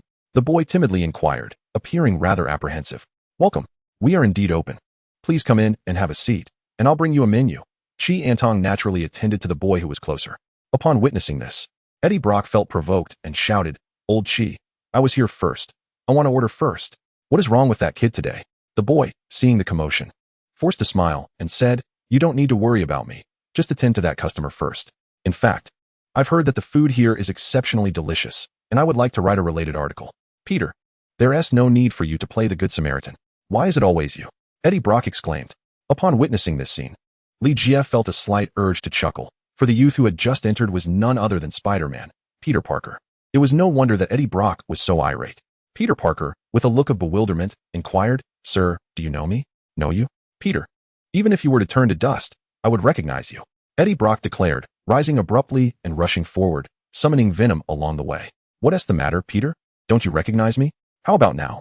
It was then that Peter Parker finally acknowledged the presence before him as the very Venom who had previously entangled him in the alleyway. Peter, it seems you have at last recognized me, or should I say, Mr. Spider-Man? Eddie Brock revealed half of his face, directly exposing Peter Parker's identity. Peter Parker, feeling somewhat anxious, cast a glance at the other patrons in the restaurant and forced a smile, stating, Sir, I have no idea what you were talking about. What Spider-Man? I just remembered that I have some matters to attend to. Let us discuss the report later. As Peter Parker attempted to leave, he was halted by Extraordinary Long, who firmly pressed him back into his seat. Peter, there's no need to be nervous. Venom may appear intimidating, but he is not truly frightening, and I assure you, he will not harm you. With that, he took out his phone and added, if you don't mind, let us take a picture together. I am actually a devoted Spider-Man fan. But sir, I am not Spider-Man, Peter Parker vehemently denied. That's all right. We can simply take a picture, Extraordinary Long replied, proceeding to snap a photo with Peter Parker. Then, with a serious demeanor, he introduced himself. Peter, allow me to introduce myself. I am Chi Antong, the head chef of this restaurant. You mentioned you were going to write a piece about this establishment? Peter Parker nodded. Please hold on. I will prepare a culinary delight for you. Moreover, today, no matter what you choose to eat, it will be complimentary, provided you write an objective review of the cuisine. Extraordinary Long stated. Before Peter Parker could respond, Eddie Brock could no longer contain himself. Old Faye, this is utterly outrageous. Why must I pay for my meal while he eats for free? Furthermore, I am the more renowned journalist here, while he hardly qualifies as an intern, does he? If you're seeking someone to write a report, it should be me. Noticing Extraordinary Long's gaze on him, Peter Parker quickly interjected, I truly am not a journalist, nor even an intern. However, I am striving to become one, and before Peter Parker could finish his sentence, Eddie Brock excitedly exclaimed, look, he is not a journalist at all. He must be here to swindle food and drink. Peter Parker frowned, feeling quite displeased by the accusation of being a fraud. He had intended to spend his own money on food. I think I shall take my leave. Just as Peter stood up, Extraordinary Dragon pressed him back down. No. You simply sit and wait for your meal. Regardless of whether you are a journalist, as long as the article is yours, it suffices. After saying this, Extraordinary Dragon turned to Eddie Brock and snorted coldly. Eddie, you have long been a renowned journalist, while Peter is merely a student. Let me ask you, is it wrong for Peter to aspire to be a journalist and work hard towards that dream? On the contrary, as a senior, isn't it excessive to belittle a junior? Me? Excessive? Eddie Brock pointed at himself. Excessive, Chi-Antong interjected. Hongmei shook her head and sighed. Eddie, I must side with Peter this time. You should not bully a child. Still a child? You do not understand. He is the one who caused me to lose my job. Eddie Brock protested. Extraordinary Dragon interrupted him. If you had not made mistakes, would you have lost your job? This was a profound inquiry that left Eddie Brock at a loss for words. This is infuriating. Eddie Brock shouted, clenching his fists. Resembling a scion on the verge of transformation, truly on the brink of madness. He bellowed, I want to place an order. Peter, wait for me. Delicious food is on its way. Extraordinary Dragon gently patted Peter Parker's shoulder, whistling as he walked toward the kitchen. Chi-Antong approached Eddie Brock and asked, what would you like to order? Eddie Brock gritted his teeth and exclaimed, I want egg fried rice. He added, just the plain kind will do. Chi-Antong remarked, Eddie, your articles have at least made the front page. We agreed to celebrate, and you're only ordering a bowl of ordinary egg fried rice? Suddenly, a cunning smile appeared on Eddie Brock's face as he replied, who said I would only order one bowl. Today, I shall achieve egg fried rice freedom. Pausing slightly, he pointed a finger at Chi-Antong, declaring, bring me 100 portions of egg fried rice, each fried individually. Humph, Extraordinary Dragon. I will work you to the bone today. Eddie, you truly are something. Venom exclaimed excitedly upon understanding Eddie Brock's true intentions. It seemed he sought to annoy Extraordinary Dragon by favoring Peter Parker. 100 portions of egg fried rice, casually remarked, his gaze clearly conveying a sense of disdain towards Eddie Brock's immaturity. Shortly thereafter, Peter Parker's table was adorned with an array of dishes. A delightful medley of flavors that was visually appealing enough to make even Venom salivate. Peter, do indulge and savor the flavors while they are still warm, commanded Extraordinary Dragon as he emerged from the kitchen. Peter Parker, having just photographed each dish, replied to Extraordinary Dragon, I apologize, but these dishes are nothing short of masterpieces. I am reluctant to touch them. Flatterer, Eddie Brock scoffed, then called out, Hey, Extraordinary Dragon, is my fried rice ready yet? With a stern expression, Extraordinary Dragon retorted, If you wish to eat, then wait your turn. If not, then be gone. Eddie Brock was left utterly speechless. The preferential treatment was glaringly obvious. Boss, you must intervene. I truly feel despondent, he lamented as he approached Li Jia. Just as Li Jia was about to respond, the door swung open, and Daredevil entered. Dressed in his attorney's attire, he sniffed the air and murmured, It smells delightful. However, a strong scent of vinegar pervaded the restaurant. He then strode directly to Li Jia and, turning to Eddie Brock, inquired, May I have a word with the boss? Eddie Brock, feeling slighted, protested, Matt, are you also going to bully me? Surely there should be a sense of order. I apologize, but this matter is urgent, Daredevil replied before addressing Li Jia. My girlfriend is missing. Your girlfriend? Li Jia questioned with skepticism. Daredevil cleared his throat. Well, actually, it's my ex-girlfriend. Li Jia chuckled. Matt, you ought to clarify exactly which ex-girlfriend you mean. Despite being blind, Daredevil possessed a strikingly handsome face, and his disability often evoked maternal instincts in women, leading him to have relationships with numerous beautiful women. It's Mary Walker, he responded. Suddenly, a frustrated Eddie Brock interjected, Wait a moment. Matt, you're not referring to Mary Alice Walker, are you? Daredevil nodded. Eddie Brock, cradling his head in disbelief, exclaimed, Oh my God, Mary is a major star. And you actually dated her? Chapter 18. Who says I can't take advantage of a situation? Is there a problem? Daredevil inquired, looking at Eddie Brock. It's a major scoop. Eddie Brock exclaimed excitedly. A star like Mary dating a little lawyer from Hell's Kitchen and now she's missing. This is sensational news. Daredevil regarded him with mild disdain. Eddie, when did you become a tabloid reporter? Eddie Brock, with a serious demeanor, remarked, Matt, this is not mere gossip. It is my acute sensitivity to news. Pray, elaborate on how you and Mary met, what led to your separation, and the circumstances surrounding her disappearance. I assure you, this story will garner significant attention. In response, Daredevil positioned his cane against Eddie Brock's neck, warning, Eddie, should you dare to fabricate anything, I shall end your life. Chuckling softly, Eddie Brock, with a cunning smile, remained silent. As a journalist, was he truly one to be intimidated by threats? Yet, Li Jie pondered another matter. On the surface, Mary Walker was a celebrated star, but in truth, she was a troubled individual, a mutant with multiple personalities. Only when she embodied Mary Walker was she a semblance of normalcy. When she transformed into Typhoid Mary, she became a vessel of violence. Particularly when she assumed the identity of Mutant Zero, even her former boyfriend, prior to acquiring the symbiote, was no match for her. Just days prior, Daredevil went missing. And now Typhoid Mary had vanished as well. This led Li Jie to suspect that their disappearances might be interconnected. Perhaps Typhoid Mary had been captured by the poison to undergo transformation. If that were the case, the world would face yet another formidable adversary. Matt, could you elucidate the particulars? Li Jie inquired. Daredevil responded, I received a call from Mary at midnight yesterday. She claimed she was being followed. From her voice, it was evident she was terrified, so I instructed her to wait for me. However, upon my arrival, I could only find her phone. From last night until now, I have searched every location I believed might yield clues to Mary's whereabouts, yet I have discovered not a single lead. Boss, I suspect Jack. Before Daredevil could finish his thought, a loud exclamation interrupted him, and Black Widow hurriedly entered the restaurant, her expression urgent. Li Jie, what a lively gathering we have today. Matt, what brings you here? Black Widow inquired, somewhat surprised. Discussing one former girlfriend in front of another was clearly inappropriate, prompting Daredevil to craft a swift fib. Natasha, have you forgotten that my law firm is not far from here? I naturally came to enjoy lunch. By the way, you haven't eaten yet, have you? Shall I treat you? Perhaps another time.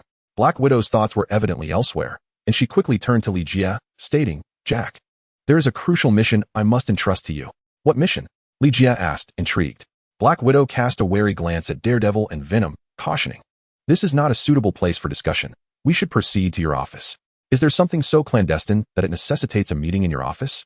Venom was irate for missing out on the latest gossip. Hey, mind your tone when speaking to the lady, the Daredevil admonished, his face stern. Then, turning to Li Jie with a forced smile, he remarked, Boss, it seems Natasha is quite anxious. Why don't you have a word with her first? I shall wait here. Ah, you certainly know how to play the gentleman. I wonder what Mary would think of this, Venom retorted with displeasure. Mary? The Black Widow's nerves appeared to be frayed as she fixated on Daredevil. Is it the Mary I'm thinking of? Matt, you truly are a sentimental soul. Still keeping in touch with Mary. Natasha, it's not as you perceive. Allow me to explain, Daredevil hastily interjected, only to be interrupted by the Black Widow. You needn't explain anything to me. I am not your concern, she replied coldly, linking her arm with Li Jie as she stated, Jack, let us depart. Am I once again the third wheel? Li Jie muttered. After taking a few steps, the Black Widow paused, glancing back at Daredevil. Matt, I wish you and Mary a blissful union.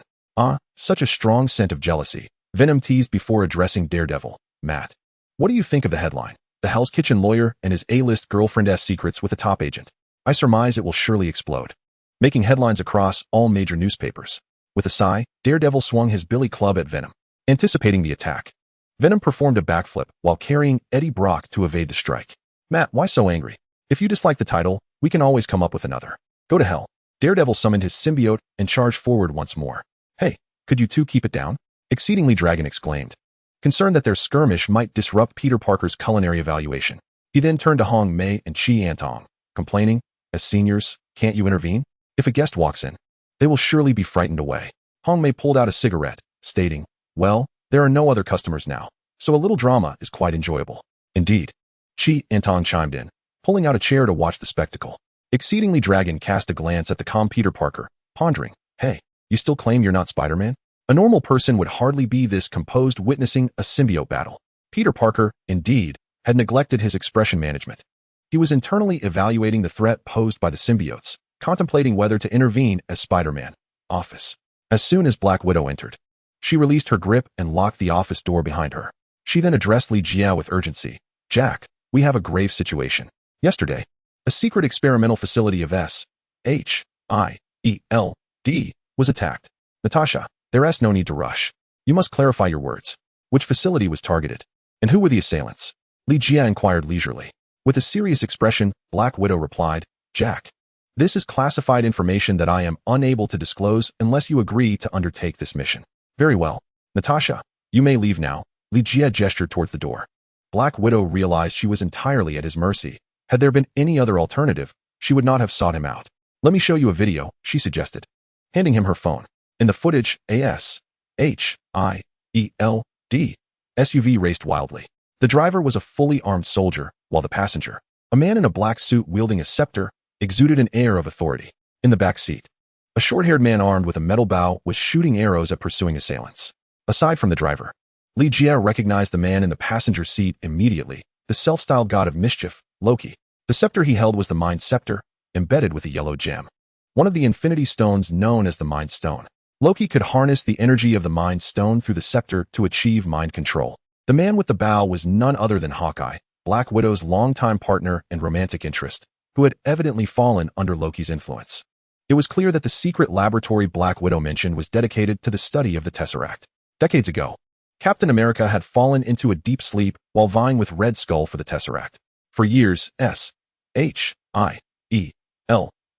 had possessed the Tesseract, yet they remained unable to unravel its mysteries. Beyond recognizing the immense power it held, they knew little else. In truth, the Tesseract was merely a vessel, with its energy derived from another infinity stone, the Space Stone. According to the original storyline, Loki should have been on his way to Stark Tower to utilize Tony Stark's arc reactor to activate the Tesseract and open a portal for the Chitauri army to invade Earth.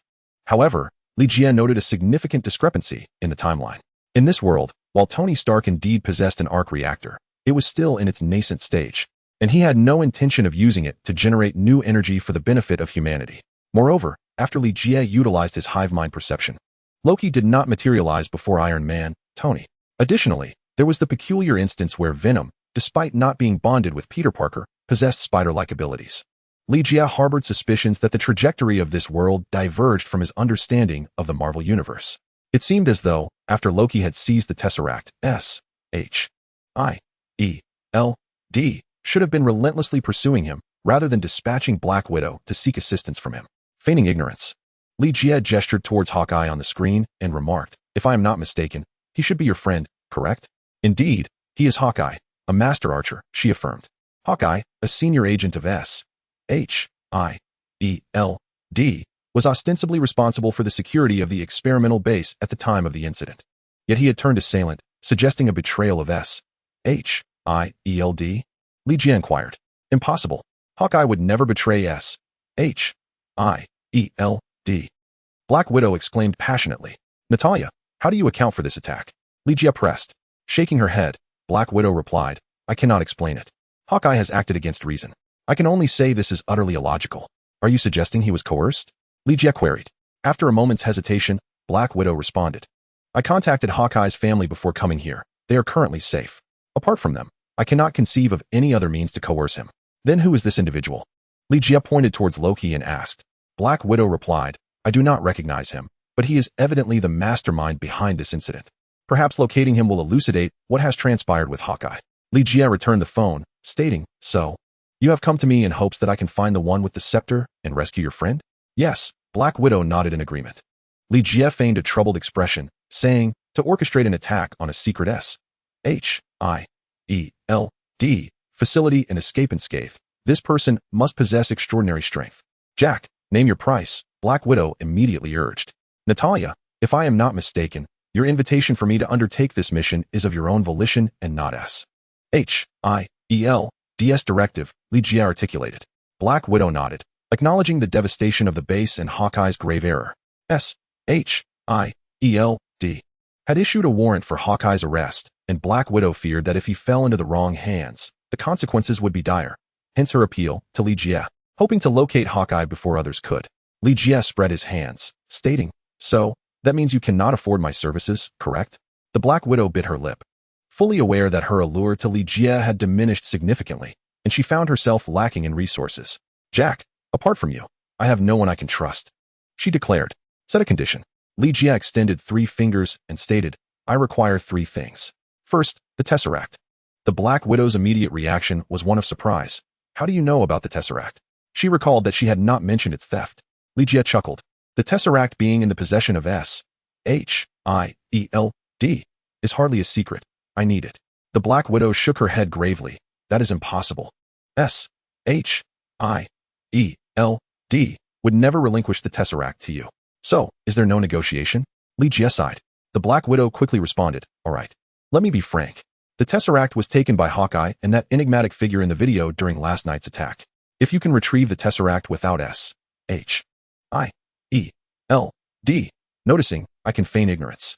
Deal, replied Ligia. In truth, even if the Black Widow had refused, Ligia had already resolved to seize the opportunity to acquire the Tesseract. Regardless of Loki's involvement, obtaining the Tesseract was already on Ligia's agenda. What about the others? Inquired the Black Widow. Second and third, I require the mysterious figure from the video and the scepter he wields, Ligia responded. This time, the Black Widow did not hesitate, stating, as before, as long as you can evade S-H-I-E-L-D-S surveillance, I can act as if I know nothing. Provided you ensure Hawkeye's safe return. Very well, you may leave now, or join me for a drink outside, Ligia instructed. As the Black Widow rose, she implored, Jack. Hawkeye is family to me. I beg you to bring him back alive. Ligia sighed. Natasha, are you aware that your words make me envious? I would sacrifice everything for Hawkeye. For Hawkeye, I would give anything, the Black Widow affirmed. Ligia whistled. What a pity, had I known. I should have asked for more. He reflected, alas, it seems I am not one to take advantage of others' vulnerabilities. Sigh, I truly am a good man. A good man, indeed. The Black Widow suppressed her urge to retort, turning to exit the room. Ligia then closed his eyes. Utilizing Daredevil's heightened senses to scan the city, yet he could not detect Loki's presence. Where could he have gone? Chapter 19, Defeating Magneto. Matt. I have already told you, I am not your anything, nor do you owe me any explanations.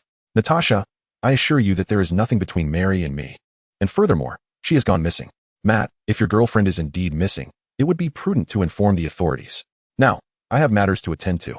So kindly step aside. At that moment, Ligia exited the office and encountered Daredevil entangled with Black Widow. This romantic soul was torn between his concern for the safety of Mary and his desire to convince Black Widow of his innocence concerning her. Upon noticing Ligia, Daredevil became slightly distracted, allowing Black Widow to seize the opportunity to slip away towards the restaurant entrance. Jack, I await your call. Feel free to reach out at any hour, she reminded him, taking one last jab at Daredevil by invoking Ligia's name. Just as Black Widow opened the door to leave, the space outside suddenly warped, revealing a portal. Ligia beheld Loki on the other side of the portal. Grasping the Mind Stone in one hand and the Tesseract in the other, accompanied by Hawkeye, Mary, Magneto, Mystique, Red Hulk, and Sabretooth. It was evident that, like Hawkeye, they were all under Loki's control, facilitated by the Mind Stone. The situation was particularly alarming as Magneto, despite his protective helmet, had succumbed to Loki's influence, underscoring the formidable power of the Mind Stone, far surpassing anything Professor X could contend with. Hawkeye, Black Widow exclaimed, rushing towards him, only for Hawkeye to shoot an arrow in her direction. In a flash, Ligia teleported in front of Black Widow, creating a portal. With a swift whoosh, Hawkeye's arrow traversed the portal, aimed directly at Loki. Humph, Loki scoffed disdainfully, raising his hand to catch the arrow. In an instant, the arrow detonated, leaving Loki, once impeccably groomed, in a disheveled state. This was precisely why Ligia had opted not to intercept Hawkeye's arrow manually, instead utilizing the portal to redirect it. Fool, where do you aim? Loki's composure shattered, and he swung the Mind Scepter at Hawkeye's head. In that moment, Hawkeye was left bloodied, yet stood motionless as if carved from wood. Hawkeye! Black Widow cried out again, desperate to reach him, but Ligia obstructed her path. Do you not see he is already under control? Daredevil emerged just then, standing beside Ligia, stating, It's that scepter. The gem radiates a strange energy wave capable of manipulating minds. I am aware. Be cautious. It can control our minds as well, Ligia cautioned. After releasing his pent-up frustration, Loki manifested a magical aura, reverting to his refined visage as he stepped forth from the portal with his entourage. Ah, you must be Jack. I have perused your dossier at S-H-I-E-L-D. Their description of you is enigmatic, possessing immense power to accomplish tasks beyond the capabilities of others. Isn't that so, Natasha? Oh, and this must be our dear Mary's little boyfriend, Loki said with a teasing grin. The Black Widow quietly remarked. If they are under the control of that scepter, we must devise a way to seize it. It's not as simple as you think. Don't act rashly, Ligia cautioned, subsequently casting a spell that drew everyone into a mirrored dimension. Loki curiously surveyed his surroundings and scoffed. The S-H-I-E-L-D. Files did not mention that you are a sorcerer, but do you really believe this space can contain me?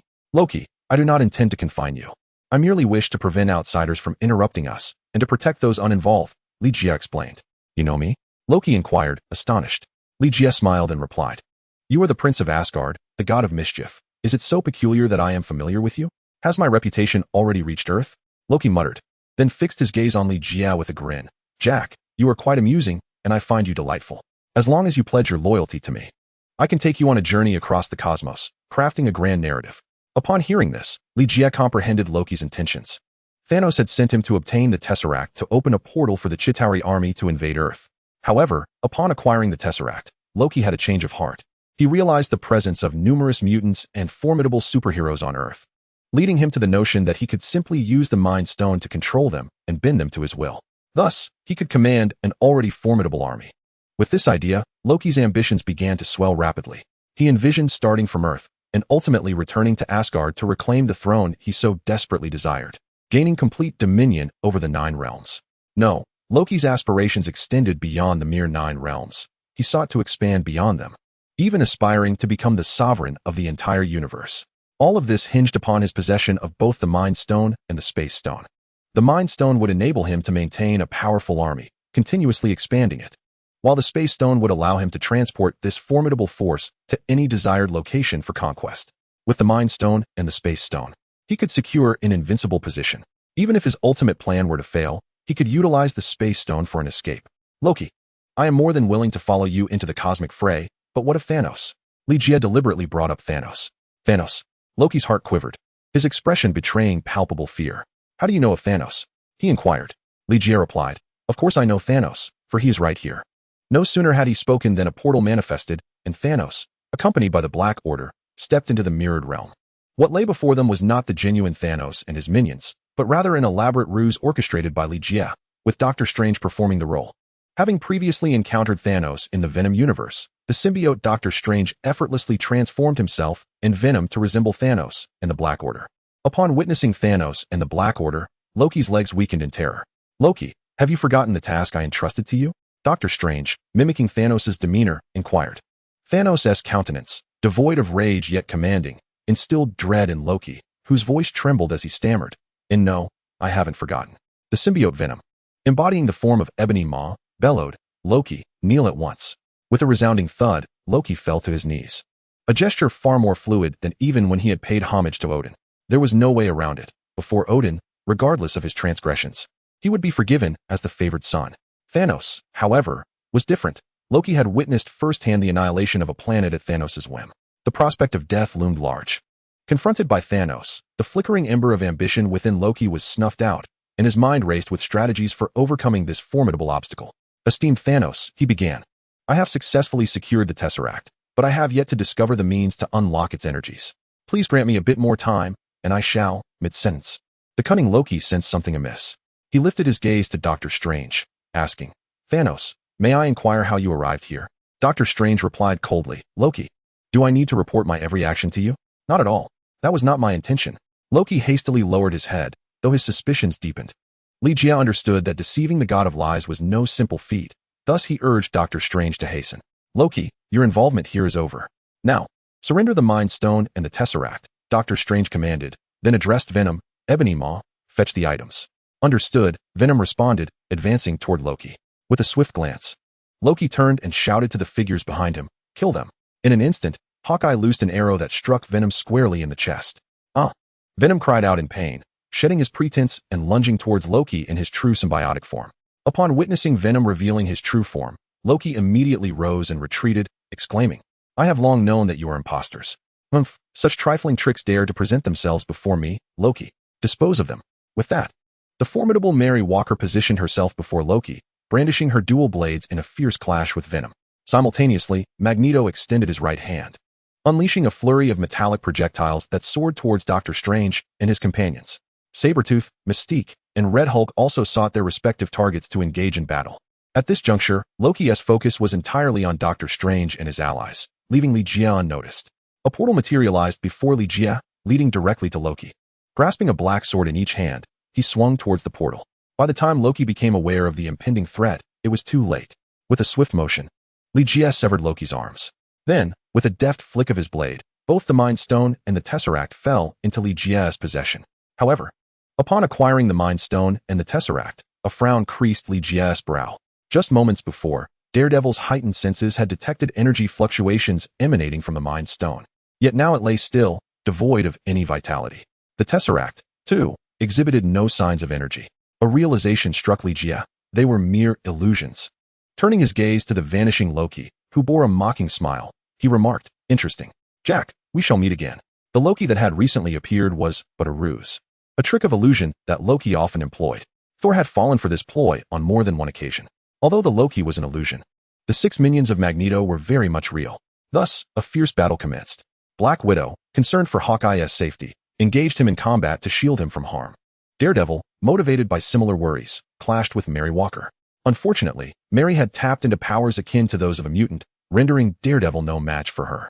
It was only after Mary inflicted a grievous wound upon Daredevil's chest, revealing bone, that he was compelled to harness the power of his symbiote to continue the fight. Mystique, possessing formidable shape-shifting abilities, matched the combat prowess of Black Widow, yet could not contend with the might of the symbiote. Thus, Mystique became the first to be eliminated from the fray. Following her, Sabretooth, renowned as one of the most formidable mutants, with extensive battle experience and potent regenerative capabilities, faced a dire challenge against the symbiote known as Black Dragon Chi-Tang. With a single encounter, Chi-Tang shattered the saber-toothed tiger with overwhelming force. The regenerative healing abilities of the saber-toothed nation could not keep pace with the speed of its injuries, leaving it motionless as if lifeless. Among the 6, the most formidable were undoubtedly Magneto and the Red Tank. One, an Omega-level mutant, and the other, endowed with the powers of the Crimson Sovereign. Magneto's might is renowned. His formidable abilities can influence the orbit of a planet and even obliterate a celestial body with ease. Perhaps due to his long association with Magneto, many erroneously believe the Red Tank to be a mutant as well. In truth, his strength derives from the Crimson Universe's sovereign, Sidorak. The trio of Scarlet Witch, Venom, and Excalibur worked in unison to restrain the Red Tank. Doctor Strange confronted Magneto alone. Despite his formidable magical prowess, Magneto's unpredictable assaults left Doctor Strange vulnerable. And in the blink of an eye, he was pierced in the chest. Fortunately, with the aid of his symbiote, Magneto was temporarily unable to subdue him. Li Jie, incensed upon discovering that Loki and the Mind Scepter, along with the Tesseract, were mere illusions, advanced and forcefully disarmed Mary with a strike that sent her twin daggers flying. No, Daredevil instinctively intervened, believing Li Jie intended to harm Mary, and took the brunt of the attack. The sword's tip pierced Daredevil's chest before embedding itself in Mary's left shoulder. Li Jie offered no explanations. Instead, he activated the symbiote within Daredevil's blood, transferring it to Mary, transforming her into Symbiote Mary. Subsequently, he utilized his telepathic and hive mind abilities to disrupt, forcibly drawing Mary's self-awareness back. Their success was bolstered by Mary's inherent telepathic strength. Otherwise, Li Jie's current abilities would have proven insufficient to counter the influence of the Mind Stone over her. Help! Li Jie called out before moving to confront Magneto. He first removed the helmet shielding Magneto from telepathic intrusion, then, alongside Mary, summoned Magneto's self-consciousness back through their psychic abilities. Magneto, if you wish to spare your people, compel them to cease. Upon regaining his self-awareness, Magneto cast a glance at Li Jie. His rebellious nature abhorred threats, yet this time, he reacted contrary to his usual demeanor. As Magneto raised his left hand, the metallic debris scattered across the ground ensnared the limbs of the Red Tank, Saber-Toothed Tiger, Mystique, and Hawkeye. Chapter 20. Old Man, it's you again. The battle had ceased, yet Li Jie simmered with frustration, feeling manipulated by Loki. This grievance had been firmly established. Who are you truly? Magneto scrutinized Li Jie and the others, while Doctor Strange and the others still maintained their forms as Thanos and the Black Order, presenting an increasingly bizarre spectacle. Jack, can you revive Hawkeye's consciousness first? Black Widow inquired anxiously. Mary, upon Li Jie's command, utilized her telepathic abilities to restore Hawkeye and the others to awareness. Oh, I quite fancy this woman, remarked the symbiote residing within Mary, still unaware of her multiple personalities. As Mary oscillated between her various personas, the symbiote was also affected. Let us relocate our discussion, Li Jie suggested, employing a teleportation spell to transport everyone back to the dining area. He then led Magneto to a private room and instructed Extraordinary Dragon to procure some refreshments. Once everyone was seated, Li Jie began. Firstly, I would like to ascertain how much you all remember of the events preceding your control. Hawkeye, let us start with you. Hawkeye pondered intently before responding. I recall being on a routine patrol when suddenly the Tesseract emitted a surge of energy and Loki appeared. I intended to apprehend him, but he ensnared me instead. Goodness, what foolish actions have I committed? Hawkeye's expression was one of deep regret, despite being under Loki's mental influence at the time. The recollections of his actions remained vivid. Hawkeye, I will explain this to Fury. Regardless of the consequences, I am willing to shoulder them alongside you, Black Widow reassured him. Natasha, Hawkeye choked out, at a loss for further words. As for Mary, there was no need to inquire. Through hive mind communication, Li Jie was already aware of the events that had transpired with her. In essence, Mary had indeed been stalked by paparazzi, but her encounter with Loki was purely coincidental. At that moment, she happened to be in her Mary persona, which led to her confrontation with Loki. It was also through Mary's presence that Loki became aware of the existence of mutants on Earth. Subsequently, Loki infiltrated DS systems and uncovered a wealth of information regarding mutants and superheroes, setting off a chain of subsequent events. Magneto, undoubtedly a formidable mutant, was located by Loki based on the clues extracted from DS files. The Mind Scepter could control Magneto, a development that took him by surprise. Loki first successfully subdued Magneto, and then dealt with Mystique and Sabretooth with relative ease. After hearing everyone's accounts, Li Jie realized he had thwarted Loki's plans. If Loki seeks vengeance or wishes to further his ambitions of universal dominion, he must assemble a new team, with mutants as his target. Should Loki's objective be mutants, then I believe I possess the means to locate him, Magneto declared solemnly. Being under Loki's control is a blemish on his life, and he yearns to find Loki for retribution. Are you seeking the Professor's assistance? Li Jie discerned Magneto's intentions. The Professor is revered as the Earth's most formidable telepath, and with his advanced psychic apparatus, he can accurately ascertain the whereabouts of every mutant on the planet. Unless one, like Magneto, dons a helmet that shields against telepathy. The Professor can pinpoint each mutant's location and initiate mental communion with them. Moreover, the Professor's telepathic prowess can, to a certain extent, counter Loki's scepter of mind control. To be frank, I harbor a profound disdain for you. Magneto fixed his gaze upon Li Jie. Being manipulated by Loki represents a dark chapter in Magneto's life, while being successfully threatened by Li Jie stands as a perpetual sore spot for him. Mutual sentiment, Magnus. I, too, find little affection for you. Yet we now share a common adversary. I propose we join forces, Li Jie suggested. Moreover, Loki is merely the beginning. Soon, the Earth will face an unprecedented calamity. If you wish to survive, I can aid you in becoming more formidable. Assist us? You mean like them? Magneto cast a scornful glance at Typhoid Mary and Daredevil. Listen well, Jack. Even in death, I shall never become your puppet or anyone else's. Magnus, you may have misinterpreted. The symbiote is not intended to turn you into my marionette. Li Jie attempted to clarify, but Magneto was clearly disinclined to listen further. I believe we should not squander time. There remains a considerable journey to the Academy, Magneto proclaimed as he rose. Red Tank, Mystique, and Sabretooth promptly followed suit. Despite some intrigue regarding the symbiote among them, none dared to accept it without Magneto's endorsement. Particularly Sabretooth, whose eyes gleamed with desire. During this expedition to the Academy, Sabretooth would undoubtedly encounter his old comrade, Wolverine. Their relationship could be described as a tumultuous bond of love and rivalry. The fierce tiger and the ferocious wolf shared remarkably similar combat skills and physical prowess. Once, they were an invincible duo in the military, until Sabretooth took the life of Wolverine's wife. Initially, Sabretooth relished the upper hand, always seeking opportunities to torment Wolverine. However, once Wolverine underwent the transformation with Dr. Stryker's adamantium, everything changed. Sabretooth appeared to age and weaken before Wolverine, becoming the perpetual victim of his assaults. This was precisely why Sabretooth harbored such an intense fascination for the symbiote. He yearned to augment his own strength to once again torment his dear brother, Wolverine. These detestable creatures, let me sever their heads, said Typhoid Mary, licking the blade of her large knife, clearly driven matter by the symbiote's influence. Without even glancing back, Magneto raised his hand slightly, causing the knife in Typhoid Mary's grip to fly from her hand and embed itself in the wall. Instantly, Typhoid Mary transformed into her symbiote form, a mocking smile adorning her face as she declared, "Old man, do you think I rely solely on a knife? That said, it is quite effective." As she spoke, her hands morphed into the shape of scythes, being non-metallic, thus immune to Magneto's control. "Mary, we are comrades with Max, not adversaries," reiterated Li Jie, signaling for the symbiote to sheath the knife. He then addressed Magneto. "I can expedite your arrival at the Academy. No need. I know the way and will not tarry." Magneto replied haughtily, raising his hand to have the door to the room swing open on its own. Li Jie, increasingly eager to subdue Loki, paid little heed to Magneto's arrogance and impudence. "Max, you should be aware that we are racing against time with Loki. You may go ahead, but Charles may not have the luxury to wait for you." Magneto, having already stepped forward, withdrew his foot once more. Similar to the dynamic between Sabretooth and Wolverine, Magneto and the Professor shared a complicated bond of love and rivalry, despite Magneto's role as a formidable antagonist among mutants. Standing in stark contrast to the Professor's embodiment of justice, he had only ever counted the Professor as his sole friend.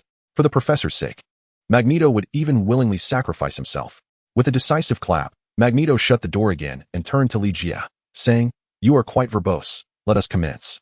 Li Jia promptly conjured a teleportation portal leading directly to the Academy's hall. As the portal opened, Magneto immediately glided over the metallic floor, followed closely by Sabretooth, Mystique, and Red Tank. Black Widow and Hawkeye attempted to move, but were halted by Li Jia's outstretched hand. "You should remain here to devise a solution for the troubles plaguing Hawkeye. As long as I can capture Loki and reclaim the Tesseract, everything can be explained," Hawkeye replied. Li Jia shook his head, stating, "That does not align with the agreement I have with Natasha." With a flick of his wrist, Hawkeye's body involuntarily turned, and he found himself seated in a chair, as if glued to it by some formidable adhesive. "I shall sever that scoundrel's head," he exclaimed. Mary the Harbinger yanked her large blade from the wall and leaped into the portal. As Li Jia followed her inside, the portal sealed itself behind them. It was Magneto. The Brotherhood had come to assault the Academy. "Quick, call the teachers." Upon seeing Magneto and his entourage, the students in the hall mistakenly believed they were under attack by the Brotherhood and erupted into chaos. A few audacious students attempted to strike, but before they could even make a move, Magneto effortlessly swatted them aside with a simple gesture. Wolverine, cigar clenched in his teeth, rushed out of his room at the sound of the commotion, his brow furrowed upon encountering Magneto. What in blazes is he doing here? Though Wolverine was not an Omega-level mutant, he undoubtedly held the highest popularity among the X-Men. Even Deadpool was a devoted admirer of Wolverine. To prove Wolverine was alive, Deadpool had even exhumed his grave. Alas, the formidable Wolverine found himself at the mercy of Magneto, who epitomized his greatest nemesis. Just as Wolverine hesitated, Cyclops dashed in from behind, clapping him on the back and shouting, "What are you dawdling for?" With that, Cyclops leaped directly from the second floor. Meanwhile, Storm and Colossus also made their appearance in the main hall. Wolverine furrowed his brow again. Cyclops' arrival undoubtedly provoked him. He could tolerate disdain from anyone, but not from a rival. Besides, Sabretooth was lurking below. With a determined grit of his teeth, Wolverine leapt from the second floor, unsheathing his adamantium claws. "Hey, everyone. Calm down. I'm not here to fight." Magneto raised his left hand, attempting to clarify his intentions. However, none of the X-Men were inclined to listen. They had faced Magneto before and knew he was cunning and untrustworthy. "Let's get him," Cyclops shouted, taking the initiative as a crimson energy beam shot from his eyes toward Magneto. Simultaneously, Storm's eyes transformed to a brilliant white, and a surge of air lifted her into the air. Colossus charged forward like a football player, ready for action. Only Wolverine remained stationary, calling out, "I think we should perhaps hear what he has to say." Indeed, Magneto was a wily adversary, having anticipated Cyclops' attack long before. As Cyclops made a move, Magneto gently raised his left hand, causing a metal plate to soar up and deflect the incoming laser beams. Subsequently, with a slight flick of his wrist, Magneto sent Wolverine flying, causing him to land awkwardly atop Cyclops. "Logan, you bastard, which side are you on? Get off me," Cyclops exclaimed, visibly irritated. Wolverine felt a sense of injustice. He had merely intended to hear Cyclops out, yet found himself in this predicament, pressed against him. "This is not my fault. It was Magneto's doing," Wolverine thought, wishing to eliminate any misunderstandings. "What is that poking my backside?" Cyclops shouted, immediately regretting his words. It was a painfully embarrassing situation. Wolverine quickly turned his face away, and Cyclops feigned nonchalance. Meanwhile, Red Tank charged forward like a powerful tank. With a loud crash, Red Tank collided with Steel Man, momentarily halting before pushing Steel Man backward, carving 2 trenches into the ground. Bang! Mystique drew a 9mm pistol and fired at Storm, only to have her shots deflected by the whirlwind Storm conjured. "Let me take care of this." Frostbite Mary, eager not to miss the action, swiftly brandished twin daggers and soared toward Storm. Unlike Storm, who utilized air currents to elevate herself, flight was merely one of Frostbite Mary's many abilities. In addition to flight, she possessed telekinesis. With a swift motion, Frostbite Mary slashed with her daggers, but like Mystique's bullets, her strikes were also deflected by the whirlwind. After several unsuccessful attempts, Frostbite Mary grew increasingly frustrated. With a decisive clatter, she discarded her daggers and reached out telekinetically towards Storm. Invisible hands seized Storm's head, rendering her body uncontrollable as she crashed to the ground, the winds abruptly ceasing. "Huh, I shall sever your head," Frostbite Mary exclaimed, retrieving a blade to strike at Storm's neck. Terror flashed in Storm's eyes, and just as she believed her end was nigh, the knife slipped from Frostbite Mary's grasp, embedding itself in the ceiling. "Old fool, it's you again." Frostbite Mary glared fiercely at Magneto. Magneto cast a discreet glance at the impassive Li Jia, sighed softly, and addressed Frostbite Mary. "Mary, we did not come here to engage the X-Men in battle. If you kill her, then we will have no grounds for further discussion." was the sentiment conveyed. What relevance does negotiation hold for me? Remarked Mary, the typhoid. Chapter 21. The Saber-toothed Tiger Experience and the Power of Symbiosis. Max. A woman of ample bosom emerged, clinging to the professor. Charles, the Academy, and indeed the entire mutant community, is currently facing a grave crisis. We must unite to confront this challenge, Magneto stated as he approached the professor. The woman pushing the wheelchair was named Mystique, the younger sister of Colossus. It is difficult to fathom how such a robust figure as Colossus could have a sister as petite and charming as Mystique. With a swift motion, Mystique drew twin daggers from her back, positioning them defiantly before Magneto, her adorable visage adorned with a fierce expression. Magneto could not suppress a chuckle. Child, do you truly believe that trinkets can harm me? Yet, Mystique retorted with a mocking smile, you may wish to test that theory. In addition to being a mutant with extraordinary spatial teleportation abilities, Mystique was also a dark sorceress. The blades she wielded were not mere weapons, they were the soul blades, manifestations of her very essence. The soul blades are lethal to magical beings and can render even ordinary humans unconscious. This implied that Mystique's intent in attacking Magneto was not to inflict physical injury, but rather to incapacitate him. Mystique, sheathe your blades, the professor commanded. Fully cognizant of his old friend's nature, he understood that if Magneto truly intended to assault the Academy, he would not arrive with such a small contingent nor engage in idle chatter. Mystique complied, yet remained vigilant, her gaze scrutinizing everyone present. When her eyes lingered on Li Jie, she hesitated momentarily. Like many other women, she found herself captivated by handsome men, and Li Jie was no exception. Unable to resist, she stole an additional glance at him. Li Jie, accustomed to the attention of women, smiled and waved casually. Having never been in a romantic relationship, Mystique felt a rush of shyness and quickly diverted her gaze, only to sneak another peek at Li Jie. When their eyes met, she felt as though a thief had been caught in the act, her heartbeat quickening involuntarily. Meanwhile, Magneto removed his helmet, stating, Charles, you may directly access my memories. This invitation to the professor to delve into his thoughts represented the utmost sincerity from Magneto. The professor raised his right hand, placing his fingers against his temple, and his telepathic abilities surged into Magneto's mind, facilitating a memory retrieval process far swifter than verbal recounting. Upon learning of Loki's scheme, the professor's expression shifted dramatically. He directed his gaze towards Li Jie and remarked, Jack, I am more than willing to collaborate with you. I hope we can successfully navigate this crisis. Li Jie confidently replied, Professor, as long as we can locate Loki, I believe the difficulty of resolving this crisis is not insurmountable. Jack, Marks, please accompany me. The professor then instructed Storm, kindly attend to our other guests, treating them with the utmost hospitality, as one would esteemed visitors. Furthermore, I request the school to immediately enter a state of heightened readiness. Wolverine finally managed to rise from the ground, a look of bewilderment on his face as he inquired, What exactly has transpired, Professor?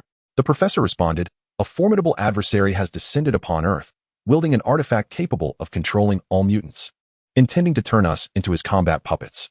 We must locate him and devise a solution before he takes action. Logan, will you ensure the children's safety? Yes, Wolverine affirmed. Cyclops hastily interjected, Professor, rest assured, as long as I am here, the school will be safe. All right, the professor has entrusted me with the school's protection. You need not overestimate your role, Wolverine retorted. The professor shook his head in resignation, uninterested in their banter, and addressed Li Jie and Magneto. Let us proceed. Li Jie and Magneto accompanied the professor to the chamber housing the telepathic machine. Seizing the opportunity, now that Magneto had departed, Sabretooth began to revel in his freedom. Teasing his companion, Logan, how did that feel? Quite exhilarating, wasn't he it? This remark included Cyclops, creating an atmosphere of discomfort for both. You scoundrel, I will end you. Cyclops exclaimed, placing his hand on his visor, ready to unleash his optic beams upon Sabretooth. Hey, Scott, what are you doing? The professor instructed us to treat them as honored guests, Wolverine interjected, positioning himself protectively in front of Cyclops. Sabretooth sneered, Indeed, we are now the esteemed guests here. If you fail to accommodate us properly. Before he could finish, Wolverine abruptly turned, plunging his adamantium claws into Sabretooth's sides, grinning as he inquired, Victor, are you satisfied with my service? After a brief pause, he pressed his claws deeper. Logan, you bastard. Sabretooth retaliated, swiping at Wolverine's throat with his own claws. Wolverine, well acquainted with Sabretooth's attack patterns, swiftly retracted his claws and stepped back, evading the assault. With a thud, Sabretooth collapsed to the ground. Hey, everyone, let us remain calm. This is merely a personal feud between Victor and me. As for you, I suggest you retire to the VIP lounge to indulge in some refreshments and sip on tea. Wolverine addressed Mystique and Red Tank, who were eager to engage in combat. At that moment, Sabretooth let out a derisive laugh. Indeed, this is a personal vendetta of mine, and I thoroughly appreciate his hospitality. With that, Sabretooth rose from his reclining position, as his formidable healing factor began mending his wounds. Logan, I shall soon ensure you experience the same treatment. Wolverine, deliberately bowing, replied, I am at your service. After catching his breath, Sabretooth turned to Frostbite Mary and inquired, My dear, could you do me a favor and lend me your symbiote? After a moment of hesitation, Erica extended her hand. Thank you, Sabretooth expressed gratefully, clasping hands with Frostbite Mary. Subsequently, the dark symbiote swiftly transferred into Sabretooth's body. He immediately felt as though he had been reborn. The healing accelerated, and he was infused with boundless energy, as if he had returned to the vigor of his youth. No, Sabretooth was certain that even his 18-year-old self could not rival his current strength. Logan, he called out with a cold smirk, swiftly entering his symbiote form, transforming into a colossal black creature resembling a ferocious tiger. Cyclops instinctively took a step back upon witnessing the symbiote Sabretooth, turning to Wolverine and asking, Logan, is this a new ability of your friend? Wolverine shook his head, stating, I have no idea what has transpired within him, but I sense he is immensely powerful now. Oh, do you think I'm unaware? Logan, do you recall what the professor instructed you? Cyclops inquired. Wolverine replied, the professor tasked me with protecting these children. Then why are you hesitating? Run, Cyclops urged. Wolverine immediately turned and dashed towards the garden, leading Sabretooth away to prevent any harm from befalling the students inside the school. Sabretooth, however, did not rush to pursue. Instead, he stretched lazily and remarked, Logan, you've aged. You're running far too slowly. Victor, don't just boast. Let me see how fast you truly are, Wolverine shouted as he raced into the garden. As you wish, Sabretooth responded, crouching low and, with a swift motion, leaped forth like a bolt of lightning. Indeed, Sabretooth had appropriated Frostbite Mary's flying ability, soaring ahead of Wolverine in a single bound. Oh no, how could that bastard's speed be so tremendous? Wolverine exclaimed in disbelief. Fast. Logan, there's even more to astonish you. The saber-toothed tiger, with a swift punch, propelled Wolverine across the room. In a flash, he pursued, his claws descending to eviscerate Wolverine. Symbiotes are notorious for their appetite for human brains, and the one on the saber-toothed tiger was no exception, as it opened its cavernous maw with the intent to sever Wolverine's head. Just then, Cyclops unleashed a beam of laser light, thwarting the impending tragedy.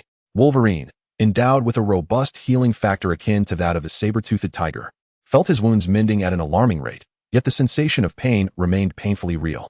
A cry of agony escaped his lips as he struggled to his feet, exclaiming, "How has Victor suddenly become so formidable?" Storm interposed herself before Wolverine, halting the saber-toothed tiger's assault, and quietly remarked, "It likely pertains to the black liquid on him." He referred to it as a symbiote. Symbiote.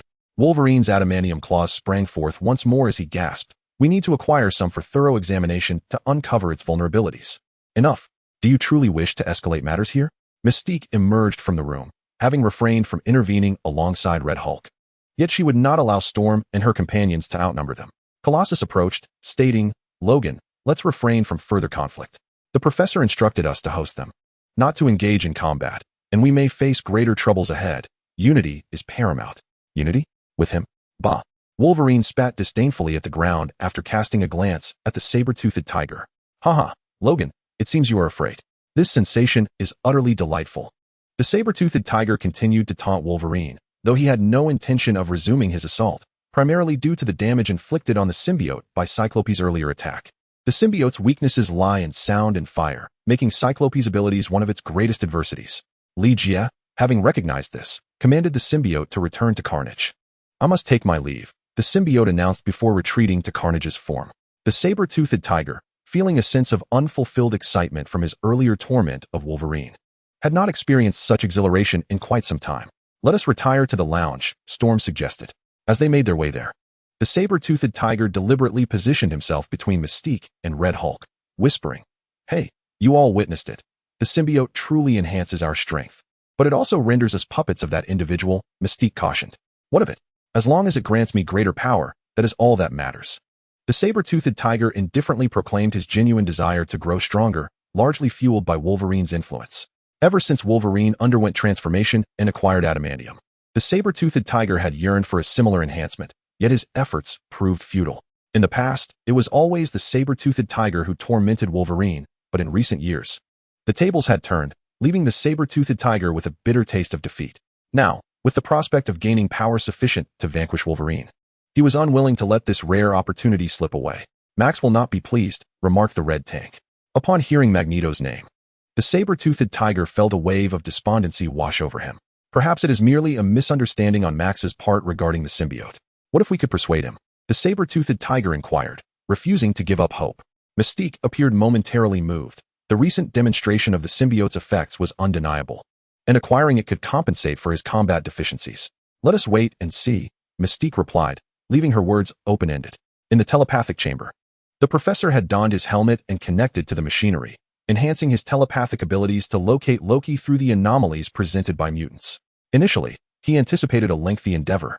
Yet within less than a minute, his expression shifted dramatically. Oh no. Charles, what is happening? Magneto inquired urgently. The professor, visibly shaken, responded, It's Jean and Robert. They are under control. You mean Phoenix and Iceman? Magneto furrowed his brow. The professor turned to Magneto, adding, and also, St. John. Jean and Robert's mission had been to apprehend St. John, yet they fell victim to an unexpected circumstance, controlled by someone wielding telepathic powers. St. John, known as Firestar, was a mutant with pyrokinetic abilities and a formidable adversary for Iceman. Loki? Lee asked. Phoenix, possessing formidable telepathic prowess, second only to the professor in the X-Men, could only be controlled by the Mind Stone in Loki's possession. The professor shook his head, saying, I do not know, but they are approaching. How far along are they? Magneto queried. Before the professor could respond, Lee interjected, They have already arrived. As he spoke, Lee conjured a portal leading to the garden where the saber-toothed tiger had battled Wolverine. A warplane hovered above the school. Suddenly, 2 rockets surged forth. If struck, the casualties among the students and faculty would be catastrophic. The professor anxiously called out, Max. Magneto immediately extended his right hand, utilizing his powers to suspend 2 rocket missiles in midair. With a forceful sweep of his hand, the missiles turned and hurtled toward the aircraft. Oh no! The professor exclaimed anxiously. Magneto was indifferent to who was aboard the plane. His sole desire was to eliminate Loki. A thunderous explosion erupted as the aircraft was struck, yet, amidst the chaos, 4 figures appeared in the sky above the wreckage. They were none other than Phoenix Jean, Iceman Robert, Firestar John, and Loki. In that fleeting moment of the explosion, Loki had employed the power of the Space Stone to teleport the 4 of them away. Chapter 22. Loki Smooth Kneel. Just as Loki required the Mind Scepter to wield the capabilities of the Mind Stone, Lee speculated that Loki did not directly use the Space Stone to transport them to the Academy due to his lack of mastery over the cube's powers. Creaking and groaning, the surrounding metal emitted an unpleasant cacophony as it detached from the structures under Magneto's control and surged toward the 4 in the air. Phoenix Jean merely cast a glance downward, and the oncoming metallic projectiles halted instantaneously. Sweat beaded on Magneto's forehead, yet he could not compel the metals to budge an inch. Oh no, that bastard has released another Jean, the professor said, his face ashen. As an Omega-level mutant, Phoenix Jean had awakened formidable powers even in her childhood. To prevent her from wreaking havoc upon the world, the professor had reluctantly sealed away parts of Jean's memories and her darker instincts. In essence, Jean had been suppressing her powers, as if fighting with her hands and feet bound. Now, as Loki manipulated her through the Mind Scepter, the professor's seal was undone. The liberated Phoenix unleashed her malevolent side and the overwhelming powers she had struggled to contain. In the face of such formidable might, even Magneto, an Omega-level mutant himself, found himself unable to withstand it. Charles, do something quickly, Magneto shouted. The professor pressed his hands against his temples, attempting to assault Phoenix Jean with telepathy. However, he overlooked a crucial detail. Jean's abilities had not only grown in her telekinetic prowess, but also in her telepathic defenses. A pained scream escaped the professor's lips, blood oozing from his mouth and nose. Charles, Magneto cried out in alarm.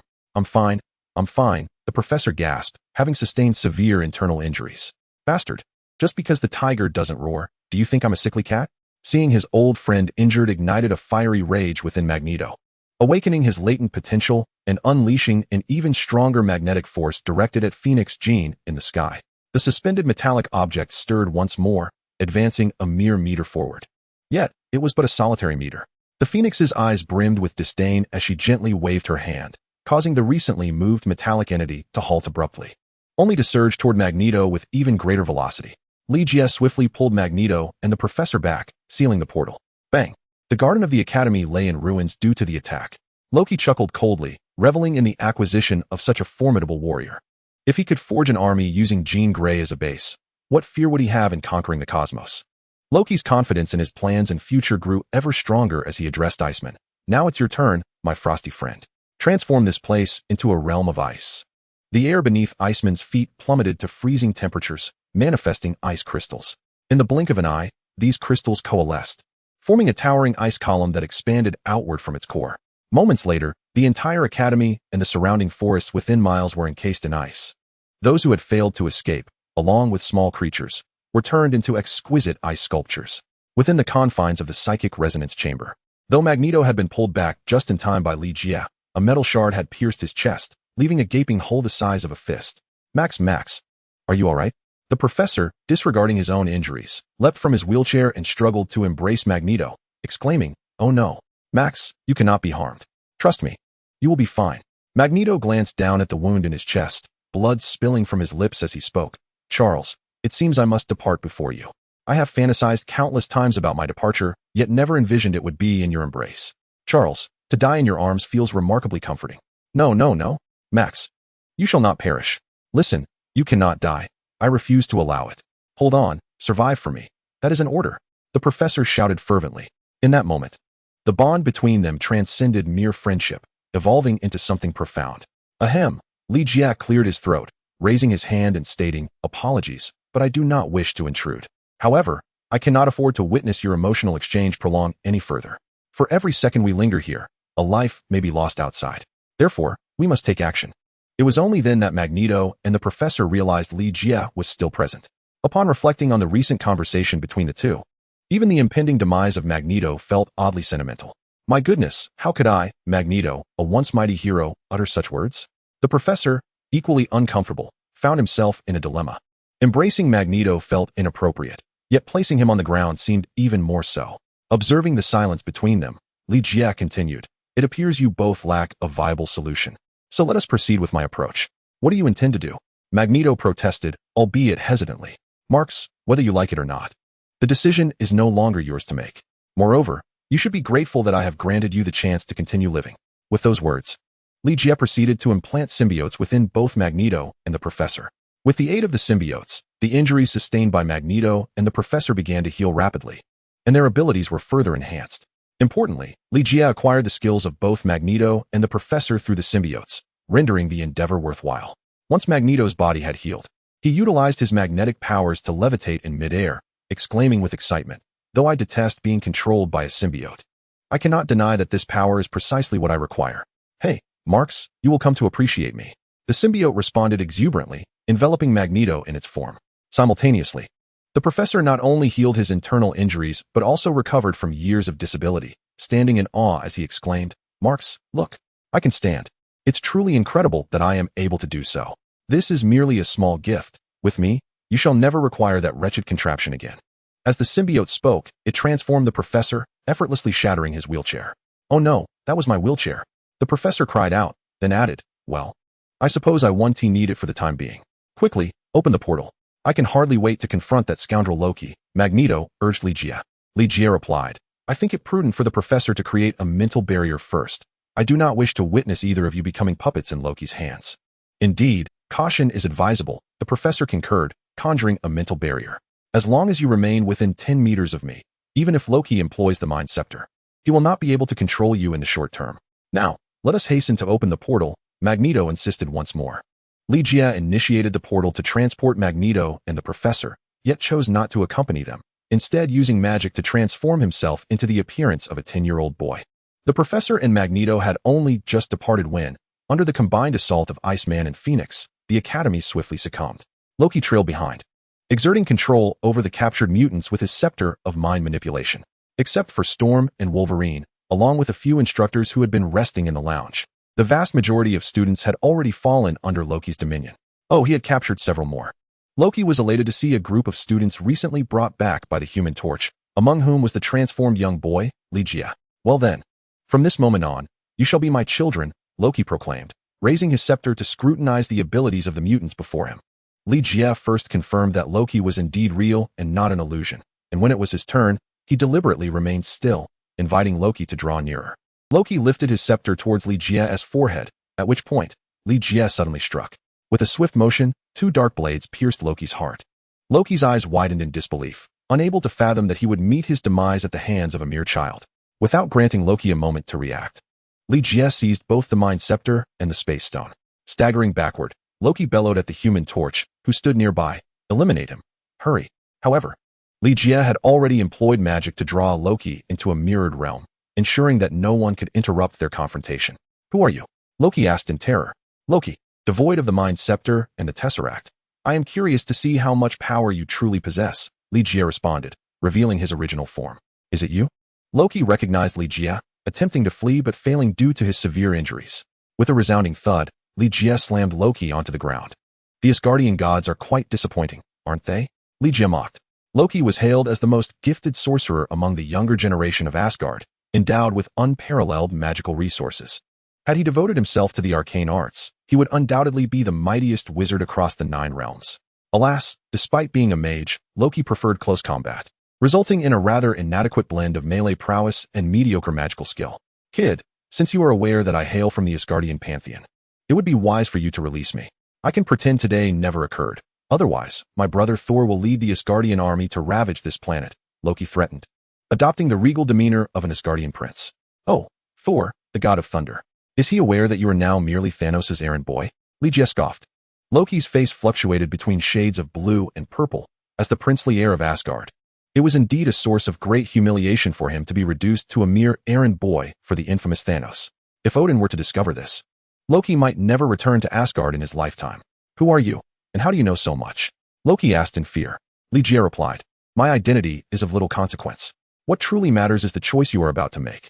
You may either willingly acknowledge me as your master and obey my commands from this moment forth, or I shall take your life right now.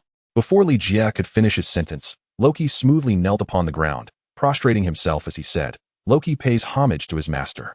How may I serve you? Come now, Loki, at least put up some resistance. This is rather disconcerting, Li Jie remarked. True to his nature, Loki would avoid suffering whenever possible. Seeking mercy and subservience was second nature to him. However, one must not grant Loki any opportunities. Once he gained power, he would undoubtedly repay any humiliation he had endured tenfold. He was the epitome of a fair-weather friend, only engaging in actions that benefited himself. Loki drew forth 2 swords from his chest, and, while using magic to staunch the bleeding, remarked, Master, if I am not mistaken, these 2 should be the Black Death swords, correct? Though his abilities were limited, his knowledge was extensive. He recognized those blades as the Black Death swords. Forged by the symbiote god Knull, these weapons were also known as the symbiote swords, specifically designed for slaying gods. Even a mere mortal wielding the Black Death sword would possess the power to vanquish deities. The more gods that were slain, the stronger the sword became, with Gorr being the most notable example. Many were aware that Gorr wielded a Black Death sword, yet few knew that it was not unique. It had numerous avatars. The 2 swords in Li Jie's possession were merely manifestations of the Black Death sword and could not unleash its true potential. Otherwise, given Loki's recent wounds, he would have long since met his sister Hela. Are you probing into my background? Li Jie feigned displeasure as he inquired. My subordinate dared not. Loki replied, it was merely a fleeting curiosity. Your subordinate was mistaken, Loki said, raising his hand to slap himself several times. Li Jie chuckled coldly and remarked, in truth, even if you were to uncover the truth, it would matter little. Indeed, I am the Lord of the Symbiote. The tremor in Loki's voice was palpable as he stammered. The Lord of the Symbiote, Knull. He could not bring himself to utter the final name. Knull was a being whose power even Odin could not rival. One could fathom his terror by considering that he could slay members of the pantheon with a single strike. Even if Loki were to offend Thanos, he would not dare to cross Norn. Yet, the habitual liar harbored a sliver of doubt within. Could this being truly be the god of symbiotes? Surely, it could not be an impostor. Without further ado, Li Jie explained nothing and directly initiated the symbiote's parasitism upon Loki. Moments ago, Loki had merely been healed by magic, but upon acquiring the symbiote, his wounds mended almost instantaneously. Setting aside the enhancement of his magical prowess, his hand-to-hand combat skills escalated to an unfathomable level. Loki was acutely aware that his newfound abilities would be stripped away with the departure of the symbiote, yet he could not suppress his inner joy and eagerly inquired, Master, how may I serve you? Chapter 23, Little Wolf, we are true love. Are you acquainted with Commander Ronan? Li Jie asked. Loki dared not withhold the truth.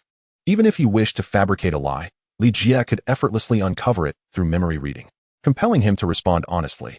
I have encountered him in the presence of Thanos, yet we exchanged no words, nor did we forge any bond. I am assigning you a task. Bring Commander Ronan here, Li Jie commanded. Loki replied, Brother, you jest, do you not? Commander Ronan is presently among Thanos' favored subordinates, commanding an army. Having already jeopardized Thanos' mission, returning to seek Ronan would be tantamount to walking into a death trap. Is there a problem? Li Jie inquired. His expression stern. Loki hastily responded, report to you, Master, there is no problem. However, given Earth's technology, I fear that departing from here will prove exceedingly difficult, and retrieving Ronan may pose insurmountable challenges. I am uncertain when I could fulfill the task. Li Jie discerned the trepidation in Loki's heart immediately. He took action, removing the Mind Stone from the scepter and subsequently shattering the Tesseract to extract the Space Stone within. Loki stood dumbfounded by this display, particularly at the sight of Li Jie single-handedly obliterating the Tesseract, an act he deemed inconceivable. It was known that Loki hailed from Asgard, possessing the most formidable reservoir of knowledge across the 9 realms, yet he could not fathom the materials from which the Tesseract was forged. Throughout his possession of the Tesseract, Loki had attempted various methods to unlock it, all in vain.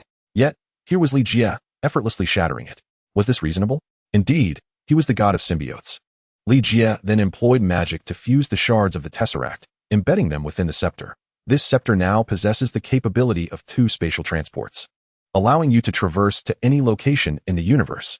You may either bring Ronan back at my command or flee to any place of your choosing. However, when we meet again, I shall grant you no opportunity for explanation. I will ensure your demise is most grotesque. Loki swallowed nervously. The symbiote's innate fear of Li Jie was palpable, and just moments ago, Loki had sensed an unprecedented murderous intent through the symbiote. Rest assured, my master, I shall undoubtedly present Ronan before you, Loki proclaimed as he extended his hands to receive the scepter. Loki, it would be prudent for you to conceal your trivial thoughts in my presence. I grant you 3 days. If I do not behold Ronan by then, I shall consider you a fugitive, Li Jie declared coldly. He knew that leniency with Loki would only embolden his audacity and lead him to indulge in his schemes. Loki had initially believed he had discovered a loophole in this task, thinking he could simply hide away and, should he encounter Li Jie again, feign ignorance regarding Ronan's whereabouts. However, with Li Jie imposing a time constraint, Loki's plans were swiftly quashed. Rest assured, within 3 days, I shall bring Ronan before you, Loki reiterated. Enough with the idle chatter. Hasten to your task, Li Jie commanded. Yes, Loki replied, his mind swirling with curiosity regarding Li Jie's insistence on meeting Ronan. The reason for Li Jie's desire to see Commander Ronan was straightforward. It was the Power Stone in Ronan's possession that drew his interest. Given that Thanos had entrusted the Mind Stone to Loki, it indicated that he had yet to gather all the Infinity Stones. Li Jie sought to preemptively collect the 6 Infinity Stones to bolster his odds against future threats. Once Loki utilized the scepter's limited teleportation capabilities and departed, Li Jie emerged from the mirror dimension. The battle within the academy raged on. Although both the Professor and Magneto had augmented their combat prowess due to the symbiote, they remained outmatched before the uncontrollable Jean Grey. Those students and faculty who had been under Loki's control had begun to regain their senses with the Professor's assistance. Now, the primary force of magic lay with Phoenix Jean. Within Jean resided a potent and ancient power, the Phoenix Force. When unleashed, this formidable energy would be overwhelming. Not even Li Jie, nor Thanos with all 6 Infinity Stones, would stand a chance against the Phoenix. Upon emerging, Li Jie immediately cast a spell to draw Phoenix Jean into the mirror dimension. This was both to prevent further destruction of the Academy and to avoid provoking her further. Once in the mirror dimension, Jean's emotions indeed stabilized significantly, and seizing this opportunity, Li Jie harnessed the power of the Mind Stone to delve into Jean's memory space. Here, Li Jie witnessed the life of the Phoenix, Jean Grey. As a mutant, Jean had few friends during her childhood. Even her biological parents regarded her as a freak. It could be said that her early years were shrouded in darkness. In a tragic accident, Jean lost control of her powers and inadvertently killed her own parents. A pivotal moment that led to her descent into darkness. The Professor had sealed away this very memory of Jean. Who are you, and why are you here? A voice echoed. Li Jie saw a small girl, barefoot and covered in blood, emerging before him. She was Jean at the moment of her tragic mistake, still embodying the form she held during the accident. Simultaneously, she represented the manifestation of Jean's darkness within the realm of memory. Jean, my name is Jack, and I am the owner of a restaurant. Li Jie approached her and spoke. A restaurant owner? So, you can prepare many delicious dishes? Jean inquired. Indeed, whatever you desire. I can prepare for you. Even if it is something I do not know how to make, I can find someone who can, Li Jie replied. Is that so? But why are you being so kind to me? Jean asked, her confusion palpable. Because I wish to be your friend. Jean, would you like to be friends with me? The word friend pierced Jean like a needle, and in a sudden outburst, she cried, I do not need friends. You are a liar, just like that disabled bald man. You are both deceivers. You want to earn my trust only to imprison me forever, right? As Jean spiraled out of control, the memory space began to destabilize. The atmosphere shifted dramatically, resembling an apocalyptic landscape, while a formidable force surged toward Li Jie, seemingly intent on tearing him apart. Jean, please let me explain. I do not wish to hear your explanations. I have already told you, I do not need friends. Leave this place at once, or I will kill you. Jean roared, completely lost to her fury. The impact on Li Jie intensified, and rather than utilizing the energy of the Mind Stone to stabilize Jean's memory space, he temporarily confined her. Jean, the bald man you mentioned must be the professor, correct? Indeed, I could easily confine you forever like the professor, but I do not intend to do so. Why? Jean asked, her curiosity piqued. Because in this world, it is inevitable for people to make mistakes, be they large or small, many of which are beyond our control. Jean, no matter what has transpired in your life, it is an integral part of your journey. What you must do is not to deliberately evade, but to accept everything calmly. Only then can you become a complete version of yourself. Jean suddenly struggled and emitted a sound of anguish, as the dark memories of her childhood and the trauma of losing her parents drove her into a frenzy. Jean, you have been insisting that you do not need friends. I must tell you that you are mistaken. Not only do you need friends, but you also have many, Li Jie remarked, recalling the memories of Jean growing up in the academy and making numerous friends. Jean, can you truly bear to relinquish these friendships for the sake of your past mistakes? If that is your wish, then I shall release you now, and you may go out and harm everyone outside. With that, Li Jie lifted the restraints binding Jean. Surprisingly, the once restless Jean suddenly fell silent, curling her arms around her legs and weeping on the ground. It is my fault. It is all my fault. I always end up hurting those closest to me. I have caused them pain. But that is not your intention. Jean, you now possess the ability to control your own power. Your strength need not inflict harm upon your friends. Rather, it can serve to protect them. Jean, reflect carefully on what you truly desire, destruction or protection. Li Jie advised. As Jean ceased her sobbing, she lifted her gaze to Li Jie and choked out, protection. I want to protect everyone around me. With that declaration, Jean rose, transforming in an instant into the adult version of herself, expressing her gratitude. Jack, thank you. When the professor had first encountered Jean, she was still too young, and sealing her memories had been an act of protection. Now, Jean had fully come to terms with her unfortunate past, which would serve as a catalyst for her continued growth. What Li Jie had done was merely to guide her towards embracing her truest self. Otherwise, suppressing Jean's memories would only lead to a more uncontrollable eruption in the future. Emerging from Jean's memory space, Li Jie observed the real Jean, her eyes brimming with tears, her mood somber, yet she had regained her composure. Jack, thank you. The Phoenix girl expressed gratefully. No need for thanks, Jean, for I believe we can become friends, Li Jie replied, pulling a business card from his pocket and handing it to her. This is the address of my restaurant. Feel free to visit whenever you wish to share a drink. All right, the Phoenix girl, Jean said, tucking the card away. She then turned to gaze at the academy, now a ruin, and lamented, Oh God, look at the foolish things I have done. Jean, these matters are not what you truly desire. Have you forgotten that you were once manipulated? Li Jie said, extending his hand. Regardless of whether they are friends or family, even if you have indeed erred, they would choose to forgive you. Come, let me take you to meet them. The Phoenix girl, Jean, placed her hand over Li Jie's and took a deep breath, replying, All right. Li Jie opened a portal and led Jean back to the True Academy. Jean, are you all right? Did you sustain any injuries? I am truly sorry. I thought I had harmed you. Jean, it is a relief to see you unharmed. The X-Men gathered around, each greeting the Phoenix girl, with a quivering voice. She responded to each one. The professor emerged from his symbiotic form, approaching Jean with open arms, saying, Jean, welcome home. Professor, the Phoenix girl exclaimed, astonished to see the professor standing unaided. He twirled in place and said, Indeed, you are not mistaken. I consider myself fortunate amidst this misfortune. I can now walk on my own. The symbiote suddenly leaped from the professor's body, exclaiming, Hey, little girl, come give this poor old man a loving hug. You should understand the struggles of the elderly. Holding your arms out can be quite tiring. The professor, usually so imposing, felt somewhat out of place with the symbiote's presence. Resembling a jester, Professor, the Phoenix girl rushed forward and embraced him tightly, choking back tears as she said, I am so sorry, Professor. It is my fault. I have ruined the school. The professor comforted her, saying, Jean, this is not your fault. On the contrary, I believe I ought to thank you. For I have long wished to renovate the school, and you have saved me a significant amount in demolition costs. Moreover, I trust everyone will be eager to contribute to the reconstruction, including Marx. He will assist as well, right, Marx? Magneto raised an eyebrow, coolly replying, I never said such a thing. The symbiote burst forth from Magneto, declaring, What Marks means is that if you provide meals, he would not mind staying here a few extra days. By the way, Charles, you must ensure that Marks has his own room. Shut up. I never said that. Nor did I even think it. Magneto retorted angrily. The professor's symbiote chimed in. Marks, are you feeling shy? Rest assured, Charles will not mock you. Additionally, Charles is willing to prepare a separate dormitory for you, and you are always welcome to join the X-Men. Be quiet. As the leader of the Brotherhood and a sworn enemy of the X-Men, how could I possibly join them? Magneto, with a flick of his wrist, sent 2 metal spikes hurtling towards himself and the professor's symbiote before turning to retreat to the corner, muttering, "This is precisely why I despise symbiotes." Despite his disdainful words, Magneto lingered, intending to lend a hand in the reconstruction of the Academy, all for the sake of the professor. Professor, have you had your fill of that embrace? Wolverine grumbled, biting down on his cigar, then spread his arms, mimicking the professor's demeanor as he proclaimed, Jean, welcome home. Cyclops, noticing the scene, appeared somewhat displeased and approached Sabretooth, saying, Hey, could you do me a favor? Sabretooth scoffed, help the X-Men? Huh, that is utterly impossible. However, I would gladly pummel that scoundrel.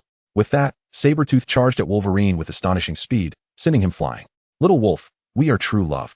Chapter 24. The ex-girlfriend's rant. While the attention of others was focused on Phoenix, Mystique approached Li Jie, saying, Jack, I want to thank you. Thank me? For what? Li Jie feigned confusion, though he was acutely aware of Mystique's intentions. If a woman greets you proactively upon your first encounter, it is highly likely she harbors some affection for you.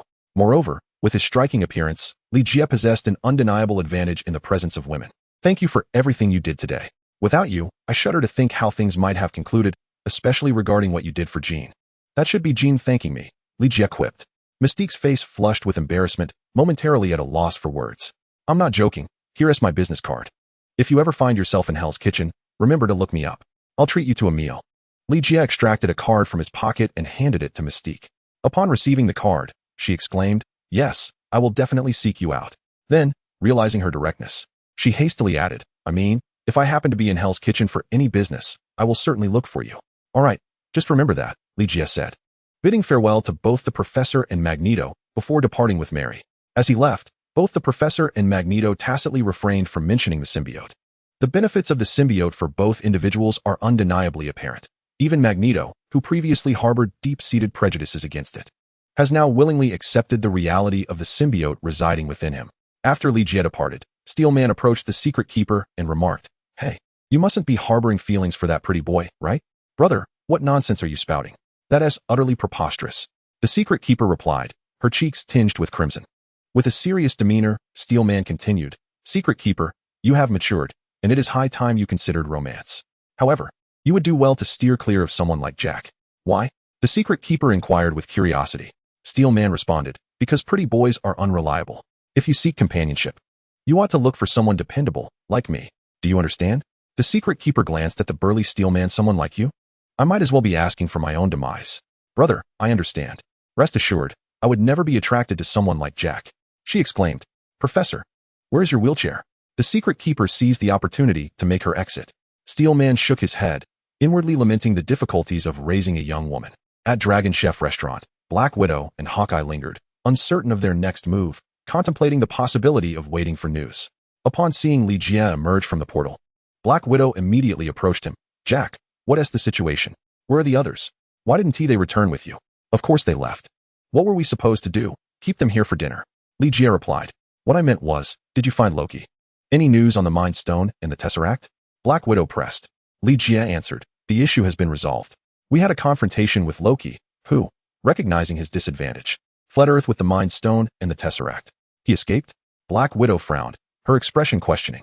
She turned to Typhoid Mary, asking, is what Jack said true?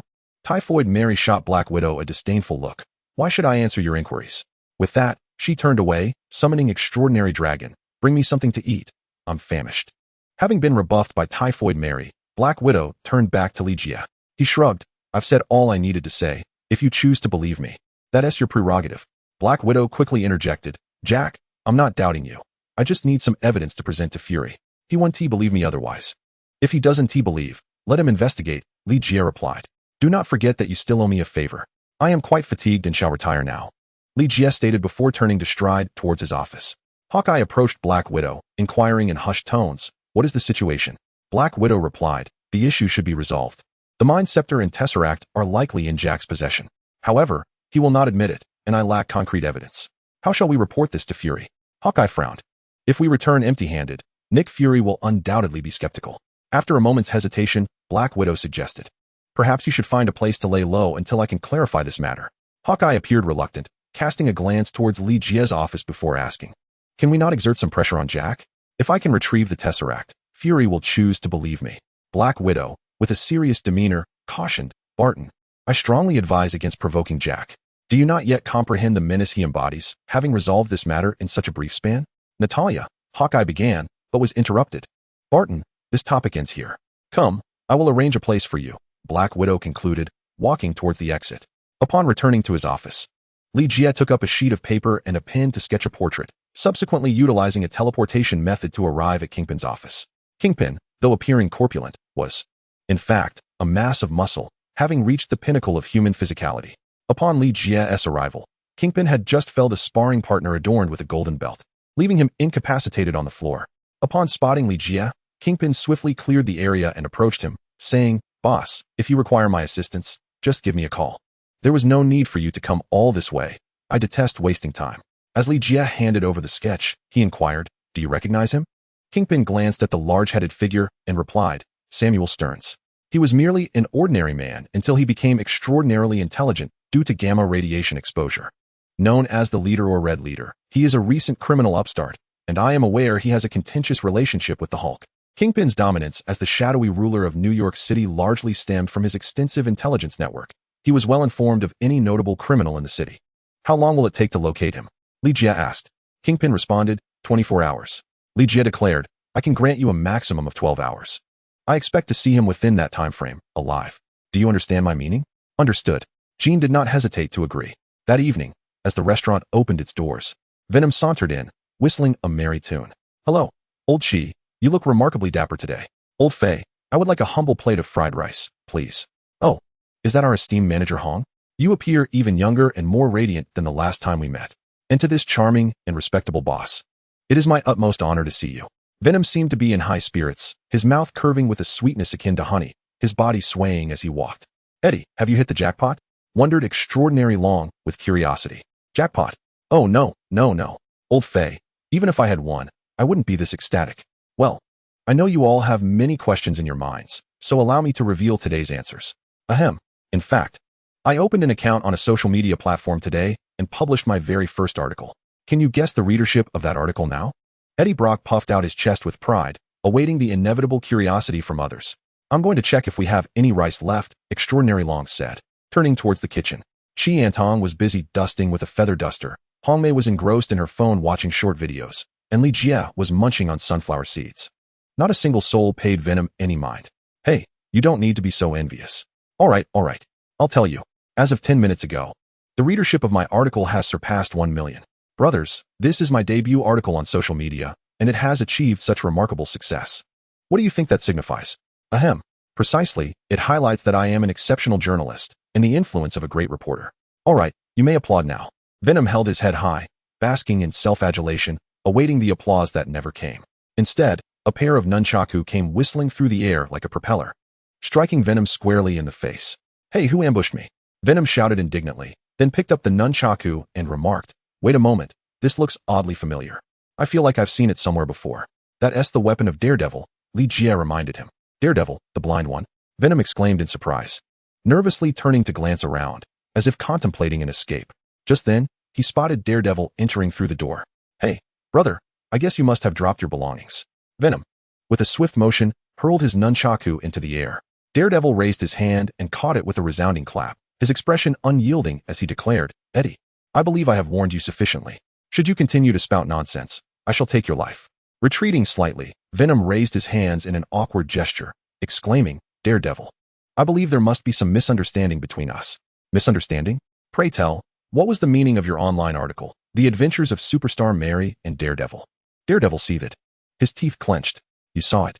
Wait, how could a blind man have seen my article online?" Venom questioned, his confusion palpable. He then turned to others, lamenting, "Even a blind man has read my article, yet none of you have?" Li Jie seemed to be missing the point entirely. "Damn it. Just because I cannot see does not mean I cannot hear what others say. Eddie, I shall slay you." and I will rip your tongue from your mouth," Daredevil declared, instantly shifting into his symbiotic form and lunging toward Venom. "Run!" Eddie Brock quickly transformed into Venom and attempted to flee, but was swiftly pinned to the ground by Daredevil. "Wait, Daredevil, clarify your words. Or have I spoken falsehoods? If you had genuinely considered my piece, you would realize that every word is rooted in truth." "Truth? Nonsense. I ask you, who informed you of those events?" Daredevil demanded, his voice raised. "It was I who informed him," came a soft voice from the entrance. "Mary?" Daredevil furrowed his brow. "Cough, cough. Please, release me." "Daredevil, all of that information was conveyed to me by Mary, and I published the article with her consent." Venom struggled to assert. Daredevil's face contorted in disbelief. "Mary, that was our private matter. How could you disclose it to a scoundrel?" "Hey, I am not a scoundrel.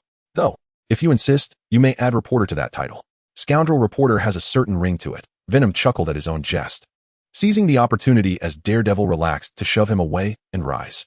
As Mary entered, she remarked, "Matt, those events did indeed transpire. I think it would be quite nice to consider it a memoir." But Daredevil was at a loss for words, his heightened senses detecting that the patrons in the restaurant had all begun to take out their phones. These gossiping rascals. Who does not delight in gossip? Especially when it involves the latest stars and superheroes. Just the title alone can attract attention to Venom's article.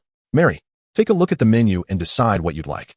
We can continue our conversation shortly," Venom said as he approached the ailing Mary with the menu in hand.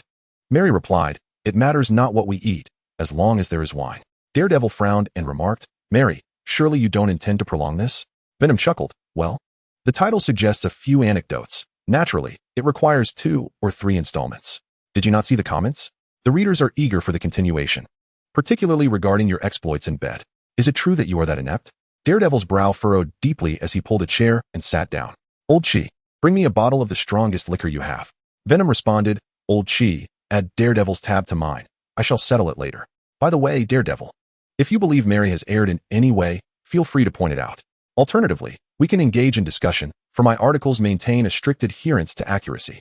"Get lost," Daredevil spat, his lips moving as if to say more, yet ultimately swallowing his words. Who can fathom a man's anguish? Especially when faced with the barbs of an ex-lover. However, Red Plum was unwilling to miss out on this juicy gossip and had already begun to personally attend to the ailing Mary. Chapter 25. The boss accepts a mission. Mary and Venom were thoroughly enjoying their conversation, and Chi Antong and the others were equally entertained, while Daredevil, one of the event's central figures, was engulfed in inner turmoil. To add to his distress, Chi Antong and the others frequently glanced back, seemingly seeking confirmation of Mary's words from him, which drove Daredevil to the brink. What is there to eat? Dining pales in comparison to combating crime. Having barely touched his meal, Daredevil could no longer endure the atmosphere and rose to leave the restaurant. As he exited, he fortuitously encountered Tony Stark, who was speeding in his red sports car. Though Stark possessed symbiotic armor and several custom-made Iron Man suits, he preferred to cruise in his sports car when time was not of the essence. "Hey, Daredevil," Stark greeted him. Daredevil felt Stark was mocking him regarding Mary and pretended not to hear, hastening his departure. "What's with him?" Stark mused, bewildered. "I suspect it might be related to that article, the Intelligence System J.A.R.V.I.S. promptly relayed Eddie Brock's written piece. Stark glanced at it and remarked, "Is that the cause?" Daredevil's psyche must be rather fragile. As a frequent patron of gossip magazines, Tony Stark often finds himself the subject of sensational headlines involving glamorous starlets or socialites. In contrast, the article concerning Daredevil seems trivial. "Dr. Banner, would you care to take a look?" Tony Stark sent the article to Dr. Banner's phone. Today, the passenger seat beside Tony Stark was occupied not by a stunning beauty, but by Dr. Banner. Previously, Lee Jia had greeted Stark and requested that he offered Dr. Banner a position, prompting Stark to seek out Banner today. After a brief conversation, Stark quickly developed an admiration for the intelligent man. He took Dr. Banner on a tour of his studio within his opulent mansion, showcasing an alien spacecraft. While Dr. Banner was not particularly interested in the mechs, he was instantly captivated by the alien escape pod. As a scientist, the allure of extraterrestrial technology was unmistakable to him. After a short discussion, Dr. Banner agreed to stay and collaborate with Stark on the study of alien technology. Upon glancing at the article's title, Dr. Banner deleted it without a second thought. "I'm uninterested in such gossip. It merely wastes my time and brain cells." "Banner, sometimes you can be overly rigid. Trust me. Allowing your brilliant mind to rest occasionally will enhance its efficiency," Tony Stark remarked before stepping out of the car. "Come on, let us indulge in a fine meal. Who knows when we'll get the chance to dine out again." He continued, "By the way, would you like a drink?" Dr. Banner nodded. He occasionally needed a touch of alcohol to unwind, but was cautious not to drink too much, for the Hulk might emerge. Upon entering the restaurant, Tony Stark spotted Mary Jane and Eddie Brock, and, recalling Daredevil's departure, teasingly remarked, "Ah, I assent that our superstar Mary and esteemed journalist Eddie? When did you two become an item?" Mary Jane lit a cigarette and replied, "Tony, if this is your way of flirting with me, I regret to inform you that you have failed. Furthermore, I know women you've been with. They say you're lacking compared to Daredevil in that regard. Mary, you may call me a spendthrift or anything else, but you cannot claim I'm inadequate in that department." Tony Stark retorted, invigorated. A man must never admit to inadequacy. However, Mary Jane nonchalantly responded, "Shall we find a place to test that? I fear I may be even more disappointed." Tony Stark was momentarily at a loss for words, feeling somewhat tongue-tied in the presence of Mary Jane. Who could have imagined that the person standing before us is none other than Typhoid Mary? Not only does she speak boldly, but she also acts with audacity. "Tony, I believe we are here to dine, and there is no need to indulge in gossip, Doctor." Banner interjected, addressing Typhoid Mary. "I apologize if I have caused any offense. It's quite all right. To be honest, I have long wished to test the waters with the big guy. If it suits you, perhaps we could find a place to converse in depth." Typhoid Mary threw a flirtatious glance in his direction. "You wish to challenge the Hulk? Are you certain?" Dr. Banner, not wanting to attract unnecessary trouble, quickly turned to Tony Stark and said, "Didn't you mention wanting to show the boss your new armor?" Tony Stark began to regret his choice to provoke Typhoid Mary and promptly shifted his focus to Li Jie, stating, "Boss, look at this. It is my latest armor crafted with extraterrestrial technology. Pay close attention." With that, Tony extended his right hand. The others gazed at Tony Stark with eager curiosity. Yet the moment seemed to linger indefinitely as he held that pose. Dr. Banner, feeling anxious, urged, "Tony, are you really up to this?" "Banner, why would you even question my capability? Of course, I am capable." Tony Stark replied with a hint of irritation. "Tony, that's not what I meant. I was referring to the functionality of your armor," Dr. Banner clarified. "Rest assured, there's no issue. It merely requires a little time. Here it comes." Tony Stark suddenly exclaimed with excitement. Whoosh! A piece of armor flew in from outside, not the right hand, but rather a component for the chest. With a loud thud, the armor's propulsion was miscalculated, sending Tony Stark flying. Shortly thereafter, another piece, the lower section of the armor, joined in, causing Tony, who had just been propelled, to cry out in pain as he spun through the air. All present tightened their brows, silently questioning, "Is Tony going to be all right?"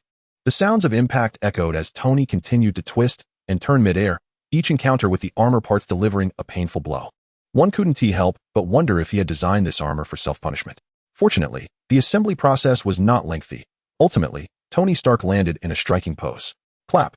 Clap. Li Jie led the applause. Given Tony's earlier anguished cry, a round of applause was certainly warranted. Noticing that Tony remained in his landing pose, Dr. Banner approached and whispered, "Tony, are you all right?"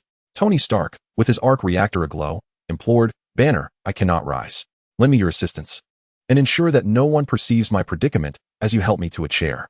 "Oh, very well," replied Dr. Banner, hastily aiding Stark to his seat while exclaiming, "Old Pool, place the order. Bring forth the finest and most expensive dishes the restaurant has to offer." Stark, in a similar vein, raised his voice to mask his embarrassment. Just as Banner and Stark settled themselves, Kingpin entered with a flourish, pausing at the threshold to inquire, "Have I missed something of significance?" His gaze fell upon Venom, and he exclaimed with palpable excitement, "Ah, Eddie, I read your article about Daredevil online. It was truly remarkable. Should you require any scandalous material regarding Daredevil, do not hesitate to reach out to me. I can procure some excellent intel." "Really?" Venom responded eagerly. As a longtime adversary of Daredevil, Kingpin relished the prospect of witnessing Daredevil's downfall and exposing his secrets. "Indeed, I assure you," Kingpin continued. "However, it would be prudent to arrange another time, for I am presently occupied."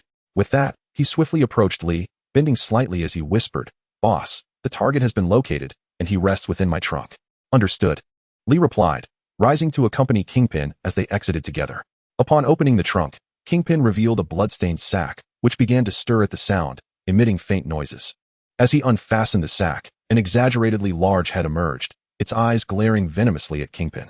"Glaring will avail you nothing," Kingpin remarked unceremoniously, delivering a sharp blow to the oversized head before turning to Lee with a question, "Shall we confine him?"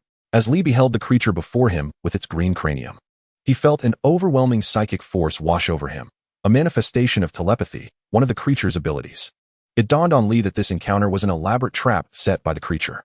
The mastermind intended to manipulate Kingpin into betrayal. while simultaneously launching an assault to exert mental control over Li. Yet, unbeknownst to the creature, Li possessed the most formidable telepathic abilities on Earth, surpassing even the Professor. Armed with the Mind Stone, he was impervious to any attempts at psychic domination throughout the cosmos. Realizing his mental assault had failed, the creature hastily attempted to draw a hidden gun from the sack, only to find the trigger immobilized, as if welded in place. Moreover, he soon discovered that he had lost his grip on Kingpin's mind. Li Jie, a smile gracing his face, remarked, "My patience is limited. I advise you not to challenge my boundaries any further." "Well, I merely wish to ascertain your identity and the reason you have sent this hulking figure to apprehend me." The chief responded, feigning sincerity. "Let us converse in a different location," Li Jie suggested, pulling the chief into the mirror space. In this realm, both dialogue and other activities were comparatively safe. The chief crawled out of the burlap sack, reaching out to touch the invisible wall of the mirror space, marveling. "So this is the mirror space? Truly astonishing." After a brief pause, he turned to Li Jie and said, "I have encountered descriptions of mirror space in an ancient tome. This is my first experience within it." "So, you are a magician?" "One could say that. Being a magician is merely one of my identities," Li Jie replied. "Very well. We may now discuss why you seek to capture me," the chief inquired. Li Jie responded, "I wish to offer you a job." "A job?" The chief scoffed at this notion. "Do you believe I require employment? Or do you think I would work for monetary gain?" Li Jie replied, "I am aware of your personal espionage network, which aids you in acquiring various information and secrets, all stemming from your thirst for knowledge. Trust me, the knowledge on Earth is far too primitive for you. I can provide you with advanced technology and techniques." "Advanced technology and techniques beyond that of Earth? Do you expect me to believe your words?" The chief thought Li Jie was deceiving him. Without further ado, Li Jie directly infused some information into the chief's mind through telepathy. The chief's expression shifted to one of astonishment as he exclaimed, "My God, this is the design blueprint of the Destroyer. I once encountered accounts of the Destroyer in an ancient text. It was personally designed and crafted by Odin, the All-Father of Asgard. He concealed the Destroyer on Earth to combat the cosmic deities. I had previously sought the Destroyer, yet found no trace, leading me to believe it was merely a myth. I never anticipated its actual existence. My God, the design of the Destroyer is simply exquisite. Its creation transcends mere technology, intertwining magic and mysterious forces. It is unfathomable that I possess the blueprint of the Destroyer. The only lament is that the manufacturing process of the Destroyer exceeds the technological capabilities of Earth, and even if I knew how to construct it, I would be unable to bring it to fruition." After a lengthy soliloquy, the chief reconsidered Li Jie, perplexedly inquiring, "Who exactly are you? And how do you possess the schematics for the Destroyer?" The schematics were, of course, acquired from Loki. Through the symbiote, Li Jie not only obtained Asgardian magic from Loki, but also gained access to Asgard's vast reservoir of knowledge. The design for the Destroyer was pilfered by Loki, yet he failed to successfully create the Destroyer. As the chief indicated, the manufacturing process of the Destroyer is exceedingly intricate, and presently, only Odin possesses the capability to forge it. In Loki's estimation, rather than expending energy to painstakingly craft a Destroyer, it would be far simpler to steal one directly from Odin. Li Jie retorted, "Do you now believe that I can provide advanced technology and knowledge beyond that of Earth?" The chief trembled slightly, his heart brimming with excitement. Endowed with an extraordinary intellect, his yearning for knowledge and the unknown was beyond ordinary comprehension. For him, knowledge was more addictive than any drug. The schematics for the Destroyer that Li Jie offered detonated in his mind like a nuclear explosion, utterly overwhelming the chief. After a moment's hesitation, the chief inquired, "What is it that you wish for me to do?" "A machine capable of monitoring anomalous energy fluctuations on Earth. For instance, this?" Li Jie replied, demonstrating a teleportation portal. "Are you suggesting a machine to monitor magical energies?" The chief asked, only to shake his head and continue, "No. It is not so simple. What you seek is not merely a machine to monitor magical forces, but rather one that can detect any forces that defy convention." Chapter 26. The saber-toothed tiger acquires the symbiote. Li Jie remained silent, merely observing the chief's reactions. The task of constructing a device to monitor energy anomalies is compounded by the diversity of energy types and the breadth of the monitoring range, significantly escalating the complexity of the endeavor. It is indeed a formidable challenge. The chief paced back and forth, scratching his head in contemplation, growing increasingly animated. Suddenly, he halted and turned to Li Jie, asking, "Why me? Tell me, why have you chosen me?" Li Jie had his reasons for selecting the chief. Initially, he was an ordinary individual, perhaps even below average in intellect, yet an unforeseen incident propelled his cognitive abilities to 1,000-fold of the norm. What does that entail? Simply put, the chief's intelligence has transcended human limits, marking him as the smartest person in the world.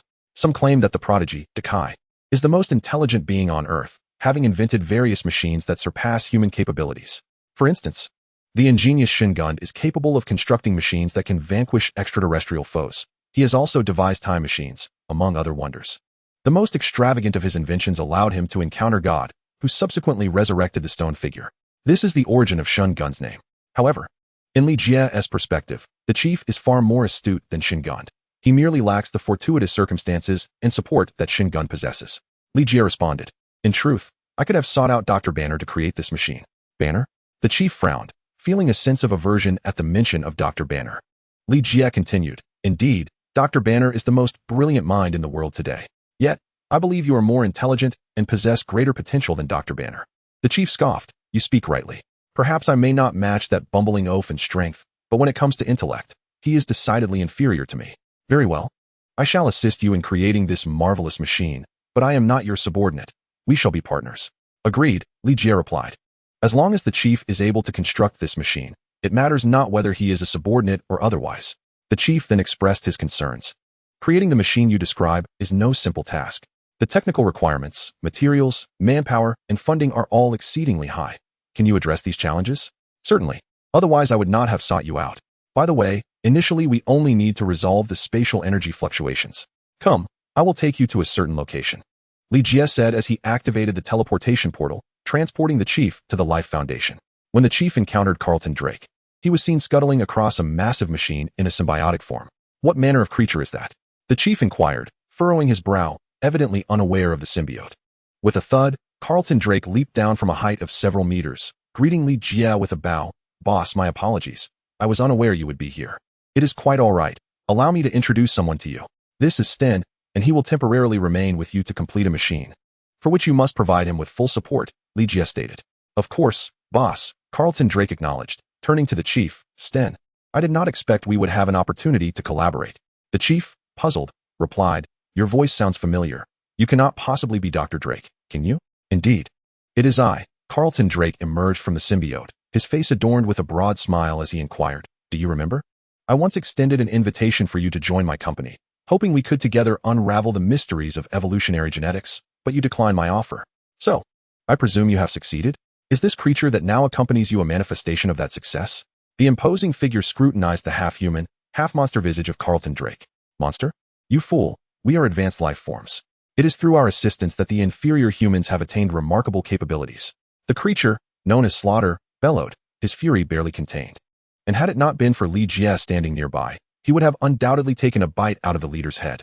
The leader, visibly startled by Slaughter's demeanor, hastily retreated behind Li Jie. "Slaughter, do refrain from frightening our guest," Carlton Drake remarked, reverting to his human form. "Stein, perhaps you find my current appearance more to your liking." Nonetheless, Slaughter's assertion holds some truth. In comparison to the symbiote, we are indeed quite primitive. With the symbiote's aid, we can become even more potent and intelligent. Stein, should you require it, I can provide you with a symbiote, but such a decision would necessitate the boss's approval. The leader shook his head, stating, "Thank you, but I believe I am sufficiently intelligent as I am, and see no need to enhance it further." Rubbing his hands together, Carlton Drake inquired, "Boss, may I be so bold as to ask what research Stein intends to conduct here?" The leader, having regained his composure, adopted an authoritative posture and declared, "I aim to construct a machine capable of monitoring any energy fluctuations globally. You could supply me with some raw materials. However, to successfully create such a machine and ensure its operational efficacy, we must first address the energy dilemma. I predict it will require the energy output of an entire city to function properly. If energy is the concern, I know precisely whom to approach for a solution," Slaughter exclaimed, emerging from Carlton Drake. The leader, with a serious countenance, retorted, "You're not suggesting Tony Stark, are you? I am aware of the circumstances surrounding him and the arc reactor. If it is the arc reactor you seek, it could indeed resolve our dilemma. But that fellow is unlikely to part with it easily." Carlton Drake chuckled, prompting the leader to question, "What is so amusing?" Feeling somewhat affronted. Without responding, Carlton turned to Li Jie and asked, "Boss, may I disclose this information to him?" The leader reacted swiftly, exclaiming, "Good heavens, Tony cannot possibly be one of your associates." "Can he?" Li Jie responded, "If you require the arc reactor, I can place a call to Tony. In fact, Tony is currently dining at my restaurant. Had he not been in such a rush earlier, I could have greeted him." The chief stared wide-eyed, incredulous, and exclaimed, "Dr. Drake is under your command. And even Tony is aligned with you. You previously mentioned Banner as well. Who exactly are you, and why do they all heed your words?" Stein, you need not concern yourself with such matters. Simply focus on fulfilling your duties, Li Jie instructed. Very well. The chief promptly suppressed his curiosity and replied with utmost seriousness. If we possessed the arc reactor, we would essentially resolve the energy quandary. With the financial backing of the Life Foundation and Stark Industries, we could also address the material concerns. Thus, I must meticulously design our approach. Pausing momentarily, he addressed Carlton Drake. I require an office and a supercomputer. Furthermore, gather every available personnel. We are about to commence. Now, Stein, are you not being overly hasty? I mean, perhaps I could first provide you with a tour to elucidate the concept of symbiotes, Carlton Drake suggested. Unnecessary. The chief decisively rejected Carlton Drake's proposition and turned to Li Jie, stating, if you do not mind, I shall commence my work now. Additionally, I hope the arc reactor arrives promptly. Of course, Li Jie appreciated the chief's industrious attitude. Bosses favor individuals like him, who exhibit boundless enthusiasm. Upon returning from the Life Foundation, Li Jie discovered that Iron Man Tony and Dr. Banner had already departed, so he made a call to discuss the arc reactor. He did not require Tony Stark's permission. He merely needed to hand over the arc reactor technology to the chief. This course of action not only demonstrated respect for Tony Stark, but also aimed to facilitate collaboration between Iron Man and the chief. The proceedings unfolded seamlessly. Upon Li Jie's suggestion, Tony Stark readily acquiesced. Boss, someone is seeking your attention, Hongmei announced as she approached Li Jie. He glanced up to see Sabretooth standing across from him, awkwardly raising a hand in greeting. Today, Sabretooth had donned a clean suit, groomed his hair, and even shaved his beard. One might mistakenly think he was here for a blind date. Invite him over, Li Jie commanded. Hongmei proceeded to summon Sabretooth to join them. Greetings, esteemed master. It is a pleasure to see you once more. Upon the arrival of Sabretooth before Li Jie, he appeared even more apprehensive than before, as if fearing that a single misstep in his words might offend Li Jie. What brings you to seek my counsel? Li Jie inquired directly. With a smile plastered across his face, Sabretooth replied, Boss, it concerns the matter of the symbiote that you previously mentioned. I have deliberated and am in agreement to allow the symbiote to bond with me. What does Marx have to say about this? Is he in accord as well? Li Jie questioned. Sabretooth quickly clarified. I have yet to discuss this with Marx, but I believe he would not oppose it, particularly since he possesses a symbiote himself. Furthermore, there is another matter I wish to address. Boss, I desire to withdraw from the Brotherhood and align myself with you. With me? Li Jie chuckled. To be candid, if given the choice between Sabretooth and Wolverine, Li Jie would undoubtedly choose Wolverine. While he did not harbor outright disdain for Sabretooth, he simply found the character unappealing. Take the current situation, for instance. In pursuit of the symbiote, Sabretooth had resolved to betray Magneto. This was precisely what rendered him less likable. Yet, one must ponder, is not Sabretooth's self-serving nature a reflection of the majority of individuals? I can provide you with the symbiote, but you must remain by Magneto's side, Li Jie instructed. Sabretooth paused momentarily before responding, understood. Rest assured, boss, I will keep a vigilant watch over Magneto. Li Jie's request for Sabretooth to stay close to Magneto was merely a strategy to avoid open conflict with him. As for surveillance, as long as Magneto retained the symbiote, Li Jie would be privy to his every move through the hive mind. Without further ado, Li Jie granted the symbiote to Sabretooth.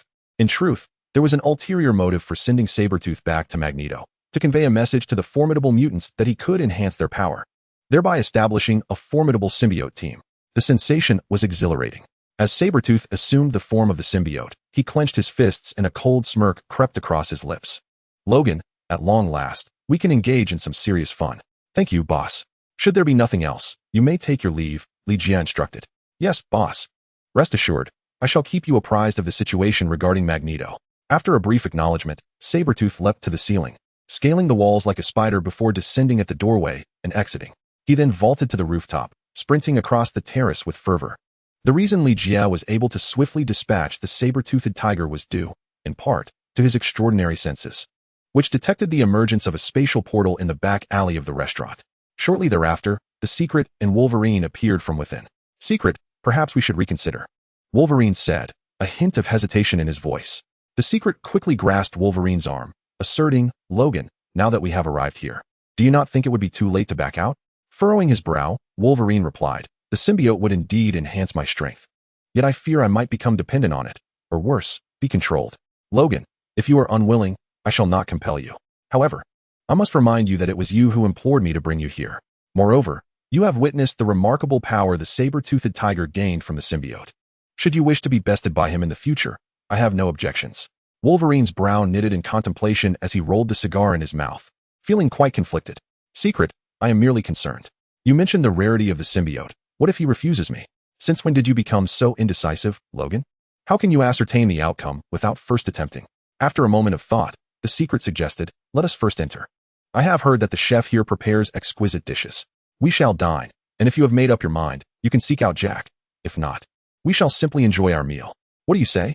Very well, Wolverine acquiesced, following the Secret into the restaurant. Red Plum had already sensed their arrival and waited for them, teasingly remarking, you two are quite unique. Since this restaurant opened, you are the first to enter through the back door. Please, have a seat. Here is the menu. Peruse it and decide what you wish to eat. Logan, you may order. The Secret passed the menu to Logan and then maneuvered past Red Plum to wave excitedly at Ligia, exclaiming, Hey Jack. Chapter 27. Come. Let us do this once more. Secret, I did not expect to see you so soon again. Ligia approached, instructing Red Plum. Have Lao Fei prepare 2 signature dishes and bring a fine bottle of wine. Understood, Red Plum replied, casting a sidelong glance at the Secret as she departed. With such a figure, she has certainly come to my door. Feeling a touch bashful, the Secret said, Jack, actually, we came specifically to find you. Oh, has something occurred with the X-Men? Ligia inquired. The Secret Keeper hastily shook his head and said, not at all. In fact, it was I who asked the Secret Keeper to bring me here. I sought you out. Wolverine abruptly interjected, removing the cigar from his mouth, exclaiming, damn it. I can't take it anymore. If I don't speak for myself, can I still consider myself a man?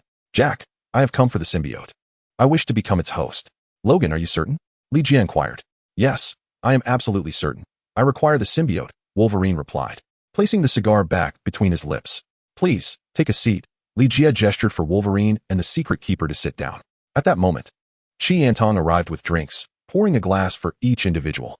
Logan, I can provide you with the symbiote, but there is one crucial matter I must clarify. You have only seen that the symbiote can enhance a person's power. What you do not realize is that it also amplifies one's character. Simply put, if a person is malevolent, the symbiote will only exacerbate their wickedness. Conversely, if a person is virtuous, the symbiote will elevate their goodness. Do you understand my meaning? Wolverine shook his head, replying, not entirely. The Secret Keeper interjected, I believe Jack means to say that you should consider your motives for desiring the symbiote. If you seek the symbiote to uphold justice and protect this world, then it will aid you in achieving that goal. However, if your intention is rooted in revenge, the symbiote will magnify your hatred, leading you down a path of malevolence. Wolverine, with a serious expression, stated, I need the symbiote because I must defeat that bastard Sabretooth. Ligia chuckled softly. What are you laughing at? Wolverine asked, perplexed. Ligia replied, regrettably, even if you acquire the symbiote, it does not guarantee your victory over Sabretooth. Why? Wolverine queried, even more confused. Ligia explained, because Sabretooth just received a symbiote from me and has departed. The extent of power one gains from the symbiote remains uncertain. Even if you obtain it, you may not be able to rival Sabretooth. Therefore, I suggest you reflect carefully on your reasons for wanting the symbiote before coming to me. Wolverine furrowed his brow, growing more enraged at the thought of Sabretooth having seized the symbiote first, grinding his teeth as he said, no need to contemplate. I need the symbiote. Please, grant it to me. Ligia set down his glass, stating, very well, I can provide you with the symbiote, but there is one final condition.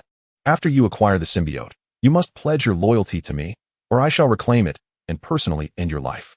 Wolverine hesitated. The mysterious figure spoke, Logan, perhaps we should return and discuss this once you've clarified your thoughts.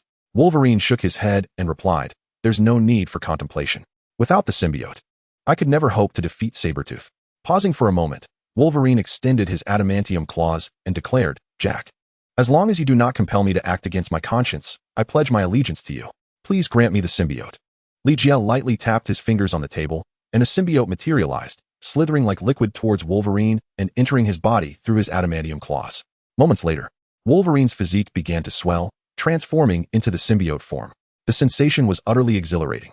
The symbiote Wolverine clenched his fists in excitement, black metallic claws extending from between his fingers. Ligia raised an eyebrow in surprise. After acquiring the symbiote, Sabretooth had only experienced a modest enhancement in his combat abilities and speed. However, the most significant transformation for Wolverine was the metamorphosis of the adamantium within him. Much like Iron Man Tony, who gained a symbiote suit, Wolverine's internal adamantium had transfigured into symbiote metal, dramatically amplifying his combat prowess. Ligia suddenly felt a pang of sympathy for Sabretooth. Facing the symbiote Wolverine would likely lead only to his defeat. Having obtained such formidable power, Wolverine, now fully devoted to Ligia, knelt on one knee, and said, "Jack, thank you. I, Logan, hereby solemnly swear to follow you always." "There's no need for thanks. Sit down and enjoy a meal," Li Jie instructed. The symbiote Wolverine cast a glance at the mysterious figure, fully aware of his thoughts, then shook his head, saying, "No need. I can smell the lingering stench of Sabretooth in the air. That scoundrel hasn't gone far. I must go and deal with him." With that, he rose and left the dining area without a backward glance. Li Jie shrugged and said to the mysterious figure, "This fellow is truly impatient. Well, now it's just the two of us. We mustn't let the wine go to waste. Come, let us have a toast." The mysterious figure quickly raised his glass and said, "Jack, this toast should be for you, as thanks for your assistance with Logan." "I insist. It's no trouble at all. Wolverine received what he desired, and I have what I sought," Li Jie replied, clinking glasses with the mysterious figure. "Today, you must truly savor the extraordinary culinary skills of Fei Chonglong. He is the finest chef in the world." Indeed, the mysterious figure nodded in agreement. After merely 2 cups of wine, the enigmatic guest appeared to be quite intoxicated, compelling Li Jie to assist her back to her room for a respite. It was not until dawn that she departed. For the next 2 days, the mysterious visitor sought Li Jie each evening for libations, only to succumb to her inebriation and rest in his quarters. On the 3rd day, Li Jie received a message from the chief, indicating that he had developed a prototype for energy detection. Li Jie hurried to the Life Foundation to inspect the apparatus. It was powered by a sizable arc reactor, presenting a somewhat rugged exterior, yet it stood as the most advanced energy detector on Earth. "Boss, we merely need to conduct an experiment to validate its efficacy," the chief declared, brimming with enthusiasm and confidence. However, upon activation, the machine exhibited no response. "Stein, could there be a malfunction?" Carlton Drake inquired with concern. The device was predominantly designed and constructed by the chief, leaving Carlton with reservations about its reliability. As the chief examined the machine, he explained, "Its monitoring range encompasses all of Manhattan. The lack of response indicates that there are currently no anomalous energy fluctuations in the area. To ascertain its functionality is quite straightforward. We merely need to induce some unusual energy fluctuations in Manhattan." As he spoke, his gaze shifted to Li Jie. Yet, before Li Jie could respond, the machine abruptly activated, revealing a coordinate. "It's responsive," the chief exclaimed. "There are anomalous energy fluctuations in Manhattan, and their precise location is at Long Kitchen." Indeed, the coordinates provided pointed directly to the Long Kitchen restaurant. The machine was connected to the Life Foundation S satellite, which promptly transmitted images of the specified location. Above the restaurant, a spatial rift manifested, and a man wielding a scepter descended with haste into the establishment. Following closely, another figure clad in armor and brandishing a massive hammer emerged through the spatial portal at the restaurant's entrance. The chief scrutinized the figures on the screen and remarked, "Those two must be extraterrestrials, correct?" "Are you asking me?" Carlton Drake replied, only to realize that Li Jie had vanished without him noticing. At Long Kitchen restaurant, the first man to arrive via the spatial portal was none other than Loki, albeit in a rather disheveled state. Bursting into the restaurant, he shouted, "Boss, come quickly." The second individual, without a doubt, was the accuser Ronan, whom Loki had summoned to this realm. Upon spotting Li Jie, Loki rushed over with a beaming smile, declaring, "Boss, I have fulfilled my mission. I have brought Ronan to you." Li Jie had no time to waste with Loki and immediately cast a spell to transport Ronan into the mirror space. At that moment, the leader of the Life Foundation excitedly exclaimed, "Look, there's another abnormal energy fluctuation over there." Although this fluctuation was far less intense than the previous one, it was still detected by the machines. "I did it. I finally succeeded." Carlton Drake gazed intently at the satellite images, noting that Ronan, the accuser, had suddenly vanished from the screen. Upon being teleported to Earth, Ronan curiously surveyed his surroundings, suddenly pulled into the mirror space. He reached out to touch the barrier between the two realms. Spotting Li Jie, Ronan immediately inquired, "Was that you? Did you bring me to this space?" Li Jie remained silent, focusing instead on the purple gem embedded in Ronan's hammer, utilizing his supersensory abilities to inspect it. He indeed sensed a tremendous power emanating from it, which was the power stone of the Infinity Stones.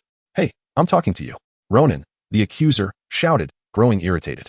Noticing Li Jie fixated on the power stone, he sneered. "I don't know who you are, but it seems you led Loki to bring me here for this power stone, right? Unfortunately for you. Do you really think this space can contain me?" As soon as he finished speaking, Ronan raised his hammer, preparing to unleash the power stone to obliterate the mirror space. However, just as he lifted the hammer, he found it suddenly slipping from his grasp. Li Jie had harnessed Magneto's powers to snatch the hammer away.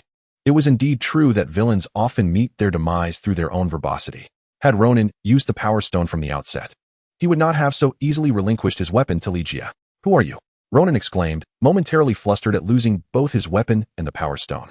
Li Jie paid no heed to Ronan. Instead, he held the Power Stone in his hand, feeling its immense power before concealing it within his pocket dimension. As for Ronan's mighty hammer, Li Jie discarded it, as if it were mere refuse. You wretch. No matter who you are, provoking me, Ronan the Accuser, is the gravest mistake of your life. As he spoke, Ronan's muscles bulged, and a beam of energy surged towards Li Jie. This was one of Ronan's skills. He could absorb surrounding energy and concentrate it to unleash.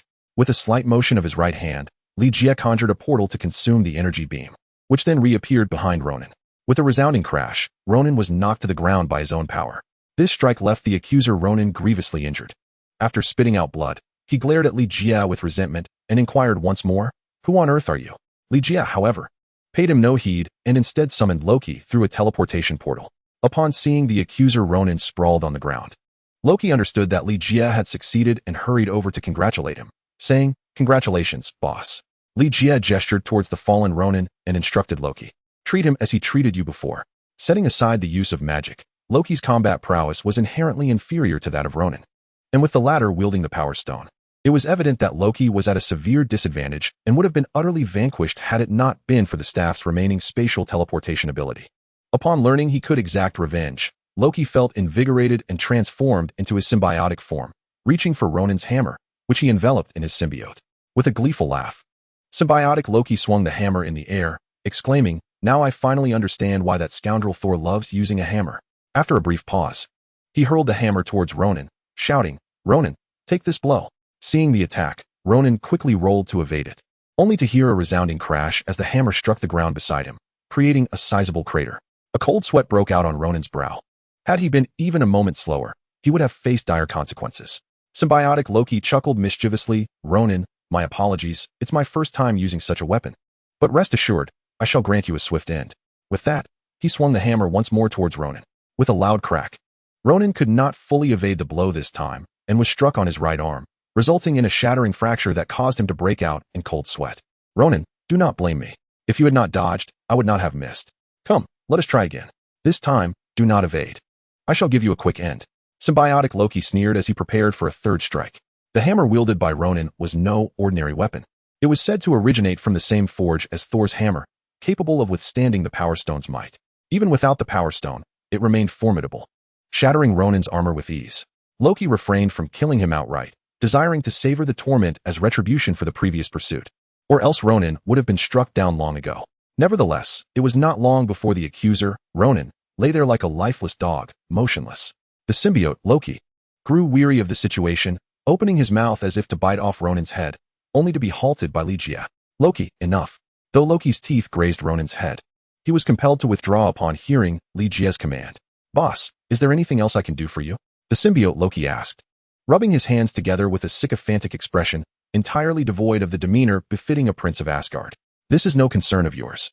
Why don't you step outside and find the extraordinary dragon to fetch you something to eat?" Li Jie instructed. "Yes, boss." Loki reverted to his original form and glanced at the nearly lifeless Ronan on the ground, inquiring, "Boss, may I be so bold as to ask how you intend to deal with him?" "Loki, do I need to report my intentions to you?" Li Jie replied coldly. Terrified, Loki immediately knelt, slapping his own face as he exclaimed, "Loki dares not." That is not what Loki meant. It was a slip of the tongue. "Please forgive me this once, boss. Leave." Li Jie expelled Loki through a portal, fully aware that Loki's fear stemmed from the potential retaliation by Ronan, prompting his desire to eliminate any threats. Knowing that Loki harbored no ulterior motives, Li Jie would not have allowed him to depart so easily otherwise. Once Loki was dispatched, Li Jie proceeded to bond with the symbiote residing within Ronan. Ronan hailed from the Kree Empire, one of the three great empires of the cosmos, where Kree were regarded as some of the most intelligent beings in the universe. Through the symbiotic connection, Li Jie acquired knowledge of the Kree Empire, as well as Ronan's own abilities. From Ronan's memories, Li Jie discovered that he had already made contact with Thanos and entered into a collaborative agreement. In reality, however, Ronan was merely a pawn under Thanos' control. After gaining the symbiote, Ronan's wounds began to heal, and soon he was fully restored, entering a symbiotic form. Like others who had acquired a symbiote, Ronan felt an overwhelming surge of power, granting him a sense of rebirth. "Who exactly are you?" Ronan stared at Li Jie, questioning once more. Li Jie replied, "You need not concern yourself with my identity. You simply need to assist me in locating the Soul Stone and the Reality Stone." "You seek the Soul Stone and the Reality Stone?" Do you aspire to gather the Infinity Stones like Thanos and dominate the universe? Ronan exclaimed, erupting into laughter. Li Jie let out a cold laugh and remarked, Ronan, to be frank, I find your attitude quite displeasing. However, who do you believe is more formidable, myself or Thanos? Without a doubt, Thanos, Ronan replied. That being is the very embodiment of terror in this universe, bringing nothing but fear wherever he goes. Accuser Ronan, I presume you intend to label him a butcher? Li Jie understood the profound fear that Ronan harbored towards Thanos. Thanos' infamous method of annihilating half of all life forms in any place he visited instilled a terror far more intense than mere direct violence. Ronan shook his head and proclaimed, No, even a butcher possesses a semblance of warmth in comparison to Thanos, who is utterly devoid of any emotion. Devoid of emotion? That is merely a stereotype that Thanos has cultivated among the populace. In truth, he is not only infatuated but also a sycophant, undertaking all his actions solely to please one of the primordial deities, death. Ronan, forget about Thanos. Follow my instructions and seek out the reality stone and the soul stone. Li Jie commanded. Suddenly, Ronan knelt on one knee, bowing his head and saying, I am aware that I cannot contend with you. Yet Thanos is also in pursuit of the Infinity Stones. Should I assist you, I would incur his wrath. Thus, it would be better for you to simply end my life. Li Jie was taken aback by the depth of fear that Thanos instilled in Ronan, to the extent that he would rather face death than risk offending him. Deciding against further delay, Li Jie opted to employ his telepathic abilities to alter Ronan's memories, erasing the terror Thanos had instilled and transforming him into a fearless individual who would heed only Li Jie's commands. Subsequently, Li Jie seized Ronan's hammer, imbuing it with the ability for multiple spatial transmissions through magic and the Space Stone. Ronan, take this. Remember, no matter what, you must locate the Soul Stone and the Reality Stone and return them to me, Li Jie instructed. Yes, boss, Ronan affirmed, rising to utilize the spatial transmission power of the hammer to return to the Kree Empire, determined to exert all his strength in the quest for the Soul Stone and the Reality Stone. Meanwhile, Extraordinary Long prepared a fried rice dish for Loki, who, lacking an appetite, was fidgeting restlessly. Upon seeing Li Jie reappear in the dining area, Loki promptly approached him. Boss, is there anything else you require my assistance with? Li Jie recognized that Loki wished to inquire about Ronan's status, but hesitated to do so, instead saying, Loki, I need you to return to Asgard. Return to Asgard? Upon hearing these words, Loki was utterly terrified, his voice trembling as he stammered, That boss, you may not be aware, but I was exiled for a minor transgression in Asgard. If I were to return now, it would be tantamount to a death sentence. Li Jie was indeed aware of Loki's past misdeeds in Asgard. He had attempted an unsuccessful coup, his ambition to seize the throne ultimately leading to his banishment. Otherwise, he would never have encountered Thanos. For such a grave offense, Loki was merely exiled, which speaks volumes about Odin's true affection for him. Officially, Loki was regarded as an orphan found by Odin after defeating the Frost Giants. Yet the true nature of his origins remains a mystery known only to Odin himself. Even the genuine reasons behind Odin's war against the Frost Giants are subject to speculation. Loki, rest assured, you are no longer the same individual who left Asgard. Li Jie assured him, I believe that with your cunning and symbiotic abilities, even a confrontation with Odin would be sufficient for your survival. Moreover, my purpose in sending you back to Asgard is quite simple. You merely need to bring Thor to me. Thor? Loki raised an eyebrow.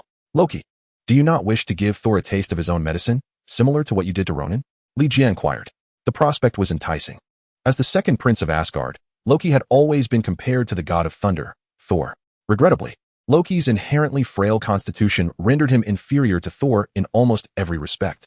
Consequently, Loki had turned to the study of magic, where he exhibited remarkable talent. However, his immense pride compelled him to desire a physical triumph over Thor. This internal conflict often led Loki to refrain from utilizing his magical prowess, as he deliberately sought to showcase his physical strength. In Li Jie's view, this was a rather foolish endeavor. Loki would do well to learn from Doctor Strange, who understood that when magic could suffice, one should never resort to brute force. Loki, I am confident that you will accomplish this task with remarkable finesse. Farewell. As Li Jie spoke, he grasped Loki's shoulder and flung him away. Boss, wait. Before Loki could finish, he vanished, transported back to Asgard. After sending Loki off, A-S-H-I-E-L-D, helicopter appeared above the Dragon Chef restaurant. Black Widow descended via a rope, brandishing a handgun as she rushed into the restaurant, exclaiming loudly, Loki, put your hands up. Li Jie teased, Natasha, are you sleepwalking? Loki is not even here. As Black Widow meticulously scrutinized every corner of the restaurant with a grave expression, she asserted, it is impossible, S-H-I-E-L-D, has been monitoring this area. Just moments ago, Loki's entrance into the restaurant was captured on camera. There is no evidence to suggest he has left, hence he must still be here. Red Room obstructed Black Widow's path, stating, "My dear, if you have come to dine, you are most welcome. However, if your intention is to conduct a search, I must kindly request to see your search warrant." Lacking a warrant, Black Widow had rushed to the scene upon receiving the tip-off, without even bringing reinforcements. Finding herself hindered by Red Room, she turned to seek assistance from Ligia. "Jack, Hawkeye is currently imprisoned by S.H.I.E.L.D., and only Loki can exonerate him. Regardless of the cost, I must bring Loki back to S.H.I.E.L.D. Hawkeye is imprisoned? I recall you arranged for his escape last time," Ligia inquired with curiosity. With a sigh, Black Widow replied, "Do you think S.H.I.E.L.D. is to be trifled with? If I do not retrieve Loki, Hawkeye may remain incarcerated indefinitely." Ligia remarked, "Natasha, I deeply regret Hawkeye's plight. However, Loki is truly not here. If you must, feel free to search." He gestured for Red Room to step aside. Black Widow thoroughly searched both the interior and exterior of the restaurant, yet not a trace of Loki was found. "Natasha, I had Extraordinary Dragon prepare some refreshments. If you wish, you may sit and join me," Ligia said with a smile. With a darkened expression, Black Widow approached, seized Ligia's glass, and downed its contents. Exhaling deeply, she declared, "Jack, I do not know what means you employed to facilitate Loki's departure, but I swear I shall capture him one day." "Natasha, I wish you success in your endeavors," Ligia responded. Pouring herself another drink, Black Widow adjusted her demeanor and said, "Jack, I hope you will accompany me to S.H.I.E.L.D. What? Do you believe I can prove Hawkeye's innocence, or is it that you wish to imprison me in S.H.I.E.L.D. due to your inability to locate Loki?" Ligia teased. Black Widow replied, "No, Director Fury wishes to see you." "Oh, Director Fury wants to see me? Should I feel honored? However, Natasha, the issue is that I do not wish to meet him. Moreover, please inform Fury that if he wishes to see me, he should come in person. Can you not do me this small favor? Just accompany me back for a cup of coffee," Black Widow inquired with a furrowed brow. "Apologies. I have recently switched to tea and no longer drink coffee," Ligia responded. "Furthermore, I do not intend to target you. This is a matter of principle," Ligia remarked. The Black Widow gazed at Ligia with a hint of resentment, and after a few seconds, she sighed in resignation. "Very well. I shall inform Director Fury." With that, she turned to leave the restaurant, but within 10 seconds, she re-entered. "What is this? Do you suddenly have time?" Ligia gestured toward the chair opposite him. The Black Widow smiled and said, "Jack, congratulations. Director Fury is on his way. To have him come personally signifies that you are indeed someone of note within S.H.I.E.L.D.'s records. Now, prepare yourself. Mind your tone when you speak. It would be best not to offend Director Fury, or I shall be unable to assist you." The director of S.H.I.E.L.D. certainly seemed impressive. However, in Ligia's eyes, he was merely a figure to intimidate the Black Widow. Fury was just an ordinary man. In terms of strength, he was no match for Hawkeye, and perhaps even the Black Widow could best him, given she was an ancient warrior who had lived for decades. Moments later, the familiar sound of a helicopter's rotors echoed through the restaurant, and Nick Fury, clad in formal attire, entered while carrying a cat carrier. "Director." The Black Widow immediately approached him, instinctively reaching out to take the carrier from Nick Fury. "Meow."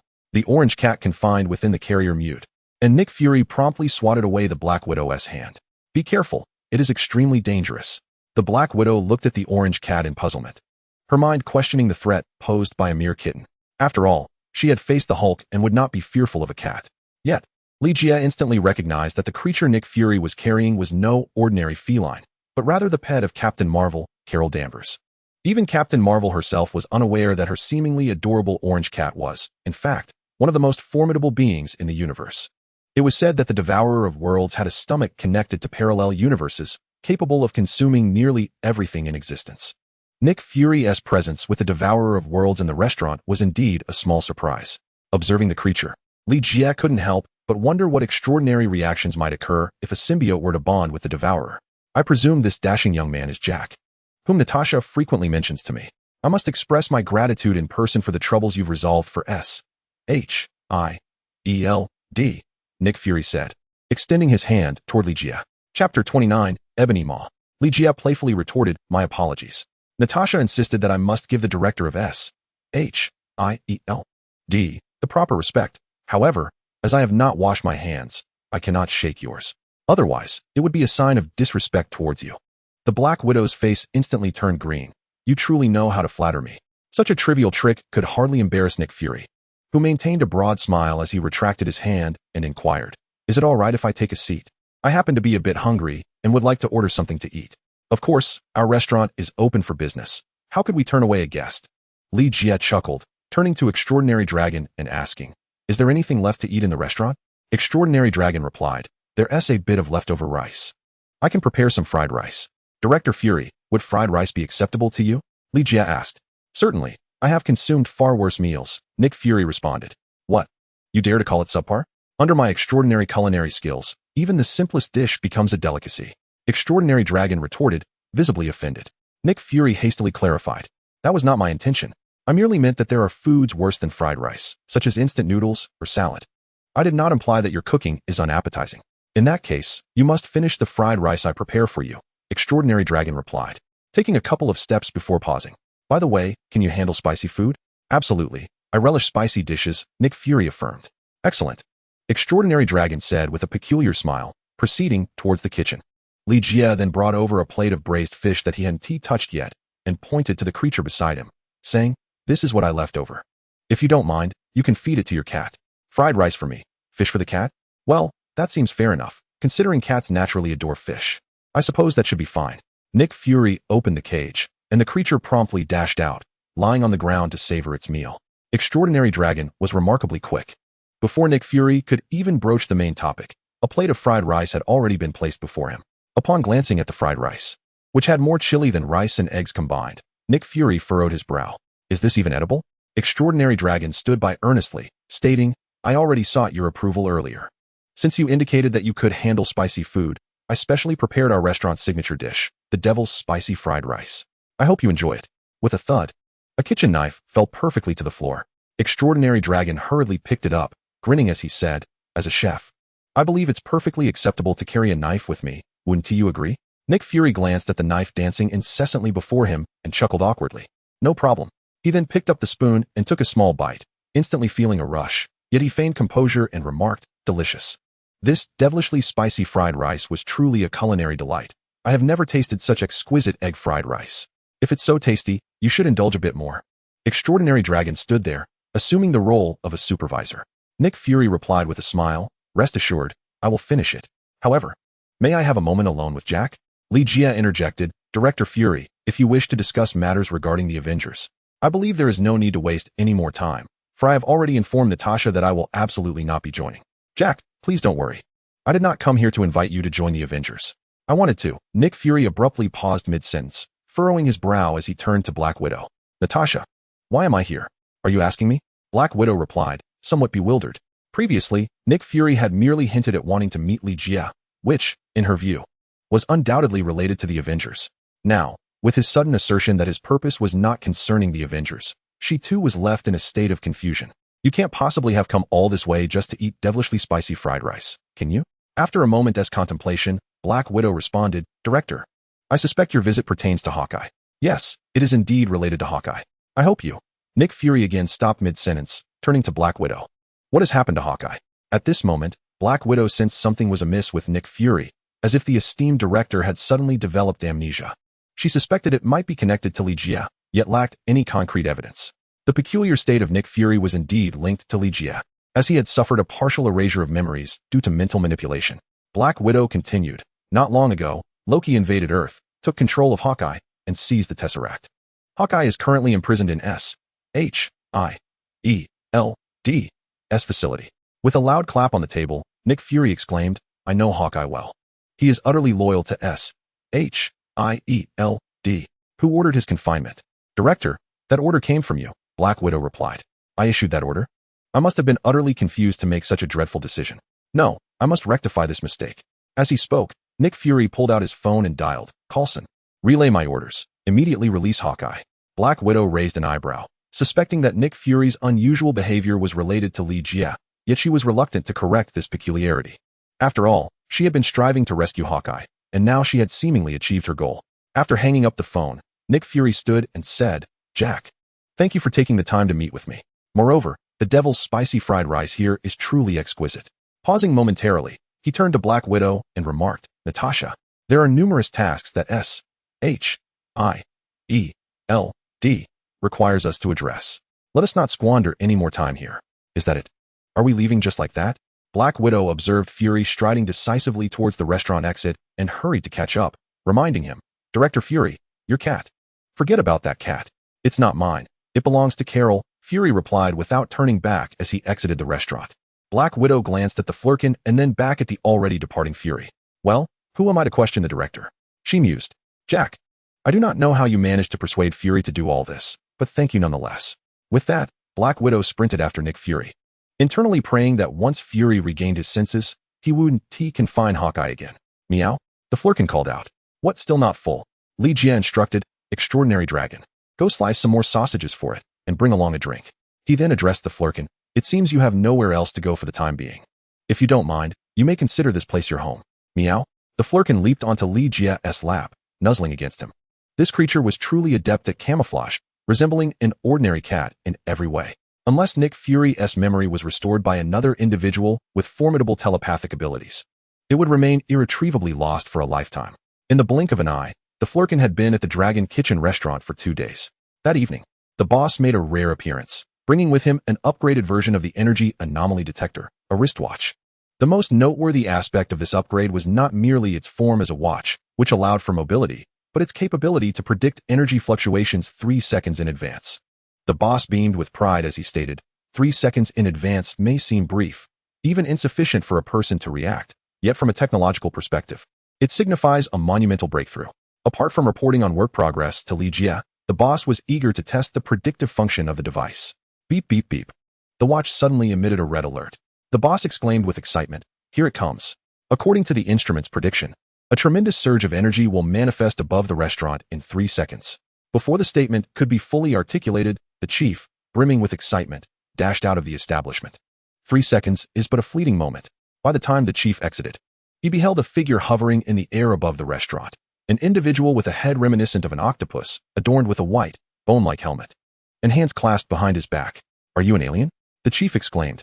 The others followed suit, and upon witnessing the figure, Dr. Strange leaned towards Li Jie and whispered, "That is Venom's symbiote. He must be a scout dispatched by the poisonous Thanos." The poisonous symbiote descended gracefully to the ground, a smile gracing his visage as he remarked, "Stephen, it is a pleasure to see you again. Ever since you absconded with the space gem, we have exerted considerable effort to devise a means of transportation. Enough with the pleasantries. Attack!" Venom shouted, initiating the offensive. However, the poisonous symbiote merely lifted his right hand slightly and then lowered it gently. In an instant, Venom spiraled uncontrollably into the air before plummeting downwards with great force, crashing violently to the ground. This display of telekinesis served as a lesson for Venom. "Are you all just going to stand there and watch?" Venom inquired, brows furrowed. Suddenly, debris on the ground soared into the air, beginning to rotate and morph according to the will of the symbiote. At this moment, Chi Antong transformed into the symbiotic black dragon, launching an assault on the symbiote. "First, pull them into the mirror dimension," Dr. Strange commanded, casting a spell to transport everyone into the mirror dimension to prevent the conflict from causing excessive damage to the real world. With a resounding crack, the symbiote commanded the flying debris to strike the black dragon, resulting in a series of explosions, yet the black dragon emerged unscathed. Observing this, the symbiote remained unfazed, a smirk playing on his lips as he mimicked his earlier gesture towards Venom. Boom! The head of the black dragon lost control and crashed heavily to the ground. Embedding itself into the earth, Dr. Strange continued to wield his magic, but the symbiote waved his hand again, rendering Dr. Strange's arms twisted behind his back by an invisible force, while the stones beneath him animatedly engulfed him. Even one as formidable as Dr. Strange found himself at a disadvantage before the symbiote, ultimately succumbing to confinement. At this juncture, Hongmei transformed into the symbiotic red dragon, joining forces with the extraordinary dragon, armed with a blade, to assault the symbiote. At that moment, the symbiote showcased another formidable skill, linguistic control. He possessed the ability to induce and mentally manipulate his targets through speech, turning them into his puppets. In a matter of moments, the Scarlet Plum, having approached Wu Mu Ho, fell under mental control and with a swift motion sent Fei Fanlong flying. The chief, witnessing this, could not help but retreat, simultaneously calling out to Li Jie, "Boss, you must act quickly to eliminate that fiend, or at the very least, help me escape." Wu Mu Ho had long taken note of Li Jie, sneering, "Stephen traversed the cosmos to seek me? I am eager to discover the extent of your capabilities that would compel Steven to exert such effort. Crimson Dragon, eliminate him. The symbiotic Crimson Dragon let out a piercing cry, soared through the air, and unexpectedly lashed its tail against Wu Mu Ho. He was sent flying 100 meters, half of his face turning crimson. As the symbiotic Crimson Dragon charged once more, Wu Mu Ho hastily extended his right hand, attempting to exert control, yet this time it proved futile. The Crimson Dragon opened its jaws, lunging at Wu Mu Ho, who, in a panic, pressed his left hand against the ground, lifting a stone slab to propel himself away, narrowly evading the onslaught. With a resounding crack, the stone slab beneath him shattered into pieces, rapidly returning to strike Wu Mu Ho. He cried out in pain, his heart racing, perplexed by the failure of his language control ability, and now, even his telekinetic powers seemed ineffective. Thud! Wu Mu Ho crashed to the ground, blood streaming from his nose, glaring at Li Jie as he shouted, "You did this, didn't you? Listen, I am your master, cease this at once." Once again attempting to exert his language control, this time it appeared to work. As Li Jie halted his assault on Wu Mu Ho, "Regardless of who you are you not my puppet now? By eliminating you, I would eradicate the threat posed by this universe. Very well, now choose your demise." The symbiote conjured a black longsword in Li Jie's grasp, which he then pressed against his own neck, drawing it across with force, gradually collapsing to the ground. Truly feeble, utterly feeble, he scoffed. "Steven, tell me, is it not foolish to travel such a distance for this insipid fool?" Suddenly, a stone struck Wu Mu Ho squarely on the face. "Who dares?" he bellowed in fury. Another stone unexpectedly struck him on the head. "Who? If you have the guts, show yourself." As the fury within Yumo's throat intensified, he had yet to close his mouth when a stone struck, knocking out 2 of his teeth and sending them into his mouth. He gagged and retched, but was unable to expel the stone and teeth. Chapter 30. The Destroyer of Universes. Forgive me, am I interrupting? A voice suddenly resonated, startling everyone present. A youth clad in a white suit appeared before them, his face a canvas of curiosity as he surveyed his surroundings. "Symbiotes and toxins. Along with so many superheroes, this world delights me immensely." Upon seeing the figure before him, Li Jie felt a pang of anxiety. The demeanor and tone of the individual evoked thoughts of a terrifying presence. "You scoundrel! It was you who meddled with me just now. Prepare to meet your end." Yumo roared, unleashing a barrage of attacks towards the young man. The youth merely snapped his fingers, rendering Yumo's assault utterly ineffective, which left Yumo's face ashen as he turned to flee. In a flash, Yumo's body erupted into a mist of crimson as he met his demise. The symbiote, the red dragon, furrowed his brow upon witnessing this, and as the young man turned his gaze toward Li Jie, he swooped down. "Stop!" Li Jie shouted, but it was already too late. With a resounding crack, the symbiote red dragon met the same fate as Yumo, disintegrating into a cloud of blood. Seeing this, Steven quickly resorted to his powers, attempting to ensnare the young man within the mirror dimension. Yet, in an instant, the young man nonchalantly emerged from the mirror dimension, raising his hand and grinning at Steven. This is not our first encounter, but within the multiverse, you barely rank among the top 10 compared to other Stevens." Steven remained silent, promptly invoking the Eye of Agamotto to cast a time spell, only to find the eye suddenly in the young man's possession. The youth pulled out the time gem, examining it with amusement. "This little trinket appears rather appealing. I think I'll keep it." "Return it to me," Steven shouted, attempting to reclaim the Eye of Agamotto, but found himself immobilized by an overwhelming force. The young man swallowed the time gem, then soared before Steven, reaching into his very being to extract a tome shrouded in dark energy. "The Dark Grimoire. Truly repugnant," he remarked, before incinerating the book with a resounding explosion. At that moment, a genuine fear gripped Steven as he inquired, "Who are you?" "Me? I believe Nail can answer your question," the young man replied, his gaze shifting towards Li Jie. Steven looked at Li Jie, who, with a somewhat hoarse voice, stated, "His name is Beyond, also known as Little Superman." "The Transcendent," Steven exclaimed in terror. "Clever." The Transcender snapped his fingers and inquired of Li Jie, "You must be able to surmise my purpose for being here, correct?"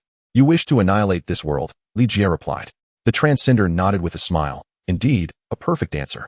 Li Jie continued, "You know I would never consent to your plan." The Transcender dismissively retorted, "Do you truly believe I care about your approval? If you were at your peak, you might have stood a chance against me, but now you are utterly feeble." Li Jie fell silent. In comparison to a being capable of effortlessly obliterating an entire universe, he was indeed woefully inadequate. Such a formidable adversary should not have manifested so early. "Farewell." The Transcender waved at Li Jie, a brilliant light erupting from his fingertips, striking straight at Li Jie's heart. As the radiance pierced through his heart, Li Jie felt his powers being consumed alongside it. A gaping wound appeared in his chest, one that refused to heal. Slowly, he collapsed to the ground, never imagining that his life would conclude in such a manner.